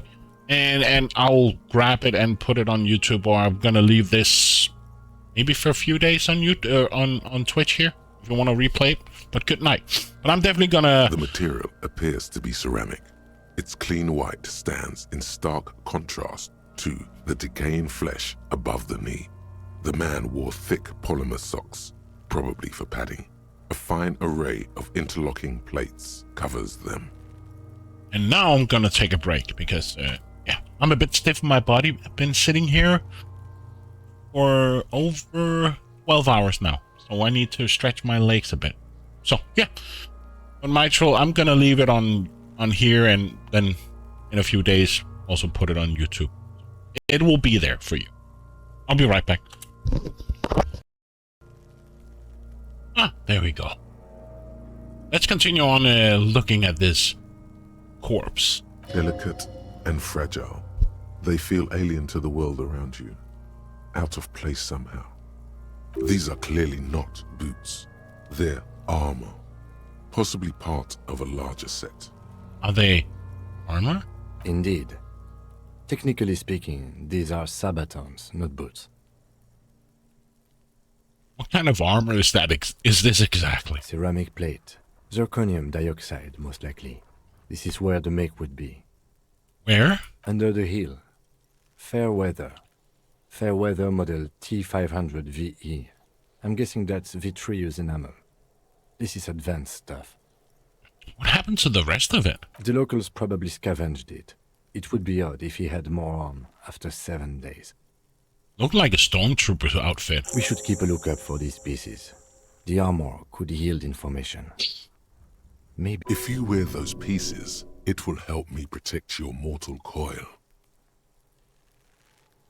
Why does my mortal coil need protecting? Yes, bullets will fly. They always do. And the coil is fleshy and mush and permeable. Cast it in ceramic shell. Resist death. Maybe he was just wearing these boots and there's no rest of the armor? No, he must have worn something precious underneath his clothes. They've removed all his clothes to get to it. They did not just strip him for the putrid rags. And where are the clothes? Have you seen any around? Someone could have cleaned the yard. But that's a question for the red hat thing. I hear you, cop, talking shit about the Kuno. Come here and say it to Kuno's face. Fuck you, Kuno. You wanna fuck me, huh? You wanna fuck the Kuno? Ignore. Say no more. This is about the corpse and inspecting it. What if they told him to strip before they hung him? To demean him? They usually hang them completely naked for that. La puta madre, the Mazda, the Besmerties and the like. This one still has his underpants. What? Are you trying to ignore me now, fuckface? Kuno, this boots shit is super boring and the guy's a total victupaz. The material looks out of place here. It is. It's expensive. draws a line on condensation on the ceramic with his index finger. We've requested similar material for our tactical units for years now. The constabularies deemed it too costly. In that time, we've lost 6 men to semi-automatics. How much are we talking about? For a full set, about 4 years of wages. Ka-ching, baby! Not to the boots. By catching, do you mean let's not log them as evidence? Let's steal them? What was that about the constabulatory before? You need to push some buttons if you want to recruit the lieutenant in a conspiracy.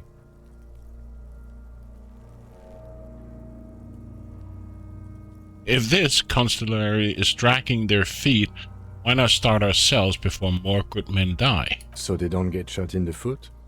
I think our extremities are fine without a dead man's boots. Oops. Well, no one said it would work. Back to detecting now. Knock on the boot. Pull the boots off. This feels dangerous. Are you sure? Wrap the boots under your arm. The stench fills your nostrils. As you push downward, an ominous creaking sound comes from above. Stop! The lieutenant's voice is sharp. He looks at you with the boot under your arm. Pig's gonna pull his head off. Brutal! This is a bad idea, isn't it? You're going to pull his head off. Do it, homo! I'm not a homo. Stop obsessing about your sexuality, officer. You are about to seriously compromise the coroner's case. What are you trying to achieve anyway? Why are you hanging on to that boot?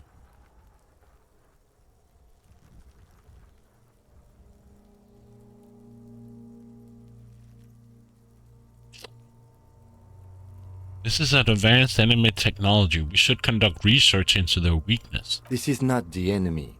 This is the deceased, the victim, in a murder investigation.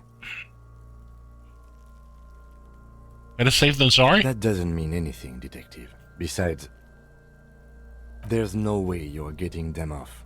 All the organic matter in his body has been flowing down into the boots. They are fused to his feet now. Why do you think the locals haven't scavenged them yet? You're sure there's a way to peel them off, but first the body needs to be down. And second, it would probably be better if the lieutenant wasn't around. Sounds like a plan. The anticipation makes you crack your fingers. Feels nice. What's going to happen to the boots then? Processing will take care of them. With the situation in the morgue, it will yield nothing. But we must pick our fights. Should we continue? What happened to the rest of it? The locals probably scavenged it. It would be odd if he had more on after 7 days. We should keep a lookout for these pieces. The armor could yield information. Maybe. If you wear those pieces, it will help me protect your mortal coil. Understood. The sabatons dangle off the man's decaying form. Ageless and synthetic. Knock on the boot. A small bell-like sound fills the air, like tapping on the side of a porcelain cup. Suddenly your biceps coil up. Your elbow is sharp and cocked for a punch. Punch it harder. Your fist connects to the boot with the same ding. The sound does not appear to get louder. Did you hear that? A click? Yes, like dice rolling. This is a kinetic redistributor. It spreads the incoming energy horizontally from plate to plate. When the plates connect, there's a click. That's the sound you heard. See these lines? Faint, organic lines cover the plates where they separate into smaller ones. These plates then divide into smaller plates until there are hundreds of them altogether. Like the scales of some ancient white monster, cracked and pearly. How can this man afford such expensive hardware? That's for us to find out. My initial report on the area suggests he was a security guard for the harbor company. But that's just hearsay. These look pretty advanced for a security guard. I agree. This equipment is way beyond what a guard can afford. Back off and look at the corpse. The cadaver slowly twists on the cargo belt, his torso covered in tattoos, and extremities blotched pink and blue. Inspect the belt. The hangman's knot is pulled tight by the weight of the corpse below. Yellow, hard-edged polyester cuts into his neck. Above, a sliding buckle ties the belt to the branch. Oh my, There's something on the belt, a familiar word that speaks to the thirst within you. What was that, a word? Vermilion, in yellow letters, along the length of the twisting cargo belt.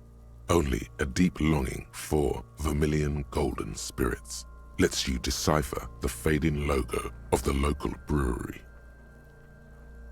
This is a bad time for a drink, right? Extremely. What kind of rope is this? Industrial strength. The kind used for tying cargo to lorries.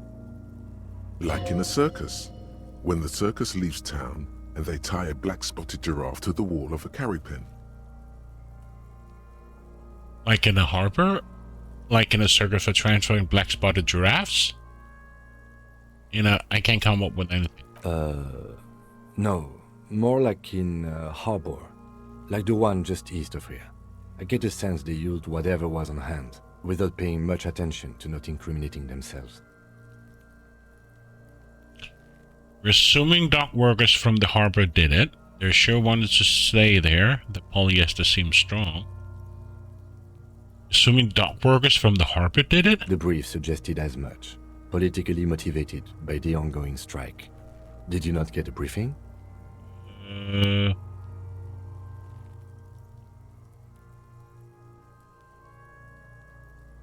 No, they might have gotten to brief me. Then you should ask me the first moment we get. Okay. They sure wanted him to stay there. The polyester seems strong. It's not merely polyester. It's steel reinforced. See these lines? This is where the wires run. I see rabbits for more than 20 strands. This makes getting him down much more problematic than I had assumed. How did they even get him up there? A noose is one of those things that's easier to use one way around. Did they climb up using the kid's ladder, point to the one side of the tree? That ladder can't carry a grown man. I didn't see any splintering either, did you? I think they lassoed the branch, then pulled on the belt to close the buckle. Back off and look at the corpse. The cadaver hangs from the cargo belt, limbs limp and torso covered in tattoos. Inspect the tattoos. An intricate web of blue lines stretches across the torso, from the right shoulder to the solar plexus. Each time they intersect, a small white star is formed in their crossing. Hundreds of fading asterisks riddle his skin. Their concentration is highest around his heart. His corpse is marked by stars. What will mine be marked by? Alcohol and heartbreak. Your fist clenches suddenly. It will be marked by bullet holes? Decay is creeping on the tattoo. Already, most of the canvas that's holding it has darkened. Now, it disintegrates slowly, letting out a stink. Is this a map of the night sky, a metro? I have only a cursive knowledge of the science of cybernetics. I would not know if it were. But it's not quite complex enough, is it? We're missing something here. I agree. A sudden ring fills the air, and as the lieutenant pulls down the zipper of his orange jacket, he takes a thin piece of milled aluminium from his coat pocket and pulls it open. Sounds like a sword being unsheathed. A small lens appears. Some sort of camera. What's that? A Trigger Sunshine. Mini. Shit, Kuno! What the fuck is that? An instant color camera. He produces two metal cap ampules and clicks them into place on the side of the apparatus. A thin slot shins there. This is the first time he openly acknowledges the kid's existence. I have only 2 ampoules, so nobody move. I don't want to waste one. A sound, a shrill flash, followed by the breaking of a small ampoule of glass. You see streams of color pour onto the thick, glossy piece of paper, rolling out. In case we need it. Oh, machine. Yes. It is pretty cool, isn't it? What do we need this photo for? It contains insight to the victim's person. By his build, I'd say this was a man of physical violence. The story he wanted his body to tell was important to him. It is his letter. To us. Someone should decipher it. We'll need to show it around.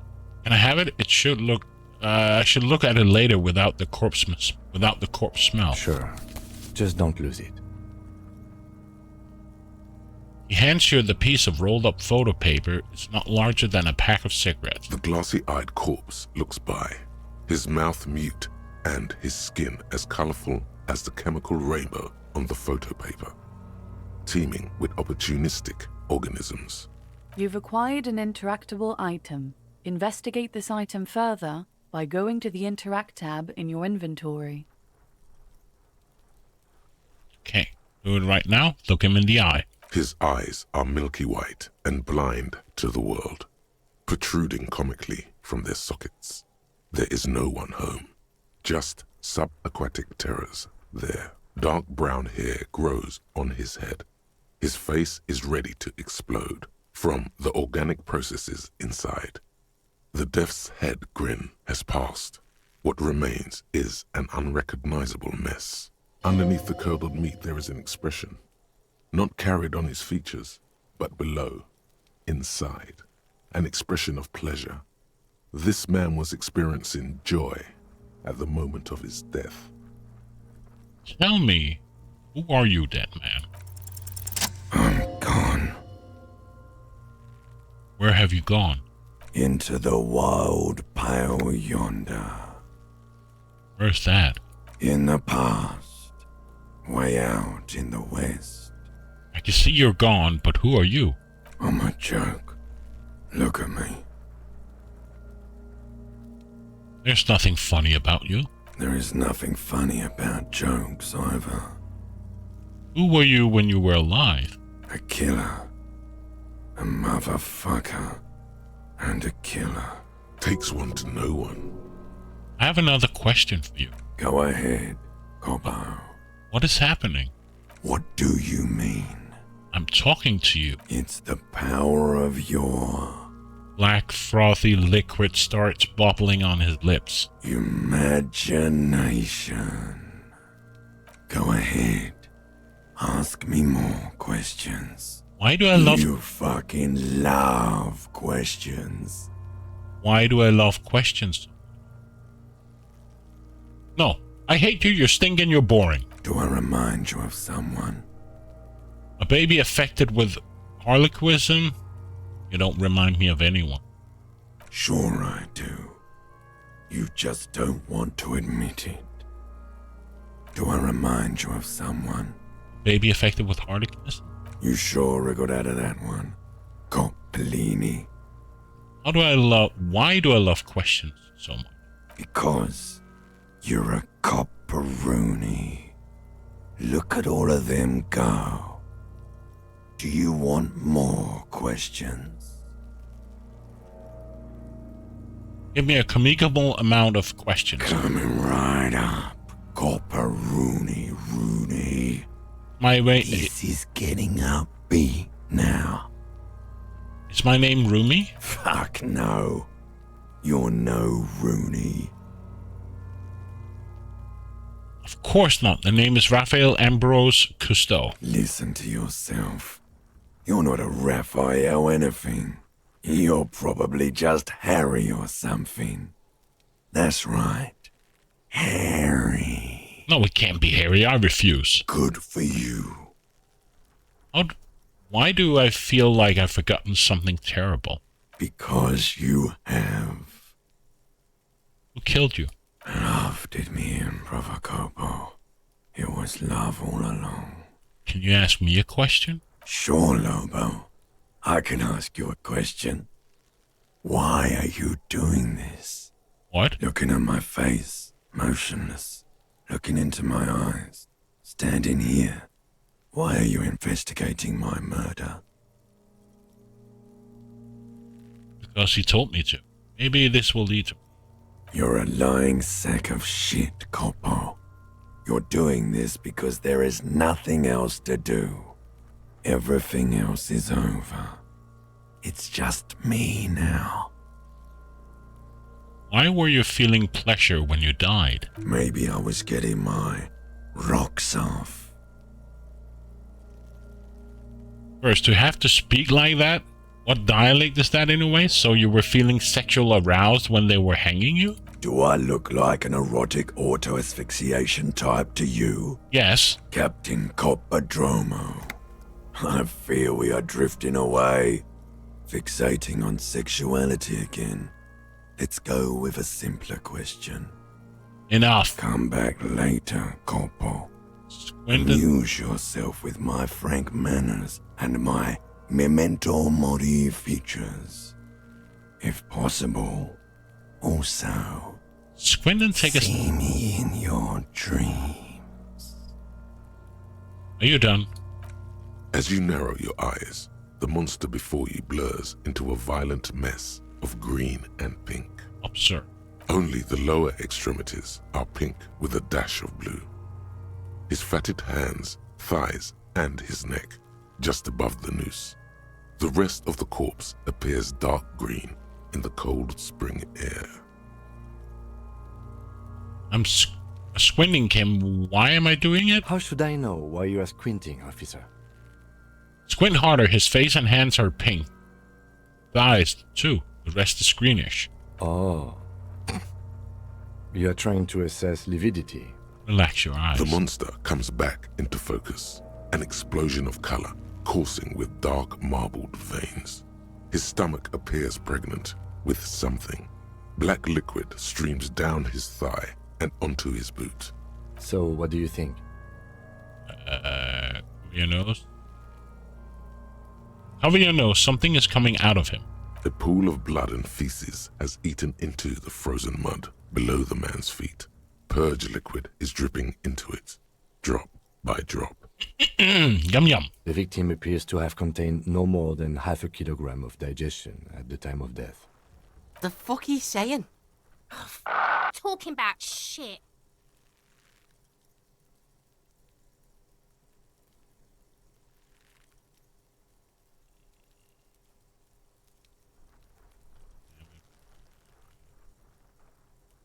We got lucky. Did we?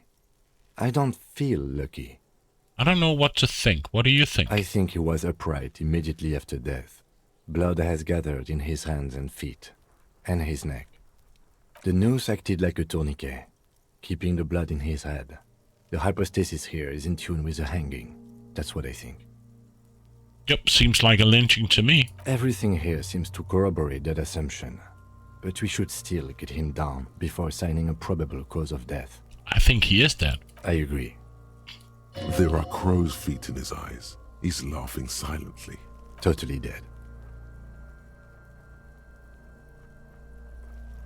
The Buster's not coming back. No, siree. He's beaten up. See the bruises? I do. Most of them are post-mortem. Maybe even all of them. The delinquents have made our jobs harder with their little sport. Stop talking in riddles, coin slot. He means you fucked him up good, Kuno. Fucked him up brutal-like. Back off and catch your breath. But there is no breath to catch. Only the cadaver filling the air and your nostrils. He slowly rotates before you, decomposing. How do we get him down? Are you sure we finished the preliminary examination of the cadaver? Step we back might and miss some of these things once he's done. Step back and have another look The first. cadaver slowly twists on the cargo belt, his torso covered in tattoos, and extremities I have some pink and blue. I have something I need to know, Corey. Of course.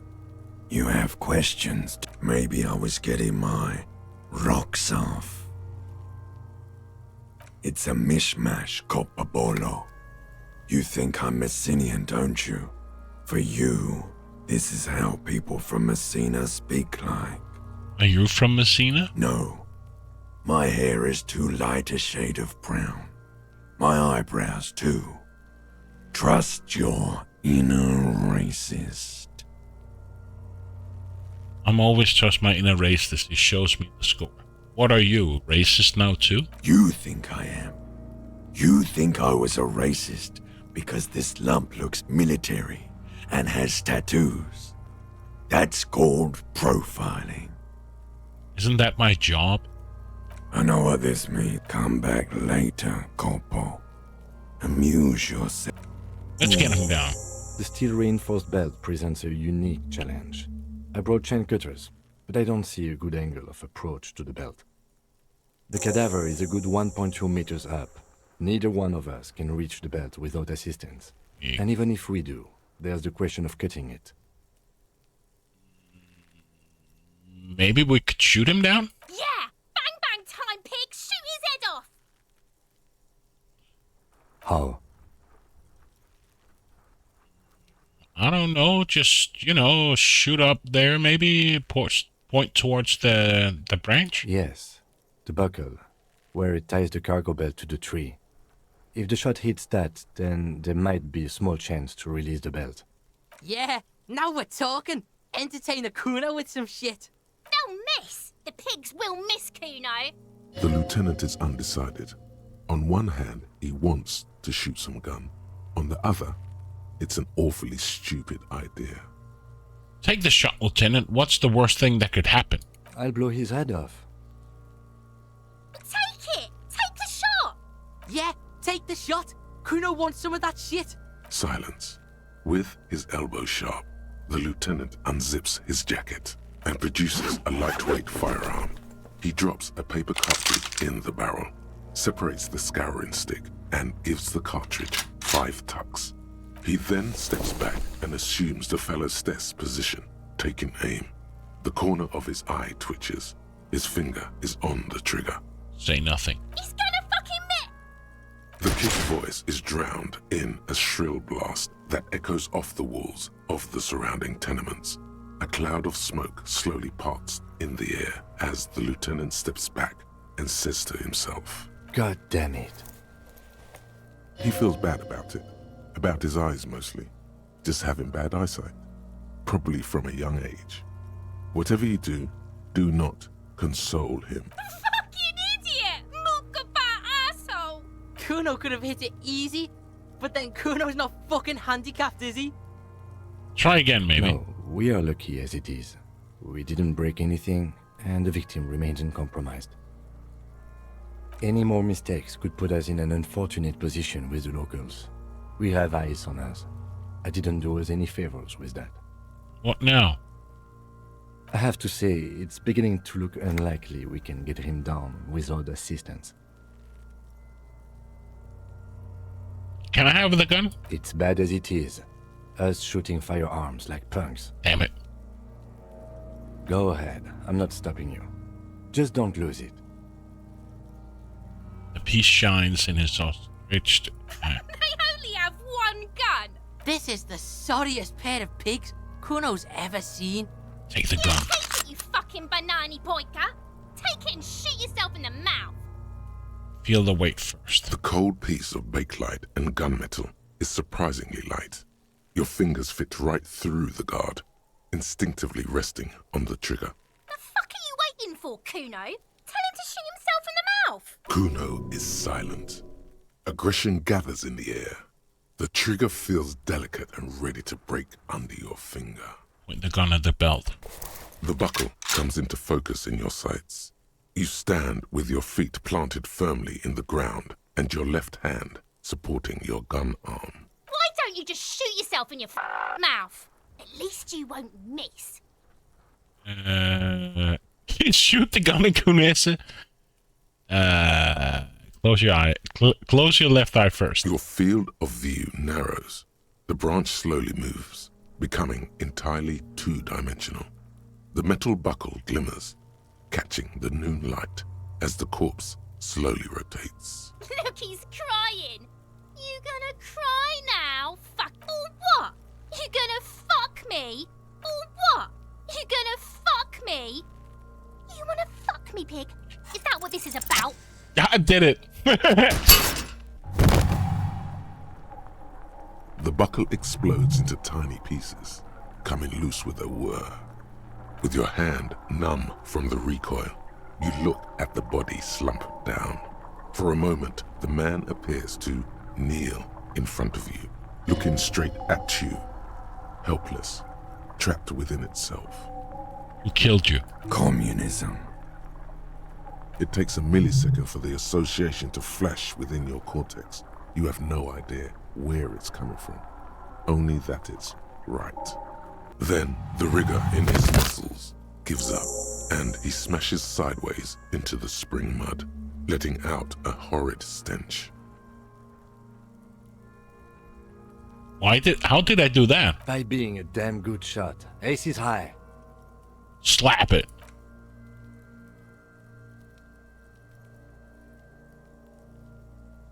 The lieutenant takes a little hop to perform the customary salutation. Your palm hurts from the slap. It's precise and down to the point. I knew these guys were f***ed.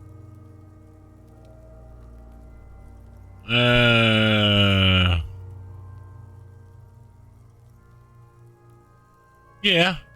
We're got a problem with it? Kuno cracks with laughter.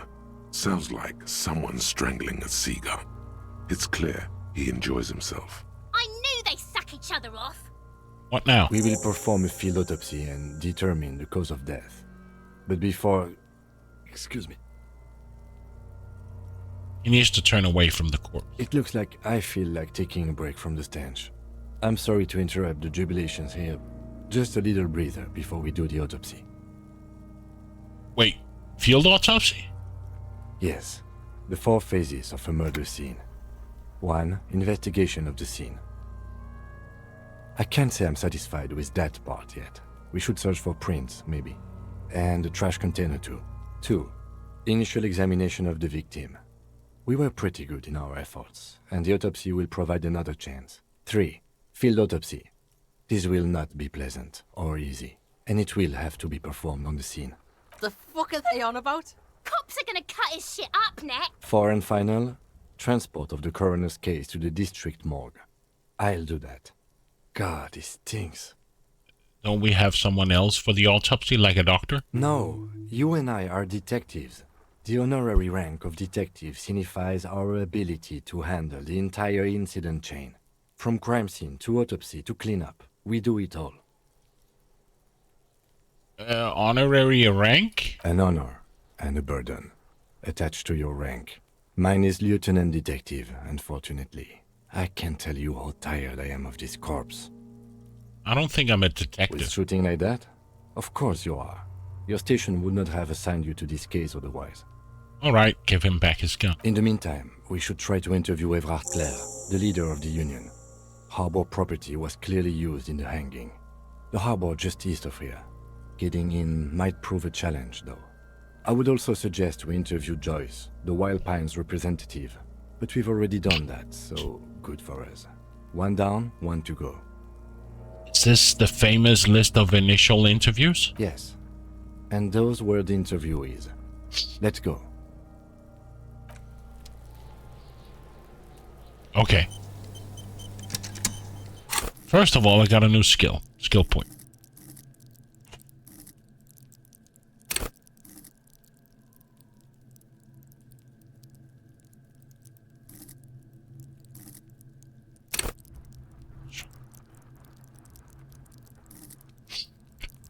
Endurance, physical, electrochemical, orthopedic, planet of bugs.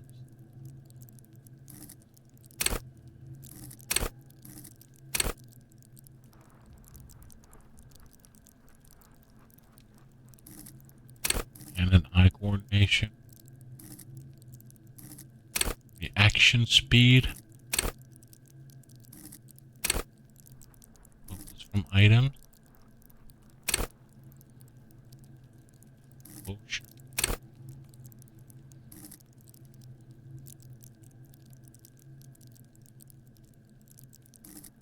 Take some endurance.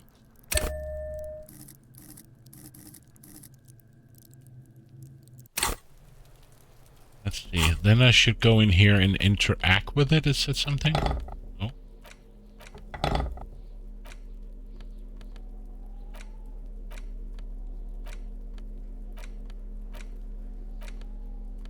How do I?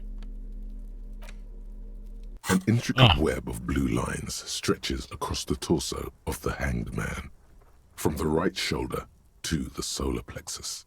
Each time the lines intersect, a small white star is formed in their crossing. Hundreds of fading asterisks riddle his skin. Their concentration is highest around his heart. It almost looks like the electronic patterns inside a radio computer or an old filament memory. but not quite. Who are you? Gone. For you to discover. You've gotten as far as you will without assistance. Someone close to the victim might know. Pull the photo away. Okay. Then I got this. Was the rest of the armor, getting the hangman's boots. Ask him to tell you about the case, the victim's tattoo. Interview the union boss. Yeah, we've done a few. Then I have this. Ace high. 1 empathy.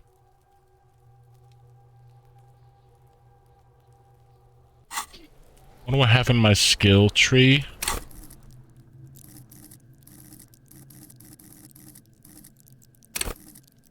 Understand others. Work with your mirror neurons. Psychic base.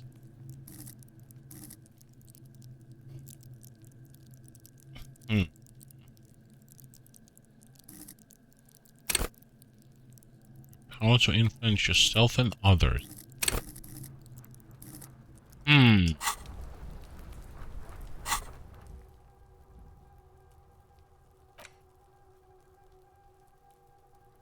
Gives to me 1 towards Kim. It was not the first word to use.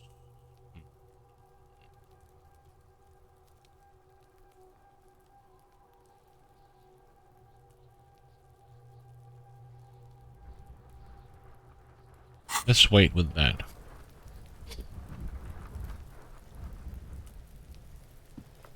The rotting man lies on his side with his eyes looking straight through you. The belt is still around his neck. His body is supine and open to intrusion. By autopsy, the lieutenant adjusts his glasses and takes a deep breath. Tell me something, dead man. Shoot, Looney Rooney. What was it that killed you then? Love or commission? Communism. Huh? You said love killed you, but when you fell down, you said it was communism. You're misquoting me, Rooney. I'd come back later, Corporal. Try to remove Amuse yourself with my frank manners and my memento mori features. If possible, also, see me in your dreams. Come on, officer. You know what a field autopsy is. You've done 100 of them. Let's get in there. There truly is a time for everything, even for yellow gardening gloves. However, they are lacking hygienically. I suggest you get in there in limited capacity. All right. I'll ask you when I need you to. For the most part, maybe I should handle the contact and you take notes? Okay, what should where should I take these notes? In your paperwork, officer. Just fill out the field autopsy form. I think I've lost my paperwork. Now they only have 1 paperwork too. Officer, what haven't you lost?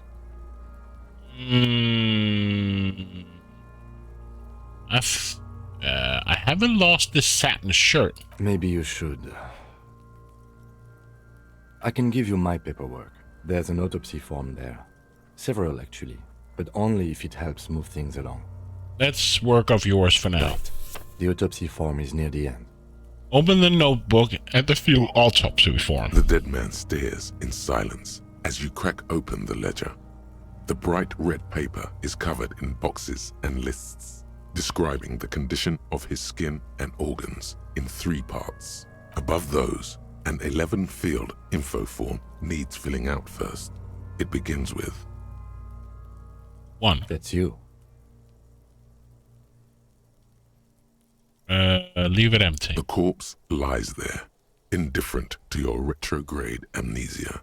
Corners. The next box says KK57-0803.0815. Yeah. Next. Name. NA. Next. Date of birth. NA.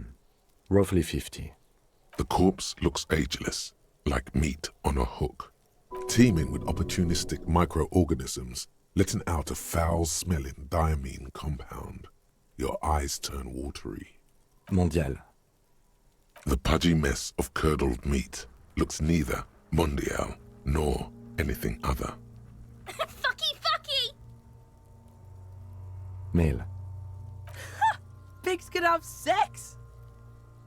Right, male. Nor does he look male, with his pregnant belly and indistinguishable face. We're still going with March 4th. 51. What else? 9. Body identified by is non-applicable. 10. Case number is the same as the coroner's case. KK 57 0503 0815 listens motionless, with the cargo belt still around his neck. None, at least not after the initial examination. A strange word. Treatment. What exactly is treatment anyway? Interfering with the body's position or wounds post-mortem. How did you not know that? Aren't you a cop? You're leaving a weak impression here. Say something sure-handed. Don't overdo it. It's okay to be unsure. What's next? I agree.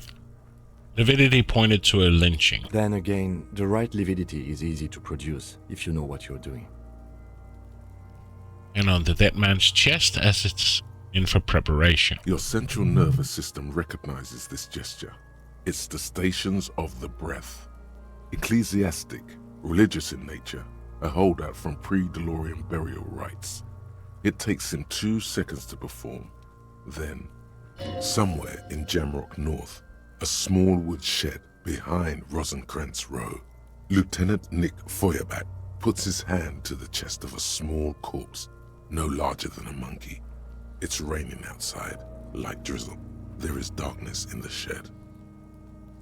Elsewhere yet, an obese female sits in a wicker chair, her silhouette bull-like against the window. Outside, Grand Coudon. The day is turning dim for Sergeant Mac Dawson. Hand extended, he approaches, to make sure she is dead more than anything else. The building is tall, 7 stories wind-wrapped in solitude. Most of the apartments are unoccupied. This was a suicide. The other, an accident. The small one. And so, all across Jamrock, Coal City, GRIH, 42 deceased persons found today. 42 stations of breath. We should start the post-mortem. Turn the page. The corpse cannot feel Kim's hand on his chest. It no longer meaningfully interacts with its surroundings. A thicket of boxes and lists on red copier paper tries to answer why. Clothes. The deceased wears armored boots and white briefs. The make of the briefs is Babrodine, I think. Let's see. Turns the body onto its sides to check the underwear label. See, it's happening. Babrodine, yes. Inexpensive. Size M. Color white. The disappointment is palpable. The red-haired thing was expecting something more lurid. The boots are ceramic, vitreous enamel. They are fused to his skin from blood flowing downward post-mortem. Removal of the boots is left for processing. When am I going to get them? Patience. After the autopsy, before the body is taken away, there will be a window of opportunity. After the lieutenant has gone to sleep. I hope this has helped you, my liege. Tattoos. He stands up, feet planted on either side of the body. The upper torso is covered in a single, continuous tattoo resembling a microelectronical circuit board. It reaches from the right shoulder to the heart. The assistant has a color photograph of the markings to be added to the case files as document A1. The photo is taken on the scene using a Trigat Mini. The deceased has a cargo lashing belt around his neck, tied with a hangman's knot. Color yellow. Length 3 meters. There is a buckle on the other end. Well-nourished, athletically built, measuring 1.8 meters. Generally consistent with age, about 50. Preservation is good. Ambient temperature, below freezing. Body hair is light brown. Distribution is consistent with age. The deceased had male pattern baldness. Hair is combed back, short. Write it down. Short, light brown, male pattern bald. Lividity is consistent with hanging. The head is congested. Contusions are present on the head, chest, and thighs. What are you doing about? Oh, okay. Post-mortem. Low velocity. Fucking low velocity. I thought you wrote aw. And you wrote velocity ew. was fucking max. Shut up, stupid kid. Talking shit about Kuno's velocity. In addition, there are bite marks on the face, scalp, and chest, consistent with predation. Write down, put him in for high velocity. Ligature mark. Lieutenant produces a small folding knife. With the other hands pulling on the belt, he starts cutting into the polyester. The stench is horrid. After a while, it's obvious the material cannot be cut. The steel wiring. There's too much of it. We need to remove the belt so we can get to the ligature mark. You got just the right tool for that. The chain cutters. Don't think we got the change cutters. Always good to think ahead. Now... He points to the rope, squeezing the dead man's neck. We need to cut the belt to see the ligature mark below. Carefully, with as much precision as you can. See, my pig is gonna fuck his head off. No, he ain't. Your pig's a boring fuck. 58%. After some deliberation, you sink the cutters into the knot tying the belt together. You squeeze the rubber handles together, sweat forming on your brow. Snap! The knot is slashed. Another cut and the belt falls apart like a flower bouquet, revealing the dead man's neck and the dark red ligature mark around it. The rope rises to a point, leaving a gap in the ligature mark. The suspension point is in the back of the neck. As it ought to. This is where its grip on the curdled meat is gentlest, pulling up. Hemorrhaging is observed on the skin, above and below the ligature mark. The mark is well pronounced, consistent with a drop from 1 or 1.5 meters. Chest is intact, normal contour. Abdomen is protuberant, pelvis intact, genitalia... He pulls down the man's underpants. No! Let's get up and see! I fucking knew it! This is clearly what they've been waiting for, ever since the autopsy began. The lieutenant is trying to make it as boring as possible. Genitalia is male and unremarkable. No evidence of injury. Inspect the genitalias. The genitals. The dead man's penis is average-sized, congested from the downward collection of blood. The testicles are uneven in length, hanging underneath. The genitalia is greenish. Marbling is present around the crotch. Why did I even click that? But okay. You should touch it. Why would I touch his penis? Doesn't feel like anything. A cold spot under your gardening gloves. Unremarkable and unalive. My pig's so fucking ill right now. I got 5 experience point for touching his butt. Okay, never mind. Oh, your pig's pretty sick, I gotta say. This wasn't necessary. What's going on here? Why are you doing that? I'm detecting police work. Does it have to be solicited? The lieutenant is unaware of what's happening in your head and why you're touching it. He merely expects you to write down his notes on the man's genitalia so you can move on. Does it look like he was enjoying his moment of death? Ah, yes, your hunch before. We can have a semen analysis requested from processing, if that's what you meant. Yes, processing science, that is what I meant. Just write down that we request an analysis. The corpse with his pants down does not have an opinion on the subject. All he has is genitals and a deathly odor. Write it down at semen sample. Back is symmetrical and intact. Upper and lower extremities are intact, but asymmetrical. There are all combat injuries on the right hand, thigh, and hip. Bullets have bitten little pieces out of him. It must have been excruciating, especially the hip. Before you is a temple of pain that knew little tenderness in life. In addition, I see smaller, residual scars, too numerous to count, covering about 30% of his skin. This is the body of a soldier? A mercenary? We have a real museum here.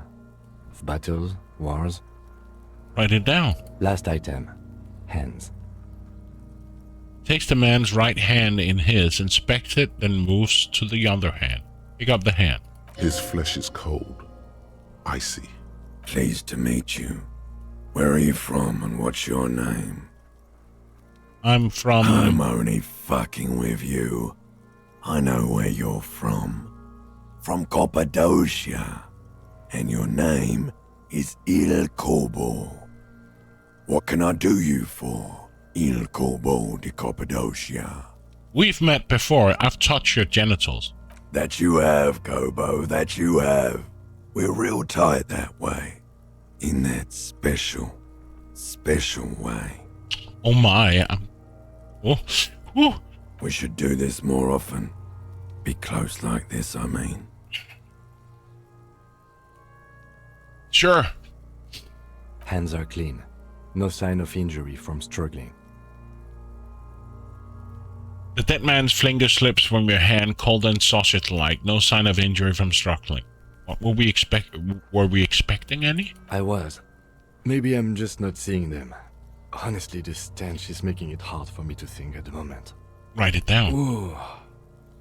That's all for the external. Well done. What next? Internal examination. Central nervous system.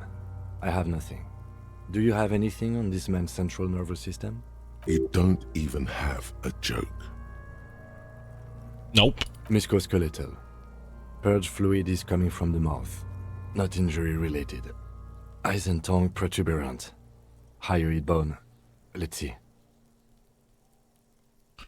Let's see. With his eyes almost closed, the lieutenant puts his hand on the dead man's throat and begins to massage it, gently. A rotting smell erupts from the mouth. Purge fluid runs down his lips, black and viscous. Oh my. Oh well, continue. Yeah, jack that fucker off! The hyoid bone is fractured. The rest of the musculoskeletal system is intact. Unremarkable. Write it down. Respiratory system. Back hunch as if in a prayer, he begins to pry open the dead man's jaws. He stops to exert more force, but both hands are used. Oral cavity shows no lesions. The victim has received dental implants, possibly after a combat wound. Mouth swollen. Hemorrhaging present in mucosa of the lips and mouth. From here, it looks as though the clown-faced man is screaming. The tendons of his jaw are torn apart. Hyoid ripped from the force of the lieutenant's hands. Look inside the dead man's mouth. No scream. No sigh of relief rises from the darkness inside. It's humid there. Sickly sweet air, unlike anything living. You feel like you're about to throw up again, straight in that mouth of his. No, you don't. You can keep it in. You can keep anything in. Look deeper inside. You manage to suppress the contractions trying to enter your stomach. All it takes is concentration. Through it, you see nothing but darkness. More meat and darkness. There are ancient mysteries down there, Kobo. Ask me later. Hemorrhaging present in mucus. Write it down. Hepatobiliary. NA. Why? Don't we have anything? Are you a hepatobiliary expert? Right, NA. Same for toxicology and serology.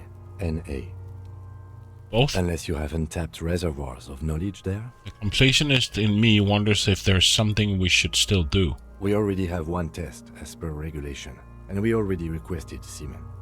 Pigs requested semen like it's no big deal. Is he touching it again? What is wrong with these mulpus? Yes, better to leave it at that, more important. Leave it NA, then. Cardiovascular. The body exhibits heavy lividity. Blood has gathered in the hands, feet, and neck. Hypostasis is visually consistent with the hanging. Gastrointestinal. Breathes a sigh of approaching relief. This is the last field on the list. He looks around to the ground, the pool of feces there. Digested semi-solid food in stomach. Voila. Write it down, omit the voila. What's next on the list? Description of injuries. Let's see. We have bite marks, contusions on the head and chest, and a ligature mark encircling the neck. You'll need 3 fields. Leave a 4th one too. Bite marks. Head, chest, and scalp bite mark injuries. Predation by birds has caused damage to the body. Odontologist does not need to be consulted. And your opinion, officer?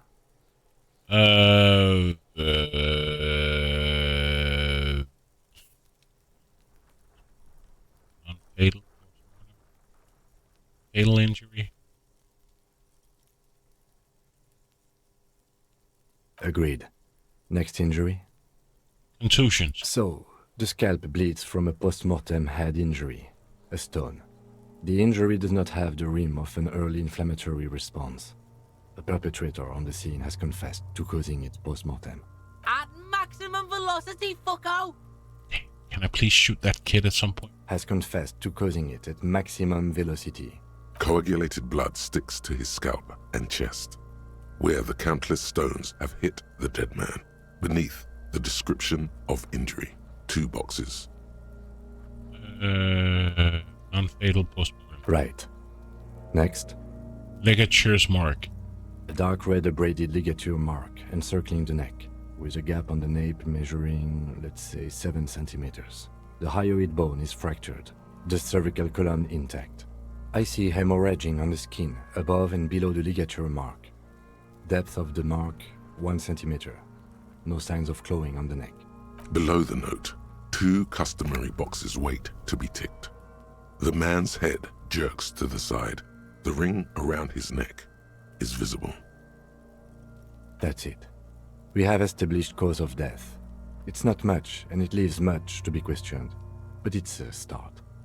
Let's wrap this up. I pronounce this field autopsy over.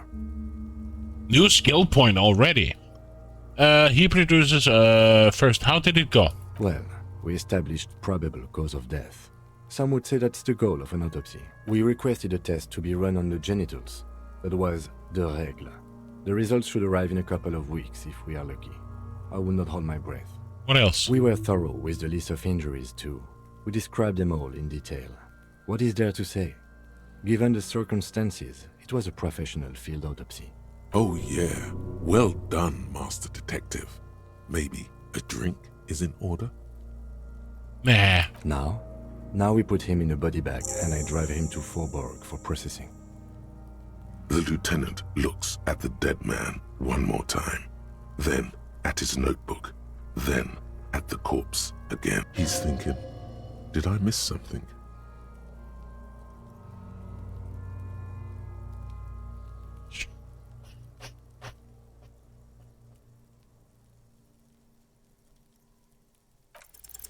You run your hands over the victim's cold body, his limbs, his torso with its swollen organs.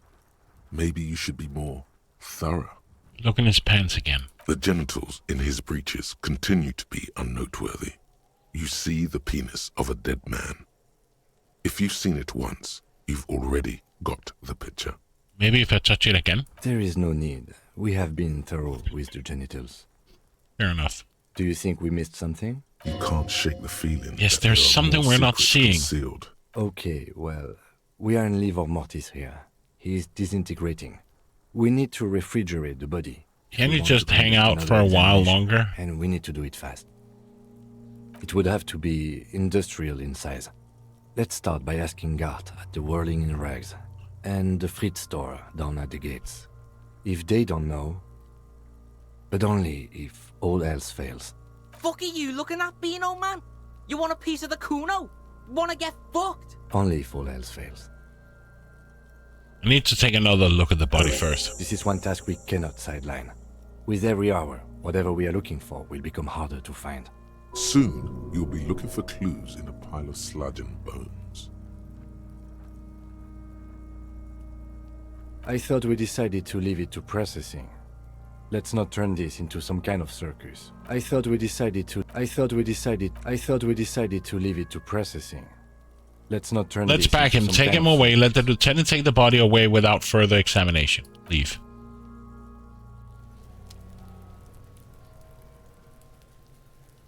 Okay, so we got another skill point. items. Why did it say I got a new item? I didn't get a new item.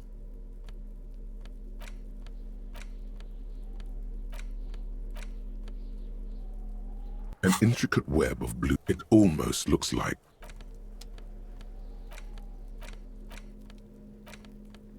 Okay.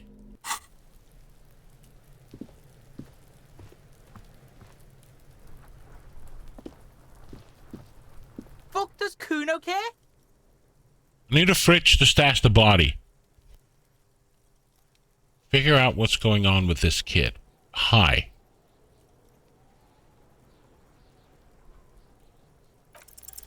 It's not Kuno. It's Kuno S. Interesting. Act on it. Try and separate them. Kuno. Fuck you whispering about? He's whispering too. He's going with it. But watch what happens. Fuck you whispering about! If Kuno wants to whisper, he's gonna fucking whisper, okay? Let's whisper, pig. This is it. You've got him. But be careful. You can still fuck this up. Don't make Kuno look bad in this. Kuno, listen to me. She's trying to control you. Gotta get you out of here. It's okay. The pig's trying to pit us against each other. Not gonna let him do that. Idiot. You bungled it up. Damn it. That's it. You let him off the line. That was a bad, manipulative thing to say. You should understand. I got you this far. I couldn't get you all the way. Try to fuck my Kuno! Try to fuck my Kuno away! Me and Kuno are tight. We ride for life. A chill comes over you, the wind from the boulevard south, lashing you. What's going on? Damn it! Is an ungovernable youth on your crime scene, throwing around incendiary language, trying to push your buttons. Hey, Kuno, think you can turn the Kuno down for a minute? Let's talk like a normal person. Get your snout out of Kuno's ass. Kuno knows how hard Kuno pushes it. Kuno pushes it hard level. You should give up, Popo, or the Kun will keep fucking it out of you. You okay, Kuno? That went wrong. He took it as a compliment. Kuno, then he had a... For the fuck imp. Good thing you asked the Kunmeister. Kuno knows a fridge. Perfect for freezing Really? I don't believe it. Kuno knows all kinds of shit. Kuno gets around. Where can I find the perfect fridge then? Bacon Man's in a rush. But what's in it for the Kuno? What's the return on Kuno's investment? A corpse-free yard. Don't you have a civic pride? Kuno's got everything Kuno needs. All civics and shit. You can't buy Kuno, pig. Kuno's already got everything. Kind sir, I will repay you for the information one day. Right now, the clock is ticking. Kuno's clock's not doing shit. Kuno's got a fuckload of time. Don't believe him, Kuno. He just wants to use your fridge. Let's try. Kuno's a poor kid from a poor neighborhood. Say your job is on the line. Kid, this is He'll serious. sympathize. My job is on the line. If I don't get this sorted, I might actually get fired. The fuck are you doing right now? The fuck is this shit? Don't pay attention to him. Just keep telling your sad story. Please, please, please help me. It's not that dramatic. We can just send the body to processing. Kuno's never seen anything so lame. Listen, pig. If you were Kuno, the fuck would you care?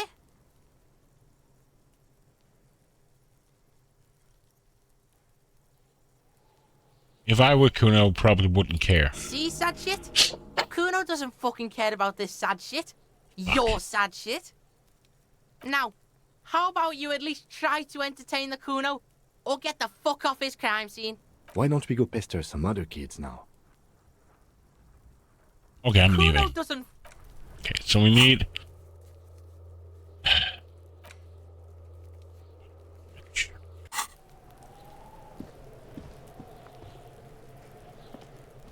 Come on, dude, run. Let's go ask the woman down here, the gardener, right? It's raining again. It was clear just an hour ago. The body is down. Down? Do you mean the body is finally gone? No, the body is down on the ground. Oh, right. Can you tell me when you've taken him away then? No. Do not report back to this random civilian about anything.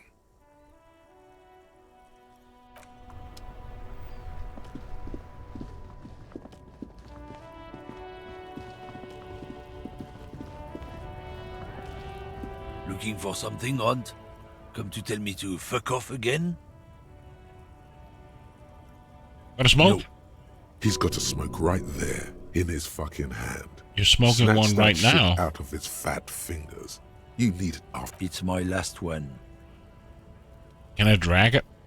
You're hiding smokes from me. Why would I do that? I'm an honest man. I bet. Sorry I couldn't be of it.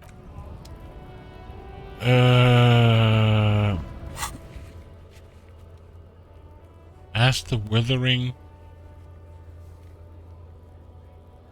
whirling.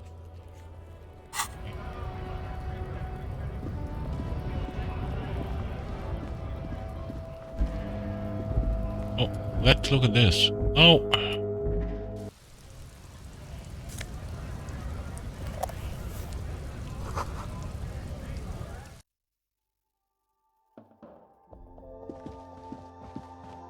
Welcome to Frit. Feel free to look around or something. Everything is out on the shelves.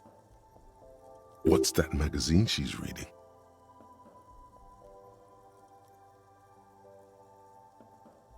Let's proceed. I have some questions for you. Okay. I'm Yeah. not really supposed to be chatting to anyone, but... You have a fridge. Mm-hmm. Right behind you. You're right, there is a fridge. Wicked. Yeah. I need to store a corpse there. You're joking, right?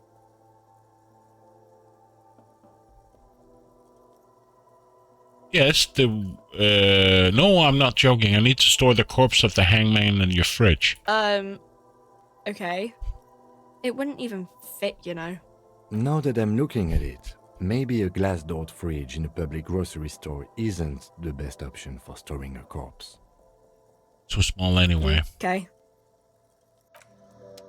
So this won't work. What about if we go back to, what's his face?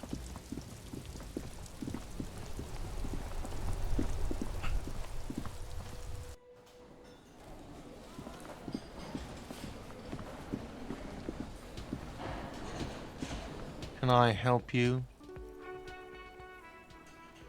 I saw another thing at this whirling. Another thing. Great.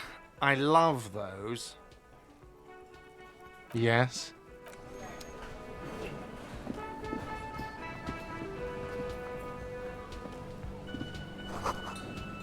They should stop dying. Crying. A thin man is smoking below an exhaust hood, occasionally sipping from his mug. This must be the Whirling's cook. As you step in, he nods toward the table and says something in a completely foreign language. The only words you can make out are Garancy and Quebec. It must be his name. Garancy. Garancy Quebec. Sounds representative. Hello, sir. Got time for a few questions? The man puts his cup down and replies something, his left hand drawing arcs in the air. I need a fridge to store corpse. The man keeps shaking his head. His eyes seem sad. Then he starts swiping crumbs off the countertop. I don't think he understands, officer. We need to find some other way to make ourselves clear.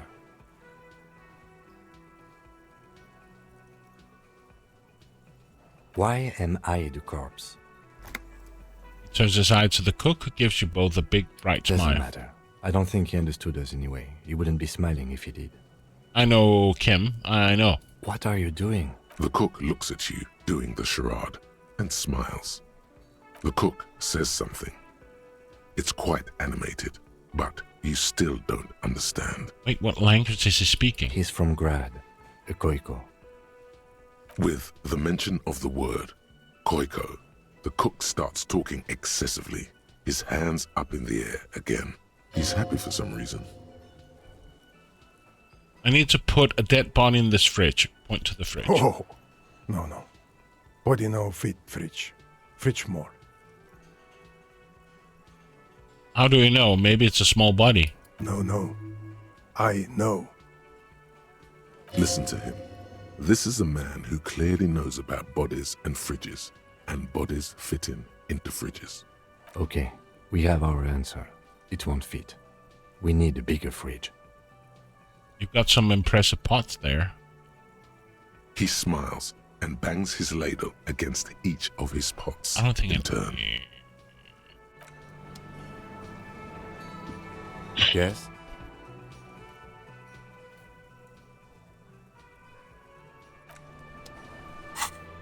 So, a fridge would allow you to preserve the body longest after William, the Fred, or maybe Kuno's or kids.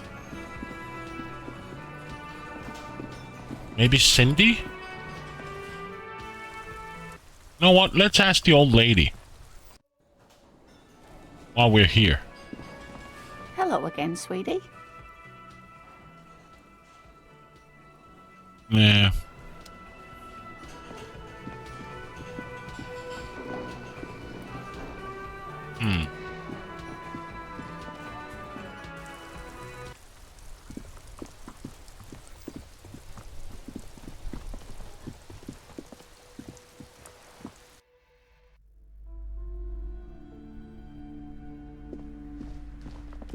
I'm sorry, sir. I can't talk right now.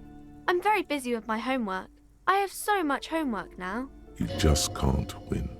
Out of the rain and into the gutter.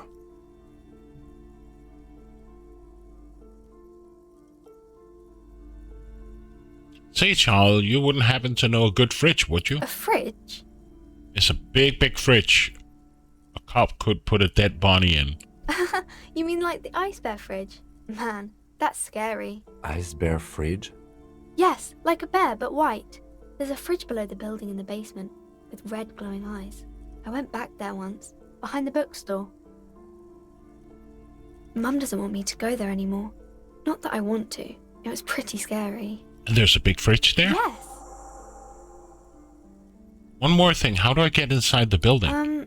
That's a problem. The only way in is through the bookstore, but my mum is pretty strict about not letting anyone in. But I don't know, you're a policeman. Maybe you can convince her somehow. Anyway. What are you missing here? Why does this feel familiar? Because you know each other. She's been talking to you so openly because you've talked before. Hang on, so you know me? We've met before? Yes, I used to stand out there all the time, before Mother told me to focus on my homework. You've been running around all week without your shirt on, sir. Telling people about being a star or something. I don't really understand who those stars are. Did they ever talk to you? Of course, you stopped by a few times. You certainly look better than the last time I saw you. What do you mean better? I look like shit. Yeah, but you don't have party eyes anymore. Party eyes. Yes, of course. That makes sense. I'm not surprised children have seen you running around with party eyes on, he thinks. Not Party at all. Party eyes? You know, like a cat in the dark, all big and wide-eyed. It certainly looks odd on a man. The swiveling eyes of a loony drug addict. That is what she meant. You were probably gurning too. Fuck yeah. You should get some party eyes right now. Snap those sequins on you, boy. The girl doesn't know what she's talking about. Forget about this. Don't leave us hanging like that, man. Thanks, Open yourself to the experiences of the world. Expand your consciousness with amphetamines. No, thank you. I'm glad I could help you, sir. What are you doing now? Math. It's really difficult. Like, really. They say you need it to get rich. Better than standing outside in the cold, I guess. Oh, I found something while you were away. Oh. I thought this would fit you. Like, thanks for helping out. Not me. The city, I mean. Like a detective does. Wait. Where did he get it? Just what Dick Mullen would ask. I got it from behind the curtains. I'm not really supposed to go there. It's a fedora. Maybe. It's the hat Dick Mullen wears all the time. He'll look way more serious with that. Right, I have to get back to my homework now, before Mum notices. Man, this is hard. I see you around. Okay, so let's save. No save. Let's...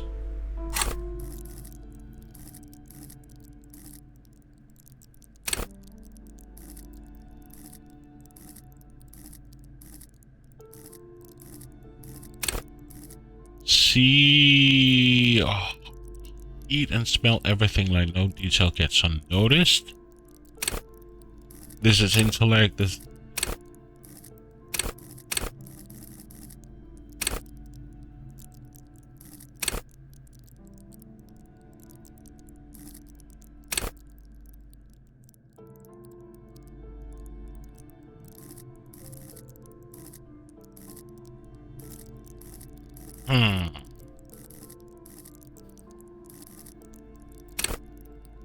Pain threshold ignores damage so you can push on bloodified and okay. Was thinking endurance is your metabolism and circulatory system. It improves your health. One of 2 health pools in the game and enables you to survive being a cop. Physical instrument is not only why your muscles and your skeletons, your ability to use them effectively enables you to do more push-ups, sits-ups, knockouts. Is the animal within you, the beast longing to be unleashed to indulge and enjoy? Better investigate loot matters if you need to understand a chemical breakdown or talk to someone blasted out of their mind.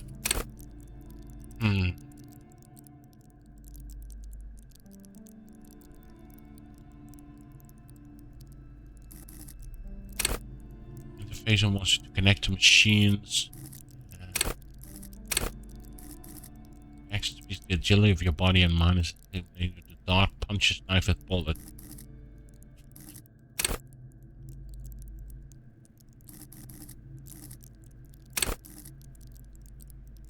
Streetwise, words are lacking where you come back your mental. Let you connect little details on the fly working. High levels reaction speed makes your twitch reflexes good, where when your body acts before your mind, innocent situations can turn bad. At high levels, perception takes in every final detail of the physical world.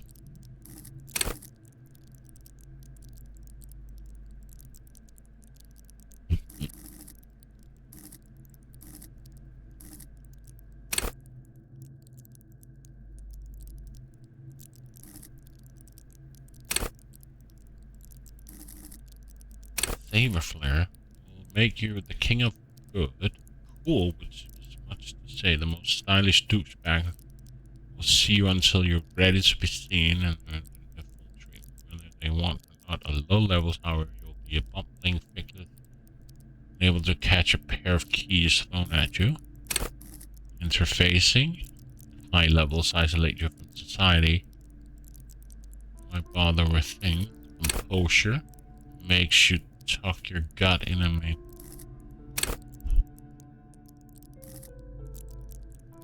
Well, let's take some flavor flare and then maybe later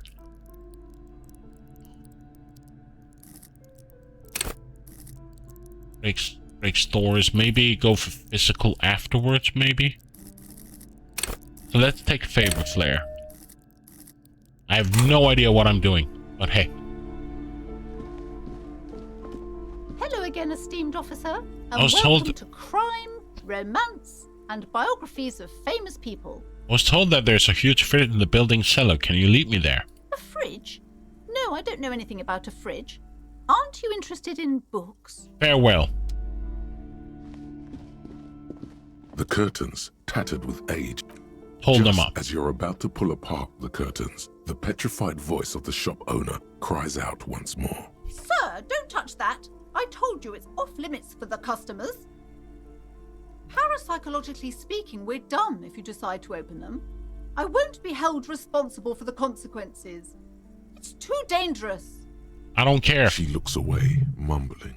Why is everyone always messing with the curtains? Why can't they just buy books like normal people? Ma'am, this is different. I'm a police officer. I need to get in there. Why? It's not like anyone was killed there. She stops abruptly and her hand flies over her mouth, baffled by her own bluntness. I am sorry. I don't mean to be so impolite. Just please don't go there. I I've can't heard- allow that. I've heard there's It won't make things worse and unleash the powers. I've heard there's a fridge that I need. Everybody suddenly needs something from there. Leave So- the curtains be. It's Okay, so what's in there has a will, and it wants you to enter? I don't care. You can't stop me. I'll open them. No!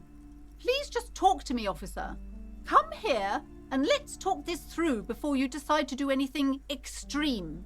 Lies. Rip them open, There is something mysterious about the curtains. Be careful. The curtains, tattered with age and covered in dust, hang before you, as if... Let's ignore them for now. Let's talk to her again. Hello again, esteemed officer, and welcome to Crime, Romance, and Biographies of Famous People. Why are you so uptight about those curtains? I just want to know what's on the other side. I already told you, it's just a storage room for employees. I don't understand why it's so important to you. Just let it go, officer. Go buy some goddamn books. You're supposed to be drawn to the books. If it's just a storage room, then why do you have the strange trinket on the curtain? It's just for decoration. She wavers under her gaze, mouth pressed into a tight-lipped smile, then something breaks. Okay, fine. It's because this place is cursed. Just like Annette said, they don't call it the doomed commercial area for nothing. Are you happy now, officer? Happy that you've ruined everything? She closes her eyes and starts mumbling something to her pendant. Take it easy. You've broken her resistance. Pushing her further will gain nothing. Why didn't you just tell me right away it's the curse? It's not good to talk about the curse, not in detail. The negativism, it's dangerous. Talking about the void wraiths angers them. Such wraiths may prove a formidable enemy. Suit up. Why does this curse manifest itself? The curse is so much worse than you could imagine. It's a disease, eating at the very foundation. Shiver runs through the woman as she looks around the dimly lit store. It's the curse of financial distress, of ruin and bankruptcy. Didn't that curtain just move? Annette mentioned that the previous tenants have experienced some financial trouble. It's not just that, officer. We're dealing with something supernatural here. It's the cacodemons feeding off bad business practices and disappointing income statements. There's something wrong with this building, I can tell you. Ever since I arrived, I've sensed an eerie lingering presence, as if I was unwanted here. Sounds familiar.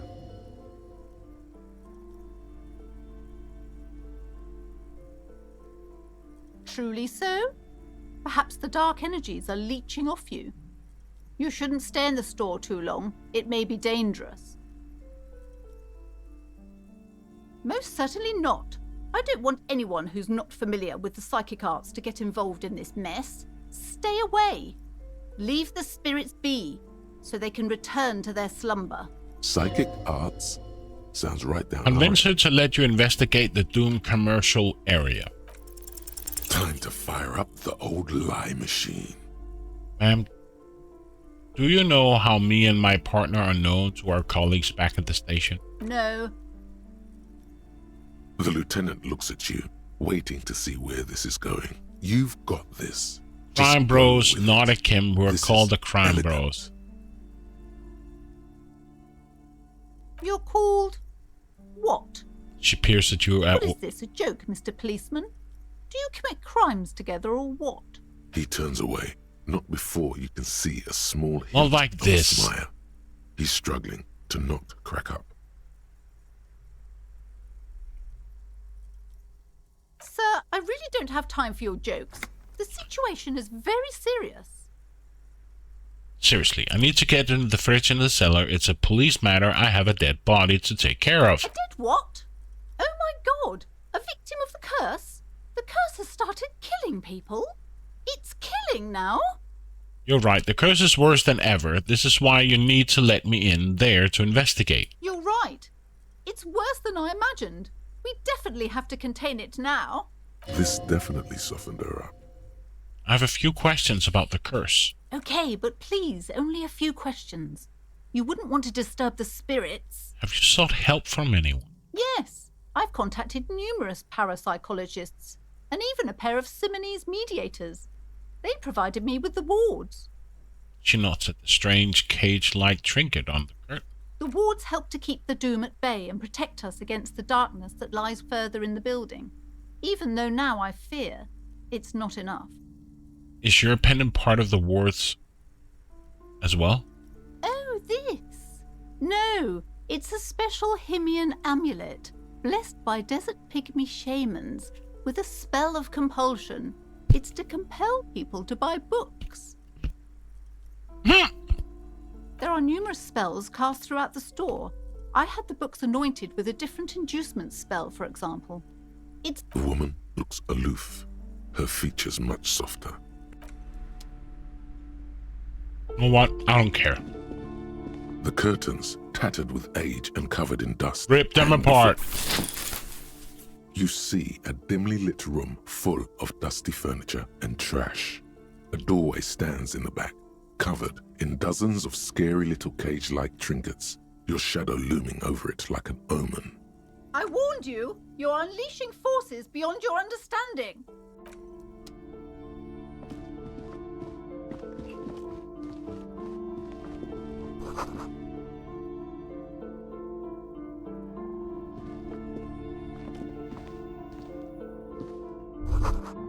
A vaguely portrait of a man.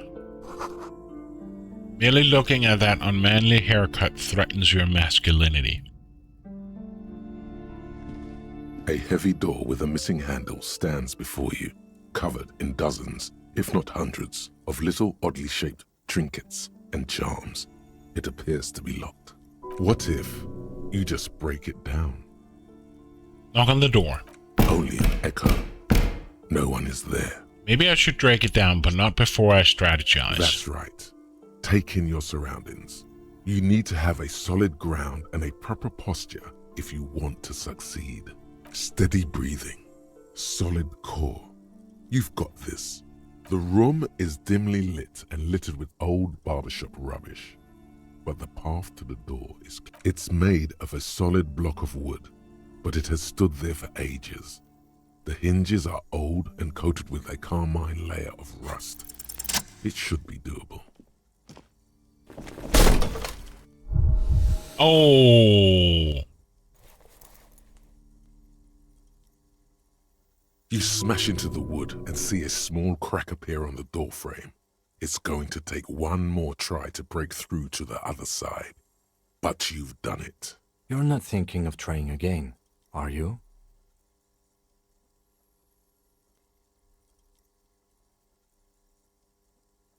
Smash into the door and shout, "Fuck, it hurts."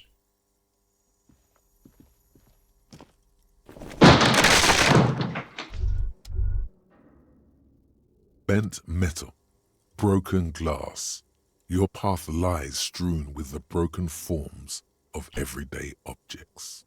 You are the destroyer, the bane of inanimate matter. I'm not a disempowered individual trying to take any disempowerment out on everyday objects. Look, there's a discarded milk carton on the floor. Why don't you destroy that, too? Good idea. Fuck you, milk carton. This is all your fault. Kudos. Pain threshold. What is this place? Looks like a gym to me. I have no idea. It's an adventure. No, it's a gym. Though it looks like no one's been here in ages. I doubt the electricity still works. Good thing we have a flashlight on us. Don't forget to take it out of your bag before we move on. An eerie feeling rises in your chest. What if there is a reason no one's been here for ages? Yes, because it's closed. No need to look for supernatural explanations where a banal one will do. Now let's move on, shall we? Okay, so what did this give me? Temporary research point.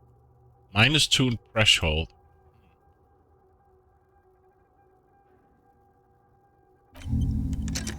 What does Ace's High do?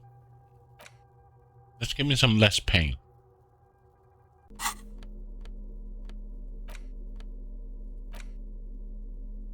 Oh!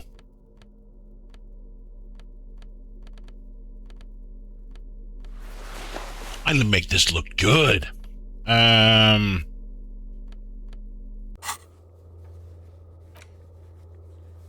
Fridge. Check out the fridge in the commercial building across from the whirling.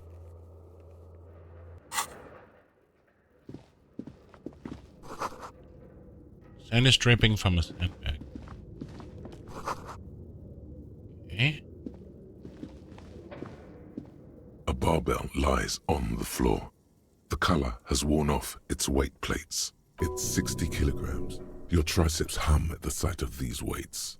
Show the world what kind of beast it's dealing with. Lift them. Why does it feel so familiar? Oh.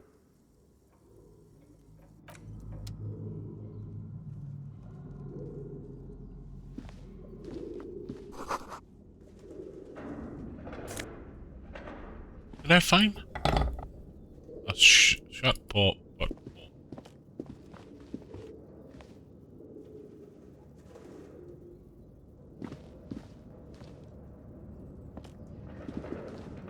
Oh, he said take out the flashlight.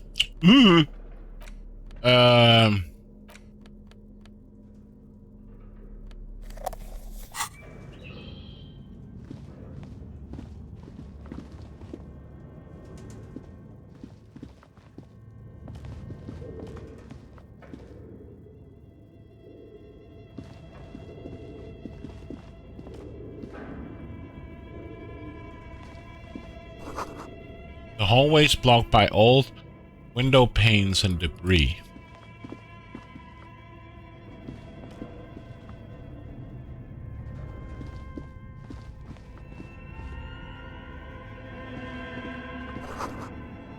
Airship rotors covered in spider webs that remind you of blades. Wild animals. Okay. Exchange liquid. Okay, wait, whoa, oh, hey, game, cancelled, thank you. A naked mannequin. Oh, money. I got 300, 3. I thought it was 312. Your flashlight slides over an old green chalkboard covered in scribbles, sketches, and schemes like some ancient cave mural. Some of the writing has faded with age, but you can still make out sections here and there.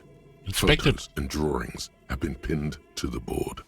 These lithe, pointy-eared creatures appear to be different types of welkins. You make out autumnal candle welkins casting wax-based magic.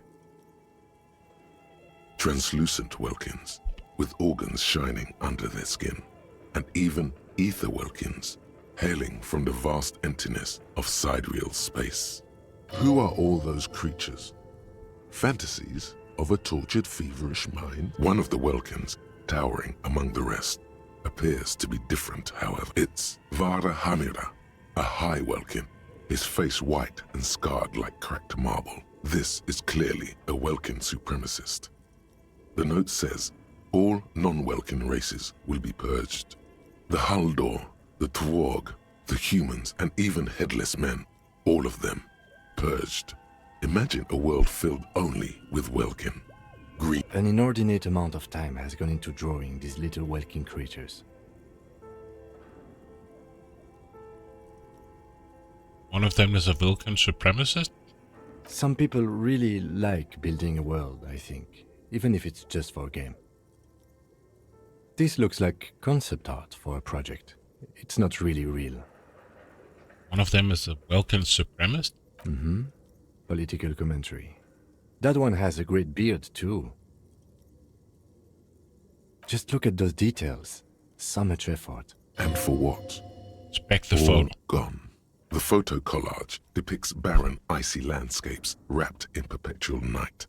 You see permafrost and glacial landforms, dead trees grown in under the snow. Entire oceans have been frozen from shore to shore. There are pictures of settlements on dried-up riverbeds, abandoned in a storm. Animal corpses in the dark, carcasses and bones.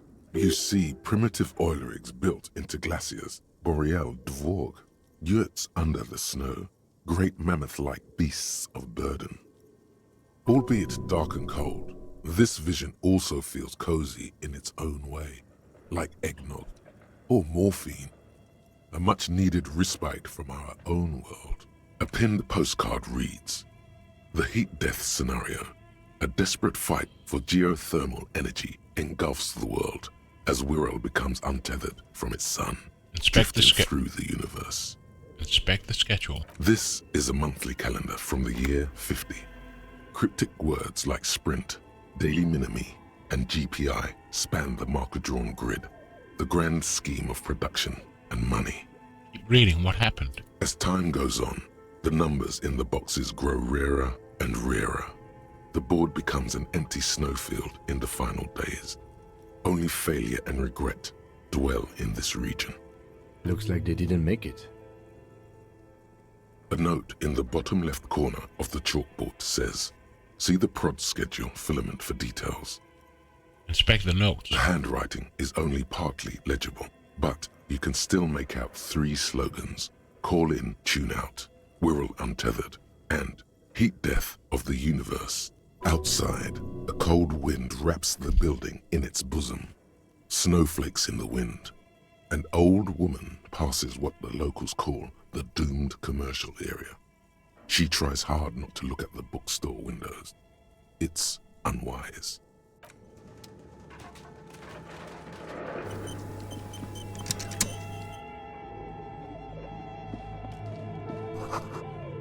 Blue velvet, stuff to touch.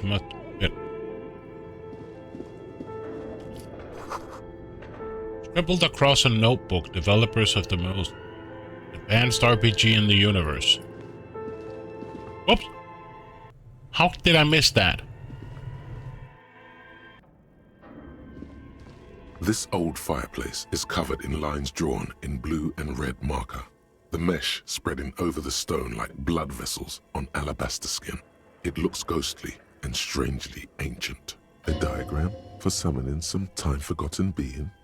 The symbols seem very esoteric. What am I looking at? Radio frequencies, it seems. UKV 123.6, UKV 123.7, UKV 123.9. Some written notes, too. Sparse and cryptic. Radio frequencies for what? Unclear. It looks like a cardiovascular system split into veins and capillaries. Very advanced. Of course. Narrow your eyes. The anatomy of the curse? Perhaps. The web is comprised of radio stations, all lead back to one red heart, titled the Game Master Frequency. A note says, this one can listen in on any station it wants. Looks like a surveillance program. Wait, who's the Game Master? Someone very important. The leader of a massive on-air game built by these people. If it's a game, then who's playing? Whoever decides to call in to a call-in station, it looks like. All of this is gone, left unrealized. There's no way a little basement studio working here could pull anything like this off. My God. It's as if the less money they had, the more ambitious their project became. Fingers tracking the maddening... Elysium? The schedule. I know doom when I see it. The company was running out of funding. What else? Nothing. It's just lines on marble. An echo from times long gone. No one has used the fireplace in ages.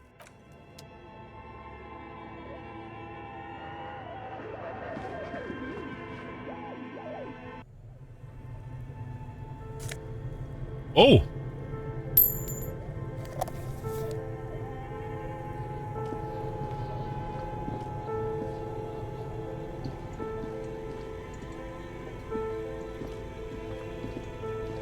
see a terrifying ice bear with a strange compartment in its belly. The door is covered in frost and the bear's eyes are glowing red. This ice bear is a hyper-carnivore. Be careful. Crack open the door. A gust of freezing cold air rushes to greet you. You hear a low grumble as the bear regulates itself. This is the inside of a refrigerator. The lieutenant takes a peek inside. His hand has found the holster of his gun. Look inside the refrigerator. The shelves are empty. All you see are crumpled ice cream wrappers with the brand name, Revachol Ice City. A handwritten note has been attached to the door. The fridge is huge. Take the note from the door. You pocket the note and the little fridge magnets keeping it on the door.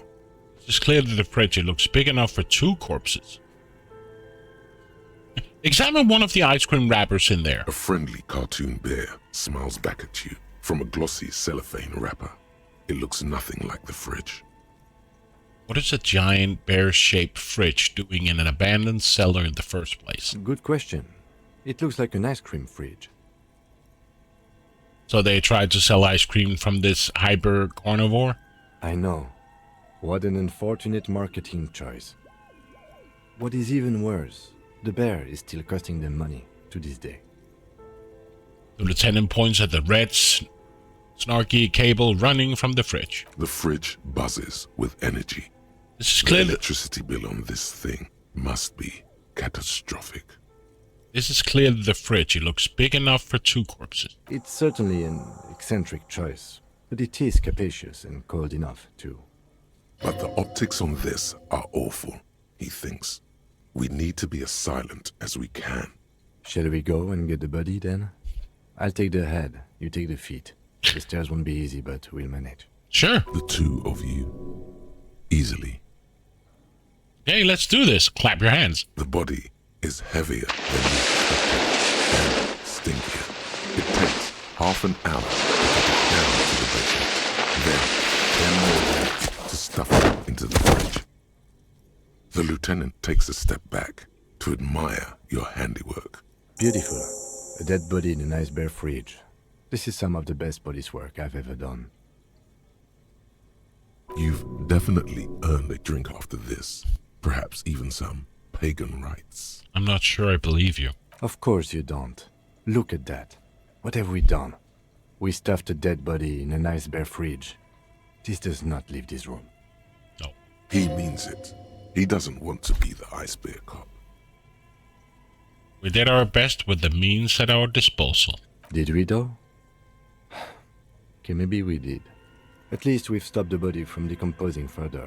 Now you can conduct another inspection under controlled circumstances. Inside the icy realm of the ice bear fridge, the corpse stands slumped, waiting. Tell me something, dead man. Shoot, Looney Rooney. How do you like it in the fridge? I like it a lot, brother. This really is your finest hour. You're a genius. A regular Corporangelo. At the autopsy, you said you have ancient mysteries. Oh yes, Kobo mi Lobo. In the gift horse's mouth. Tracts and wakes and waterways. Ancient materials buried. Yeah, but to where, brother? Just a small gulp away. My beloved Kobo. Enough. Come back later, Kobo. Amuse yourself with my frank manners and my memento mori features. If possible, also, see me in your dreams. We can try.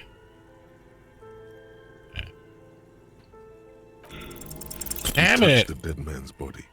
His skin is cold, light blue and silvery in the light of the fridge. You still have no idea where to begin. It'll come to you sooner or later. At least he's safe. Close the door. An ice cream maker defrosted and unplugged.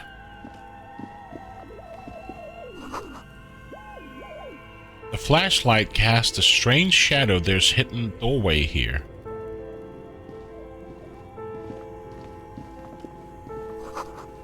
Two rusty rifles are hidden above the piping. They look inoperable.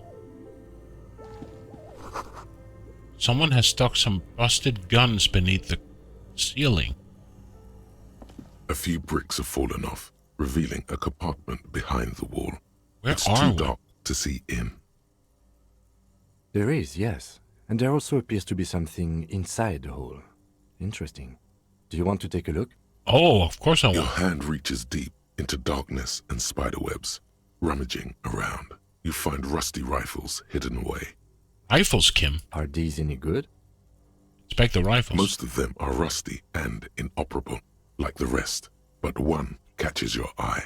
A bolt-action model with a fine wood stock, in better cosmetic order than the others. Take it. You're a police officer. Police officers carry guns. This one looks nice. Take the rifle. That's a rare sight. Seems to no longer be functional, but still a beautiful thing in its own way. What? Why are we here? Seems like an old bunker from the Revolutionary period. Look at all those rifles. Must be an old weapons cache. What does this mean? A rifle here? It means there are firearms, albeit inoperable, still lying around in Martinez. It's an interesting coincidence, I would say. Might come in useful in the future. He likes this find.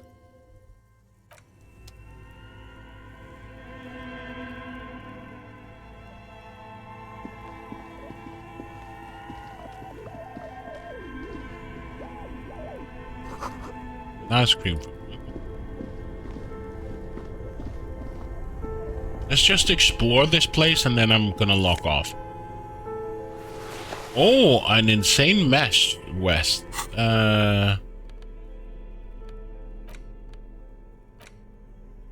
One drama, clinically insane.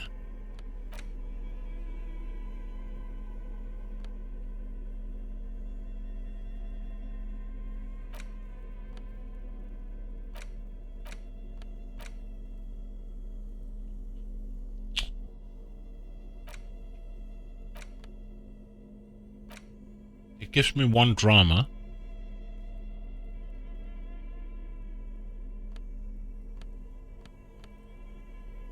This gives me one conceptualization.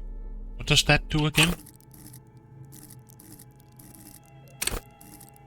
Understand creativity, see art in the world. So I have one in... So I generally, if I take this also, I will just lose one. Right? So if I look at this again, I only have one.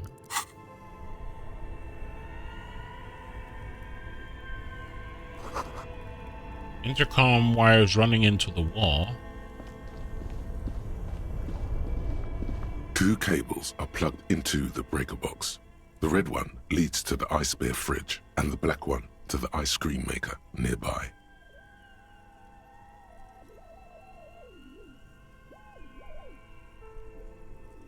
Something close to you dies with a soft electric purr. Why did you do that? I don't know why. It's I unplugged it. I do things without reason. It's black, not like the red one, because it's black, the color for them. The lieutenant raises his brows. Lock it in Somewhere, again. a machine. Okay.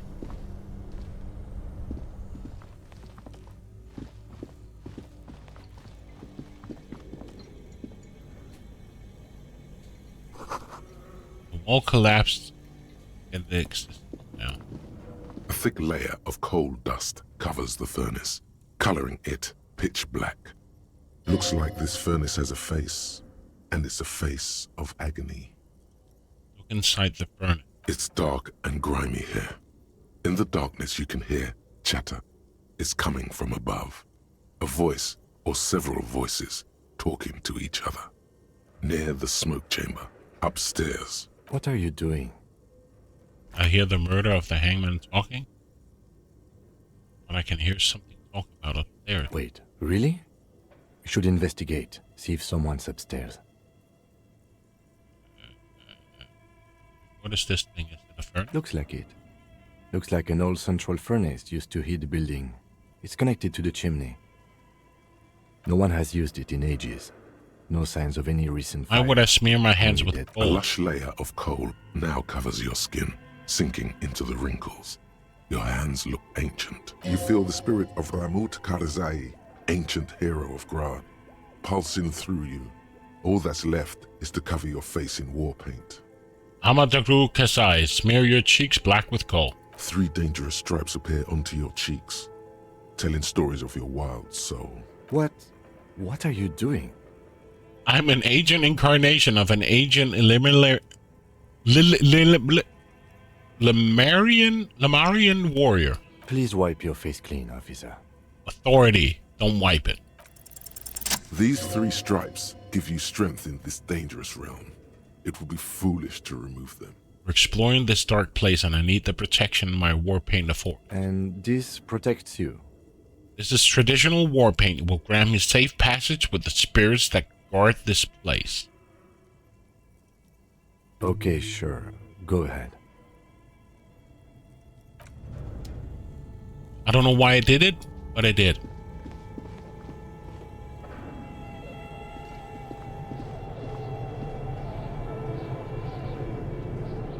Let's go back upstairs.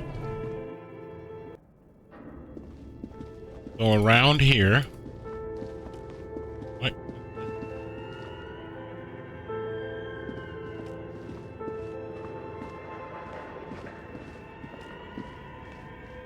And you know what? I'm gonna leave it for next time.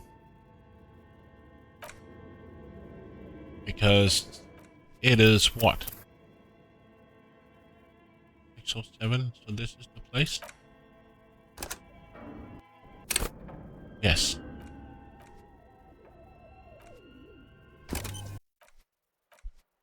I have no idea where this is going. Holy hell, I have no idea where this is going. But okay. I'm enjoying myself. It's dark, it's gloomy, it's everything. So yeah, I'm really enjoying myself.